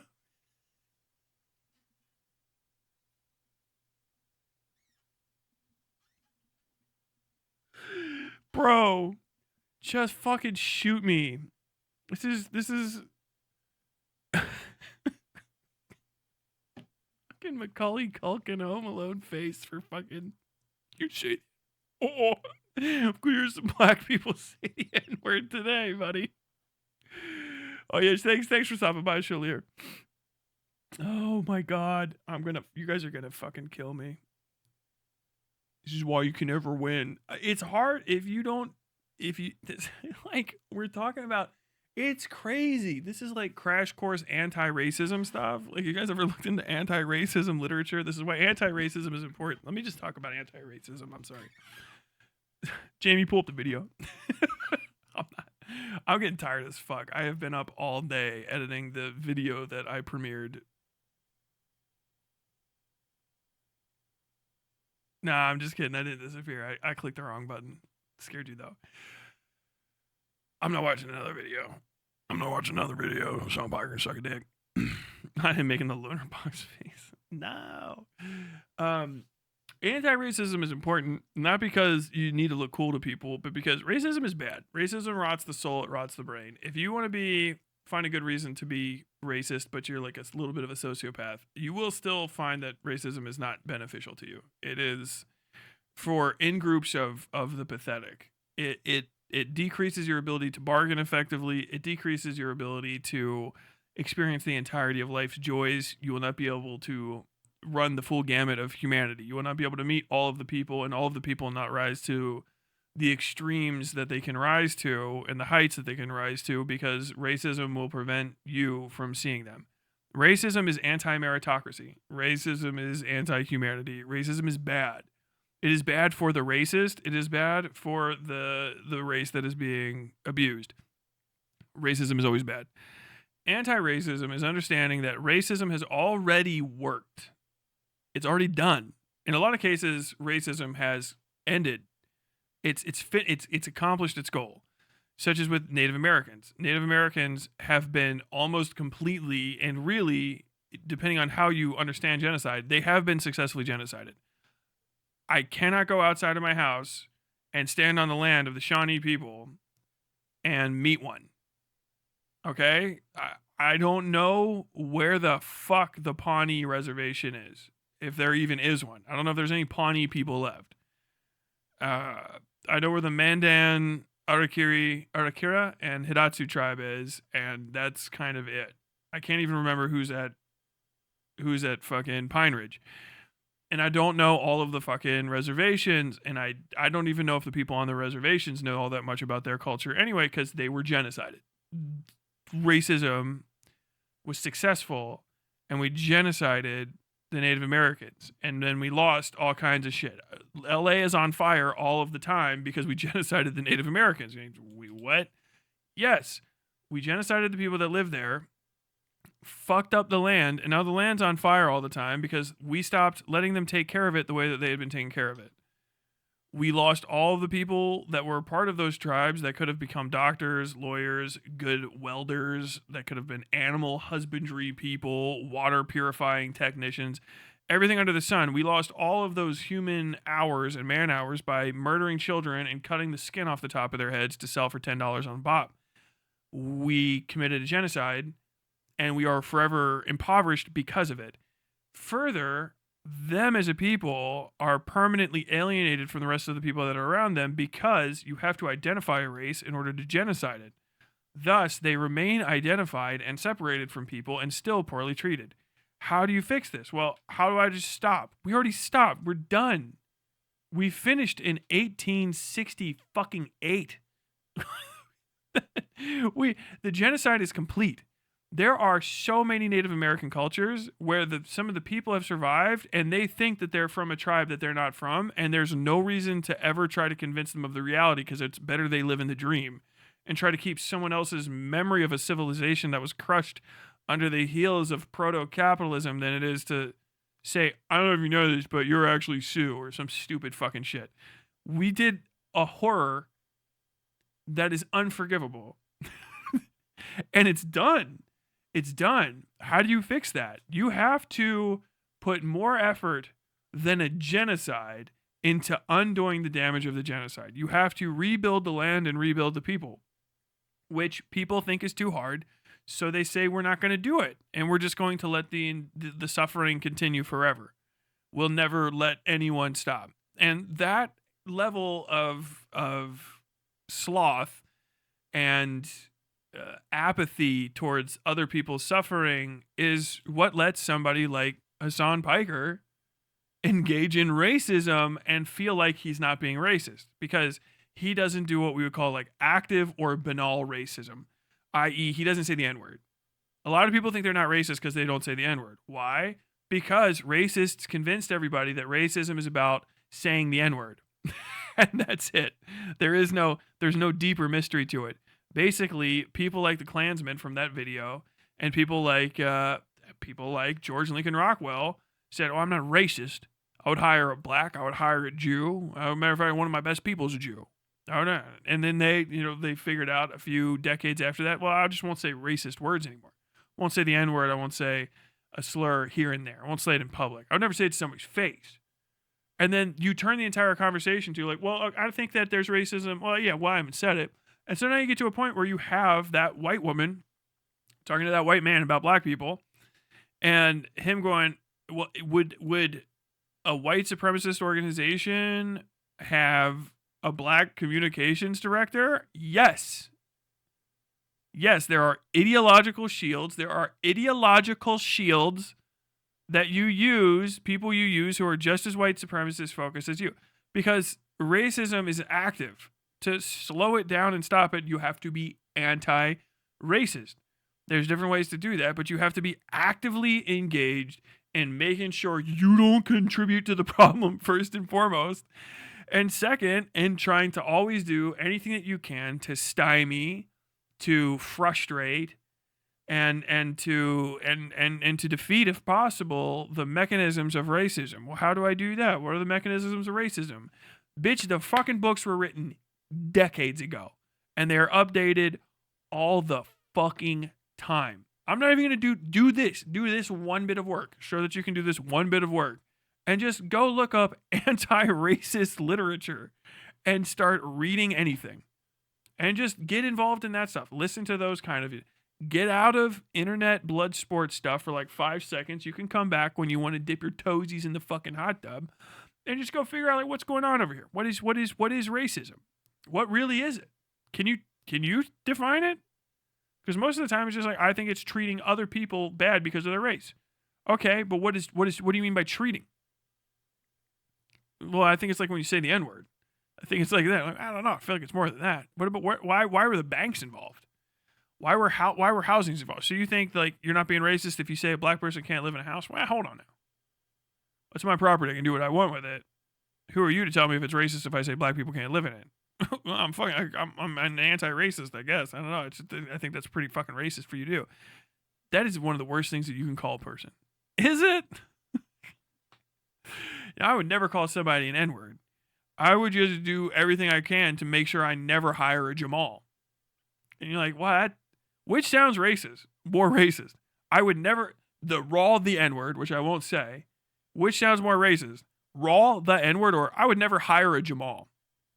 Which one does it feel like it got past the skin and it's like inside of you? Like that second one, that one kills. That's a headshot. Ugh. I would never hire I would never hire a Keisha. Like, ugh. That's what real racism is, but you're not ready for it. Because obviously, yeah, you're gonna flinch at the N-word. It's pure. It's open. It doesn't have any of its like petals on the outside. It's bloomed. Real racism, and I'll tell you, this is a thing. I've got to make a video on this. I'll tell you what the most racist word you can say is. I'm gonna say it, and you can't say anything about me saying it. I'm gonna tell you the most racist word. Brace yourself. This is the most racist word you can say.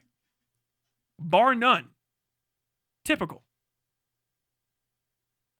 Typical. That's it. That is the most racist word you can say. And it doesn't sound like a fucking thing, doesn't it? But if you know how to listen for it, you heard it. You can hear the echo in it. Typical. You know what that means. You know what it says. And you can say it if you're a racist to another racist. They can say it. Typical. Of course. Usual suspects. Fatigue is real. That's the most racist word you can say. Typical. And that's where racism is. That's how successful racism has been as a business. And it's fucking you over. Trust me. You're not getting your fair due as long as people are being racist. That's what racism is. Anti-racism has to be more clean, direct, calculated, and stronger than that to work. And because it's so difficult for that to happen, it has to be constant. And the people that want to say that they're anti-racists have to be fucking on it. You have to be on it all the time because racists, is the they here, will use your stumbles, they will use your flaws, and most importantly, they'll use your exhaustion against you. That's what that fatigue means. Oh, the fatigue is real. Because the people say that about like, okay, yeah, it's like what another video of a fucking black person shoplifting, black mom hit her kid in public, whatever. Who gives a fuck? Black kid did a little knockout game, whatever the hell. That one thing. But what fatigue really is, and what you'll see it also is when somebody's just like, I want my fair shake. Hey, this person is suing this company for $20,000 because she was fired for some racist thing. Oh, the fatigue is real. Because that's what they want you to feel tired about. They want you to feel tired about caring about black people. That's what the point of that is. That's where anti-racism comes out. Hasan is fatigued. He feels the fatigue. They're going to say that. Oh, the fatigue is real. I guarantee you I could make that video and that thumbnail and I could get a fuckload of views off of it. It might not be a bad idea just to do the fucking judo flip. But like, that's what it is. He feels the fatigue. It was hard because he doesn't care about black people. It's a front. It's hard for him to do because he doesn't understand. First off, they're poor, which is probably the biggest. Whoa. Yo, poor people are crazy. They want shit because they don't have stuff. And I don't know what that's like. But I don't have enough stuff because I like stuff and I think I need all of it. So what the fuck? He's feeling the fatigue. It's hard. It's hard to give a fuck about people that need more than you can give because they've had everything taken from the person who was 5 people behind them and no one ever gave everything back. It's hard. It's hard to give a shit. That's why you're supposed to be the good person. It's hard. Fucking hard to do. And it might not ever work. He felt it. That's what it was. That's the first. That's why that's bad. It's not just bad because he's a racist. You can't not be a racist. You're rich in America.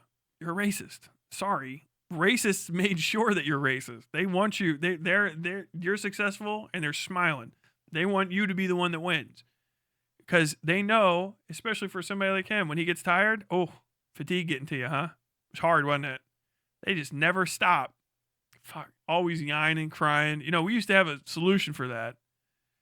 People said it's crazy. But, you know, I heard a couple 100 years ago, just a few licks, and you can shut them up. But, you know, hey, you're a good guy. One of the libs, right? That fatigue's going to get to you, isn't it? That's what it is. That's what evil is. That's what it fucking sounds like. It's a fucking handshake and a smile.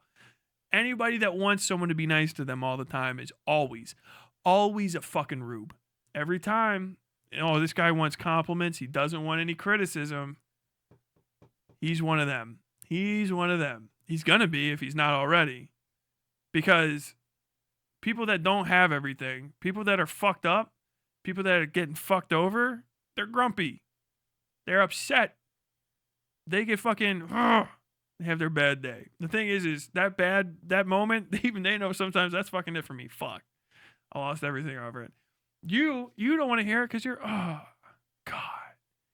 You know, I do nice things for them, and I don't have to, and it's hard. It makes me tired. But I do nice things. I don't have to. I could go grift. I could go work for the right. I don't have to do this. I could stop at any time. I could stop whenever I felt like it.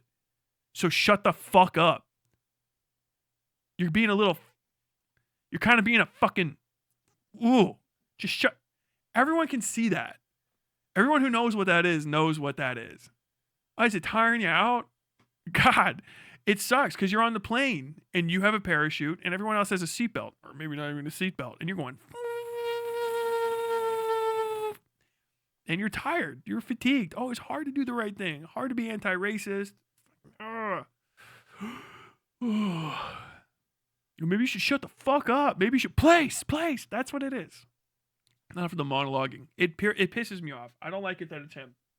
And I want to say hardcore right now, I don't blame a single fucking person that's ever been, and I won't blame whoever the fuck he finally finds that he can trot out to try to massage his image if someone fucking volunteers. I do not blame that black person. I do not care who they are. I do not care what they say or what they say. I don't blame them.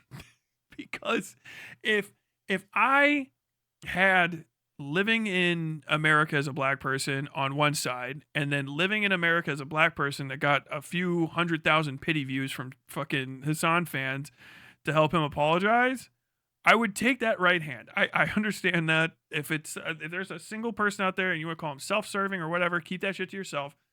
Do it. I'll say this right now.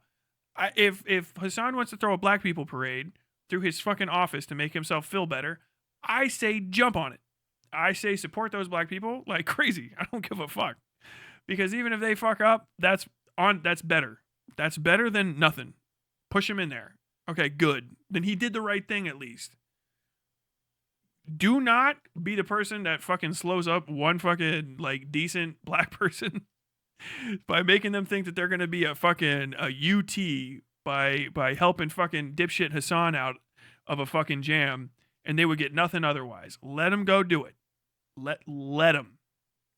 every fucking black person that has a better day tomorrow than before gets, because it's hard to get people out of positions. It's hard. You can't get rid of a Candace Owens. Is she a fucking anti-Semite? Yes. Is she probably a racist in ways that beggar the imagination? Yes. Is she a wealthy, well-connected black person that you kind of can always point to as, hey, well, black people can be wealthy and well-educated and smart and even on our side, even if we're evil? Yeah, which is something that wasn't there before. And fucking, oh god, it fucking, it sucks, but it's better than fucking, what do you want? Another Ann Coulter? Fuck. You gotta have something. Push that way. Go that way. It's not perfect. It's not right. I want 5,000 Fred Hamptons back from the dead and multiplied. Okay, well, you can't have that. That's a weird thing to ask for if you actually think about it. Take what you can get and push off to the next time. Get it so that you can't make that fucking complaint anymore. Okay? I'll tell you right now, if you get a fucking, what are they gonna do? If they restaff the entire Republican Party with black folks, fuck it. I don't have to worry about fucking anti-white racism. Okay. Or I have to worry about, okay, that's neat. I'll have that problem for the first time in my life. That's a win for me. All right. Neat. Fascinating, in fact. Better than nothing. Okay. Push in one direction and fight for that shit.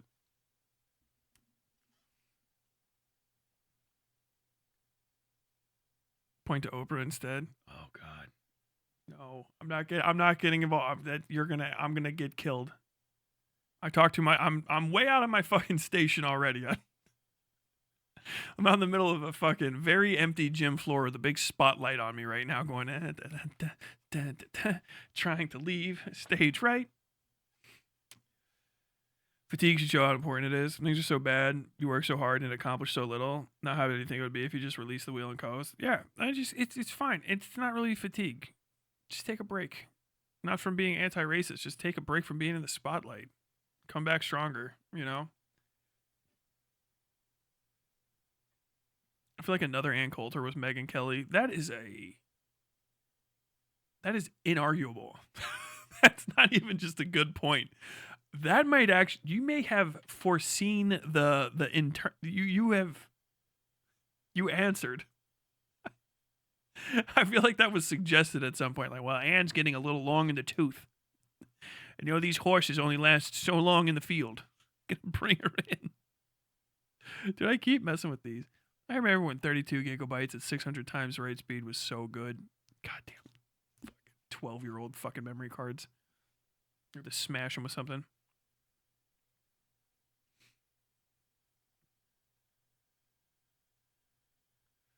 It's actually every video featuring a black person. What is that? Oh, the fatigue stuff. Sorry for opening that up. Not all racism is Green Book. Not even Green Book is Green Book. U.S. government did not end its explicit goal of destroying native tribal culture and integrating the people into the general population until the 1970s. True. It was only 50 years after they had gotten citizenship. I did not know that. I never even thought about that, actually, until right now.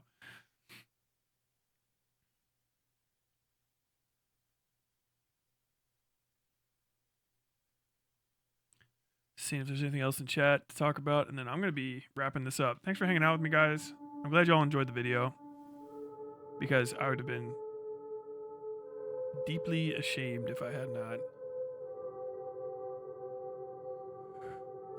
No, I was absolutely Alec Gunter in that video, because it's card posting covered it. Hold on, I know I can find it that way. I kind of want to just see this once.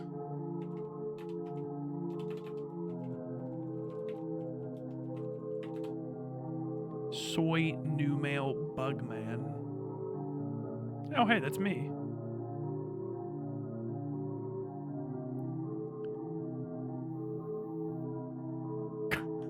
The intensity, dude.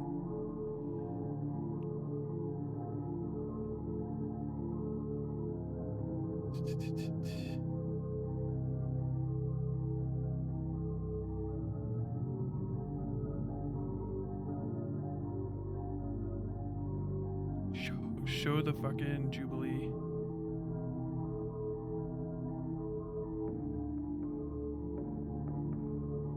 rage quitting.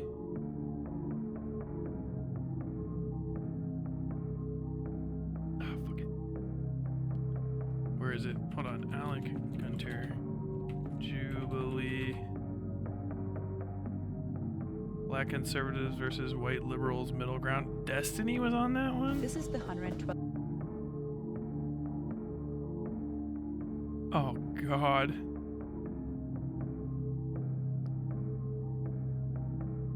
I don't even know. I thought this was older people.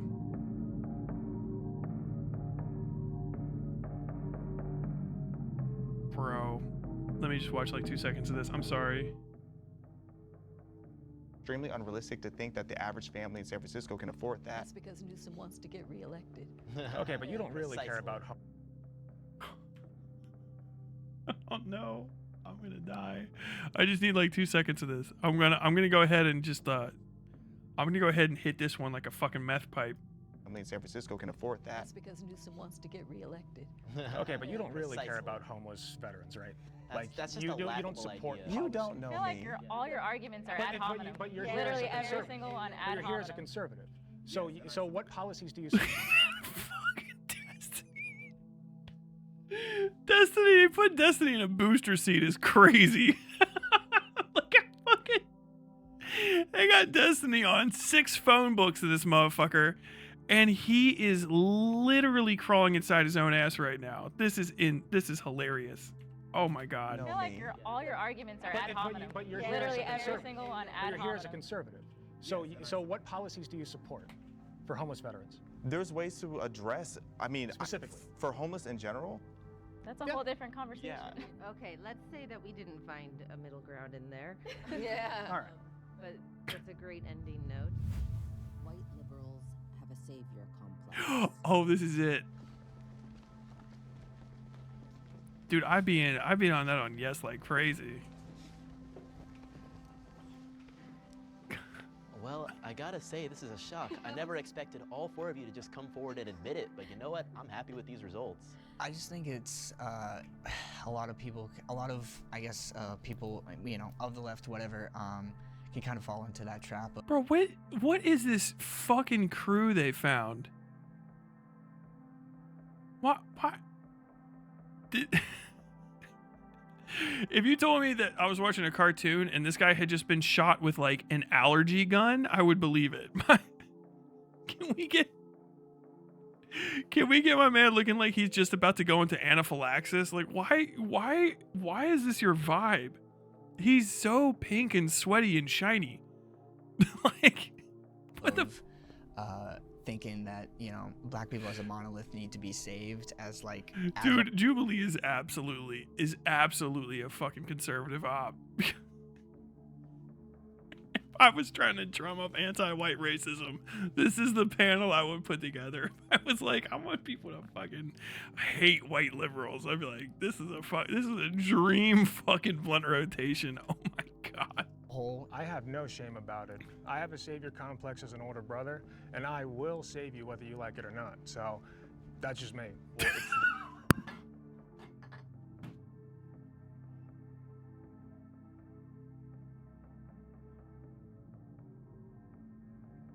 It hurts.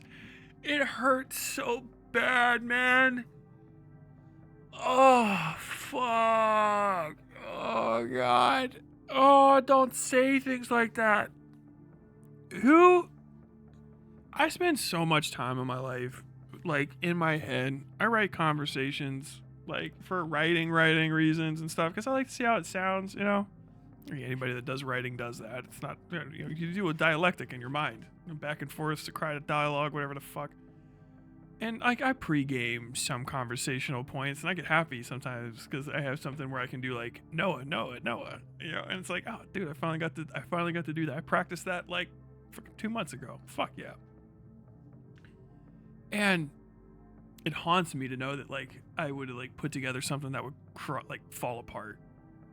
It's like, I wonder, did you workshop that? Were you like, damn, I'm gonna patronize somebody in ways they have never experienced. The part where he yells, that old lady, or I'm being mean. This lady right now. This actually, it might be coming up right now, but it is painful. Definitely not, because a lot of us are really just exhausted of being viewed as our skin color. Because when you have this mindset that you need to save black people and we're just sitting here minding our own business and living our lives the way we want to, I don't know why it is that people feel this immense pressure to be so apologetic and just always trying to cater and coddle to black people when we should just... No, I agree with this. It's 100%. I'll tell them right now. I don't mind. Yeah, I'm not doing it for you. I fucking hate white racists.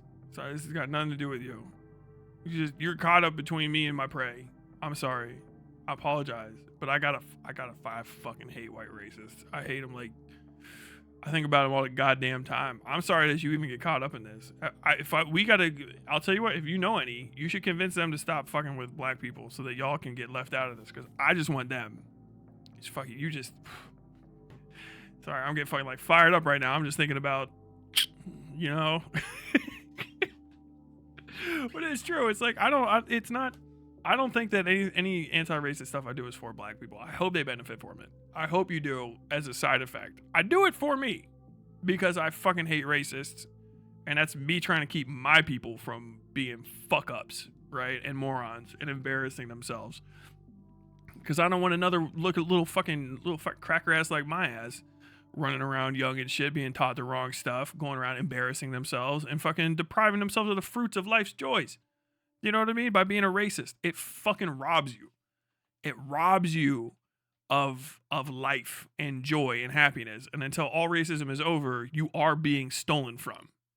You are being fucking fleeced. And I don't want that for my people. And I know that your people will benefit from it because less racism benefits everybody, but I'm not doing it for you. And I'm not going to treat you like a fucking child. Absolutely not. I would hate to be treated like that myself. That would be my answer to that. As it maybe in a little bit more, you know, cultured terms for the Jubilee meetup type deal. But like that is my opinion of it. Is I do my anti-racism for me and people like me because I know it benefits everybody else. But it's like I can plant a tree, the shade of which I'll never sit in, because I love trees. I like the ones that I have around me right now. I think there should be more trees for other people. So I will plant the trees. It is a selfish thing. As many things have, all actions must ultimately be self-motivated. You know what I mean?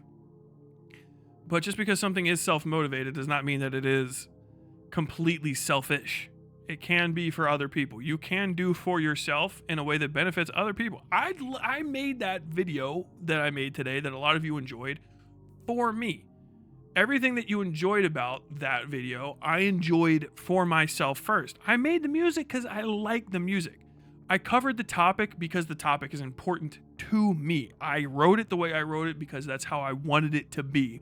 I did it for me, and my act of selfishness right there, my self-motivated actions still held in them an extraness that can be passed on to other people. It is not impossible for a self-motivated action to benefit others. As a matter of fact, sometimes even purely selfish motivations can still benefit other people. Do you know what I mean? Like a baby is absolutely selfish. All it wants to do is eat and stuff. It still benefits other people because it's a fucking baby's going to grow up into a whole person. Do you know what I mean? And this idea that everything has to be a completely selfish act, or that you have to try to project the motivations that are your internal motivations and project them as an altruistic, mirage onto other people is an absurdity. And it is self-defeating. And this person is correct to be calling it out. If I was a black person, conservative or not, I would be irritated by people trying to fucking big brother me and do the best for me, because who the fuck would it be? I don't even have to put myself in a black person's shoes to understand that. I just understand that. That's a natural, that is such a thing that anyone can get. Do not patronize me and do not think you're doing better for me. I'm not doing better for you. I'm doing what I want to do because I'm motivated to do it. I think it's the best way to go. If it's bugging the fuck out of you, I still think I can do everything that I'm doing without bothering you if we just separate ourselves. And I will find people that I believe support my way of doing things, and I will go and bother them. But I hope that what I do in the long run does benefit you. That's the answer, okay? That's what it is. And the fact that you're so self-motivated, so many fucking libs are so self-centered and self-motivated and refuse to accept that, and so become so emblematic and so obvious in their self-motivation and so ignorant of it that they're just stomping around on other people and being irritating and bothersome and solipsistic. It's so detrimental. It's insane to say that, like, yeah, admitting that you are self-motivated is actually the first step in becoming an altruistic person. It is the only step in becoming an altruistic person. Except the fact that anything that you do, you probably do for is a self-motivating thing. Because even if you do something that is completely self-destructive, you have still chosen to do it in support of a thing that is inside of your mind. You are acting in support of and in favor of an idea that you have had, no matter what, ultimately independent of other people. You cannot become a slave to the universe. You cannot abandon all of your internal motivations in order to become truly altruistic, because you cannot separate from self, and in that separation of self somehow be endowed with motivations and ideals that are entirely and intrinsically extringent of or exigent of yourself. You can't do that. It's impossible. So you have to find a way to meld self-motivation with actions that benefit other people. It is okay to cook a meal for yourself and eat because you're hungry. It is wonderful to cook a large meal for yourself that other people can share. I ask my wife every day, when I remember, sometimes I forget, do you want like whatever I'm making for breakfast? You know, I'm going to make something I love. I love these eggs. I've slightly changed my recipe for stuff that she prefers. And I can have my eggs every day if I want them because I make them well, and she can have them too, and it works. You know what I mean? It's selfish. It's absolutely selfish. I constantly am thinking like, oh, I like that kind of cheese. I like these kind of eggs. I like cooking this way. I like making this my way. But because I'm sharing and because I'm communicating, I can do these self-motivated actions while also benefiting people around me. That's a simple microcosmic way of it, but it expands to the entirety of the human experience when you look at it. You like fighting? Yeah. Fighting's dangerous. Yeah, but people like to see other people fight. I don't know why, really. I mean, you can go into it, but people are like, okay, so what do you do? Like, I fight based on rules for other people, right? And then it's like, okay, so you can do something that's not only selfish, but also destructive to somebody else. but both of you have used, through the power of communication in the human experience, a way to turn combat, a naturally destructive thing, into something that's beneficial for tens, thousands, millions of people. You can be altruistic through self-motivated actions. And as a matter of fact, you cannot be altruistic through anything but self-motivated actions, because ultimately you must self-motivate. Trying to lie to yourself and tell yourself that I cannot do altruism if I do not have any, unless I completely absolve myself of the sin of existence and ideation, that it's an absurdity. You can have charity that is self-motivated. And once you understand that it's not only can be, but it is always, then you can start understanding that charity and things that are charitable or altruistic not only can be self-motivated, but they may be inherently self-motivated and not as ultimately altruistic as you think they are. This is an egoist principle, I guess, but understanding the motivation of self is understanding the presence of self amongst the presence of others. It is an inherent need to grow past the stage of being a child. You have to do it. It's very, very important. I accidentally went into my own personal philosophy there. I'm sorry.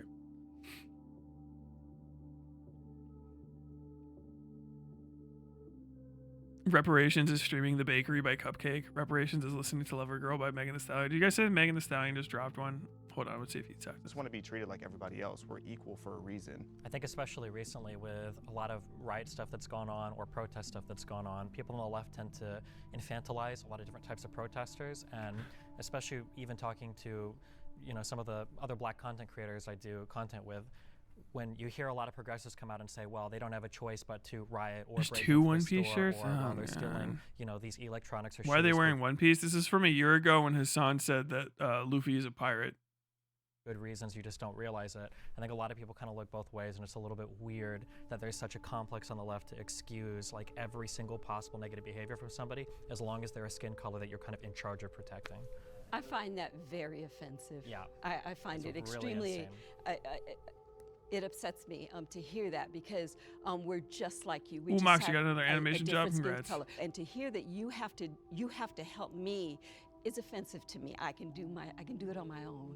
Well, we have to break down sometimes why these riots happen. God, this is it. Okay, this is gonna be the last thing for the night. You guys have to experience true. You have to experience true, unfiltered, raw from the tap cringe. This is god tier shit.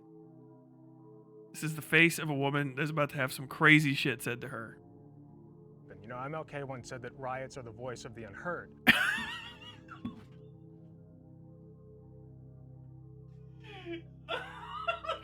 Destiny's face. I can't. Can I zoom in on this? Hold on. Oh my god. I need, hold on. I need to figure out how to, okay, if I do it like this, can I?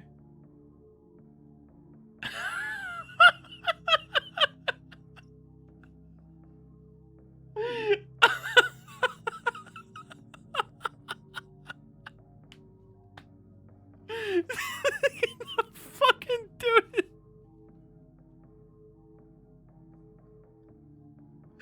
Haunted. MLK once said that the riot is the language of the unheard. This man has said this is a man who before this debate lost a whole friendship with another fucking sociopathic moron over just refusing to stop saying the N-word. Just, I want to say that I can say the N-word on stream. He posts the N-word everywhere. I think that Destiny probably has some serious racism issues. Not really my place to say. At least here, it doesn't even matter. Even him, with all of his problems, heard that. And it looks like he just saw the ghost of his own child. This is the face of a guy who's a witch has just come up and whispered the day and time to him. September 9th, 2029.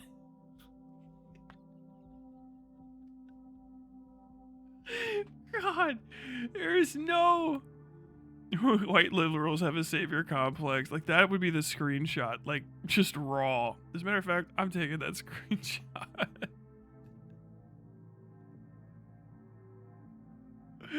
It is good. It is good and it is bad. It is crazy. So, if you are to address the problem and stop the riots, you have to address the underlying inequality that has historically been pervasive. You know, even if you as individual people are doing fine and you don't want anybody else to get in the way of that, that's cool, and I'm not going to get it. I'm not going to be the one to get in the way, but the disparities are undeniable. So if you take pride in having like a white savior complex, what is it that you think that you're doing to save black people, and what is it that you think that you're saving black people from? I am trying to make the world a better place through whatever means I can, and But you're doing it on the backs of us. I wouldn't say so. Yeah, I actually do. I feel like you want to be a savior and you're using me to make yourself feel good. That's what I'm How hearing. am I hurting you? You're not letting me have my own voice. You're not letting me speak. How? You're speaking now? No, You're cutting her off. Oh, bro. Well, I feel like I have to. I can't. I gotta bail. Oh, that'll kill me. That is way worse than the Hasan thing, and the Hasan thing was bad. That is fucking pain. Ooh.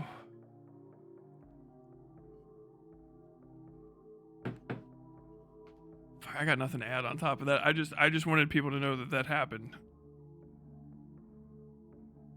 I don't know why you needed to find that out, but you did.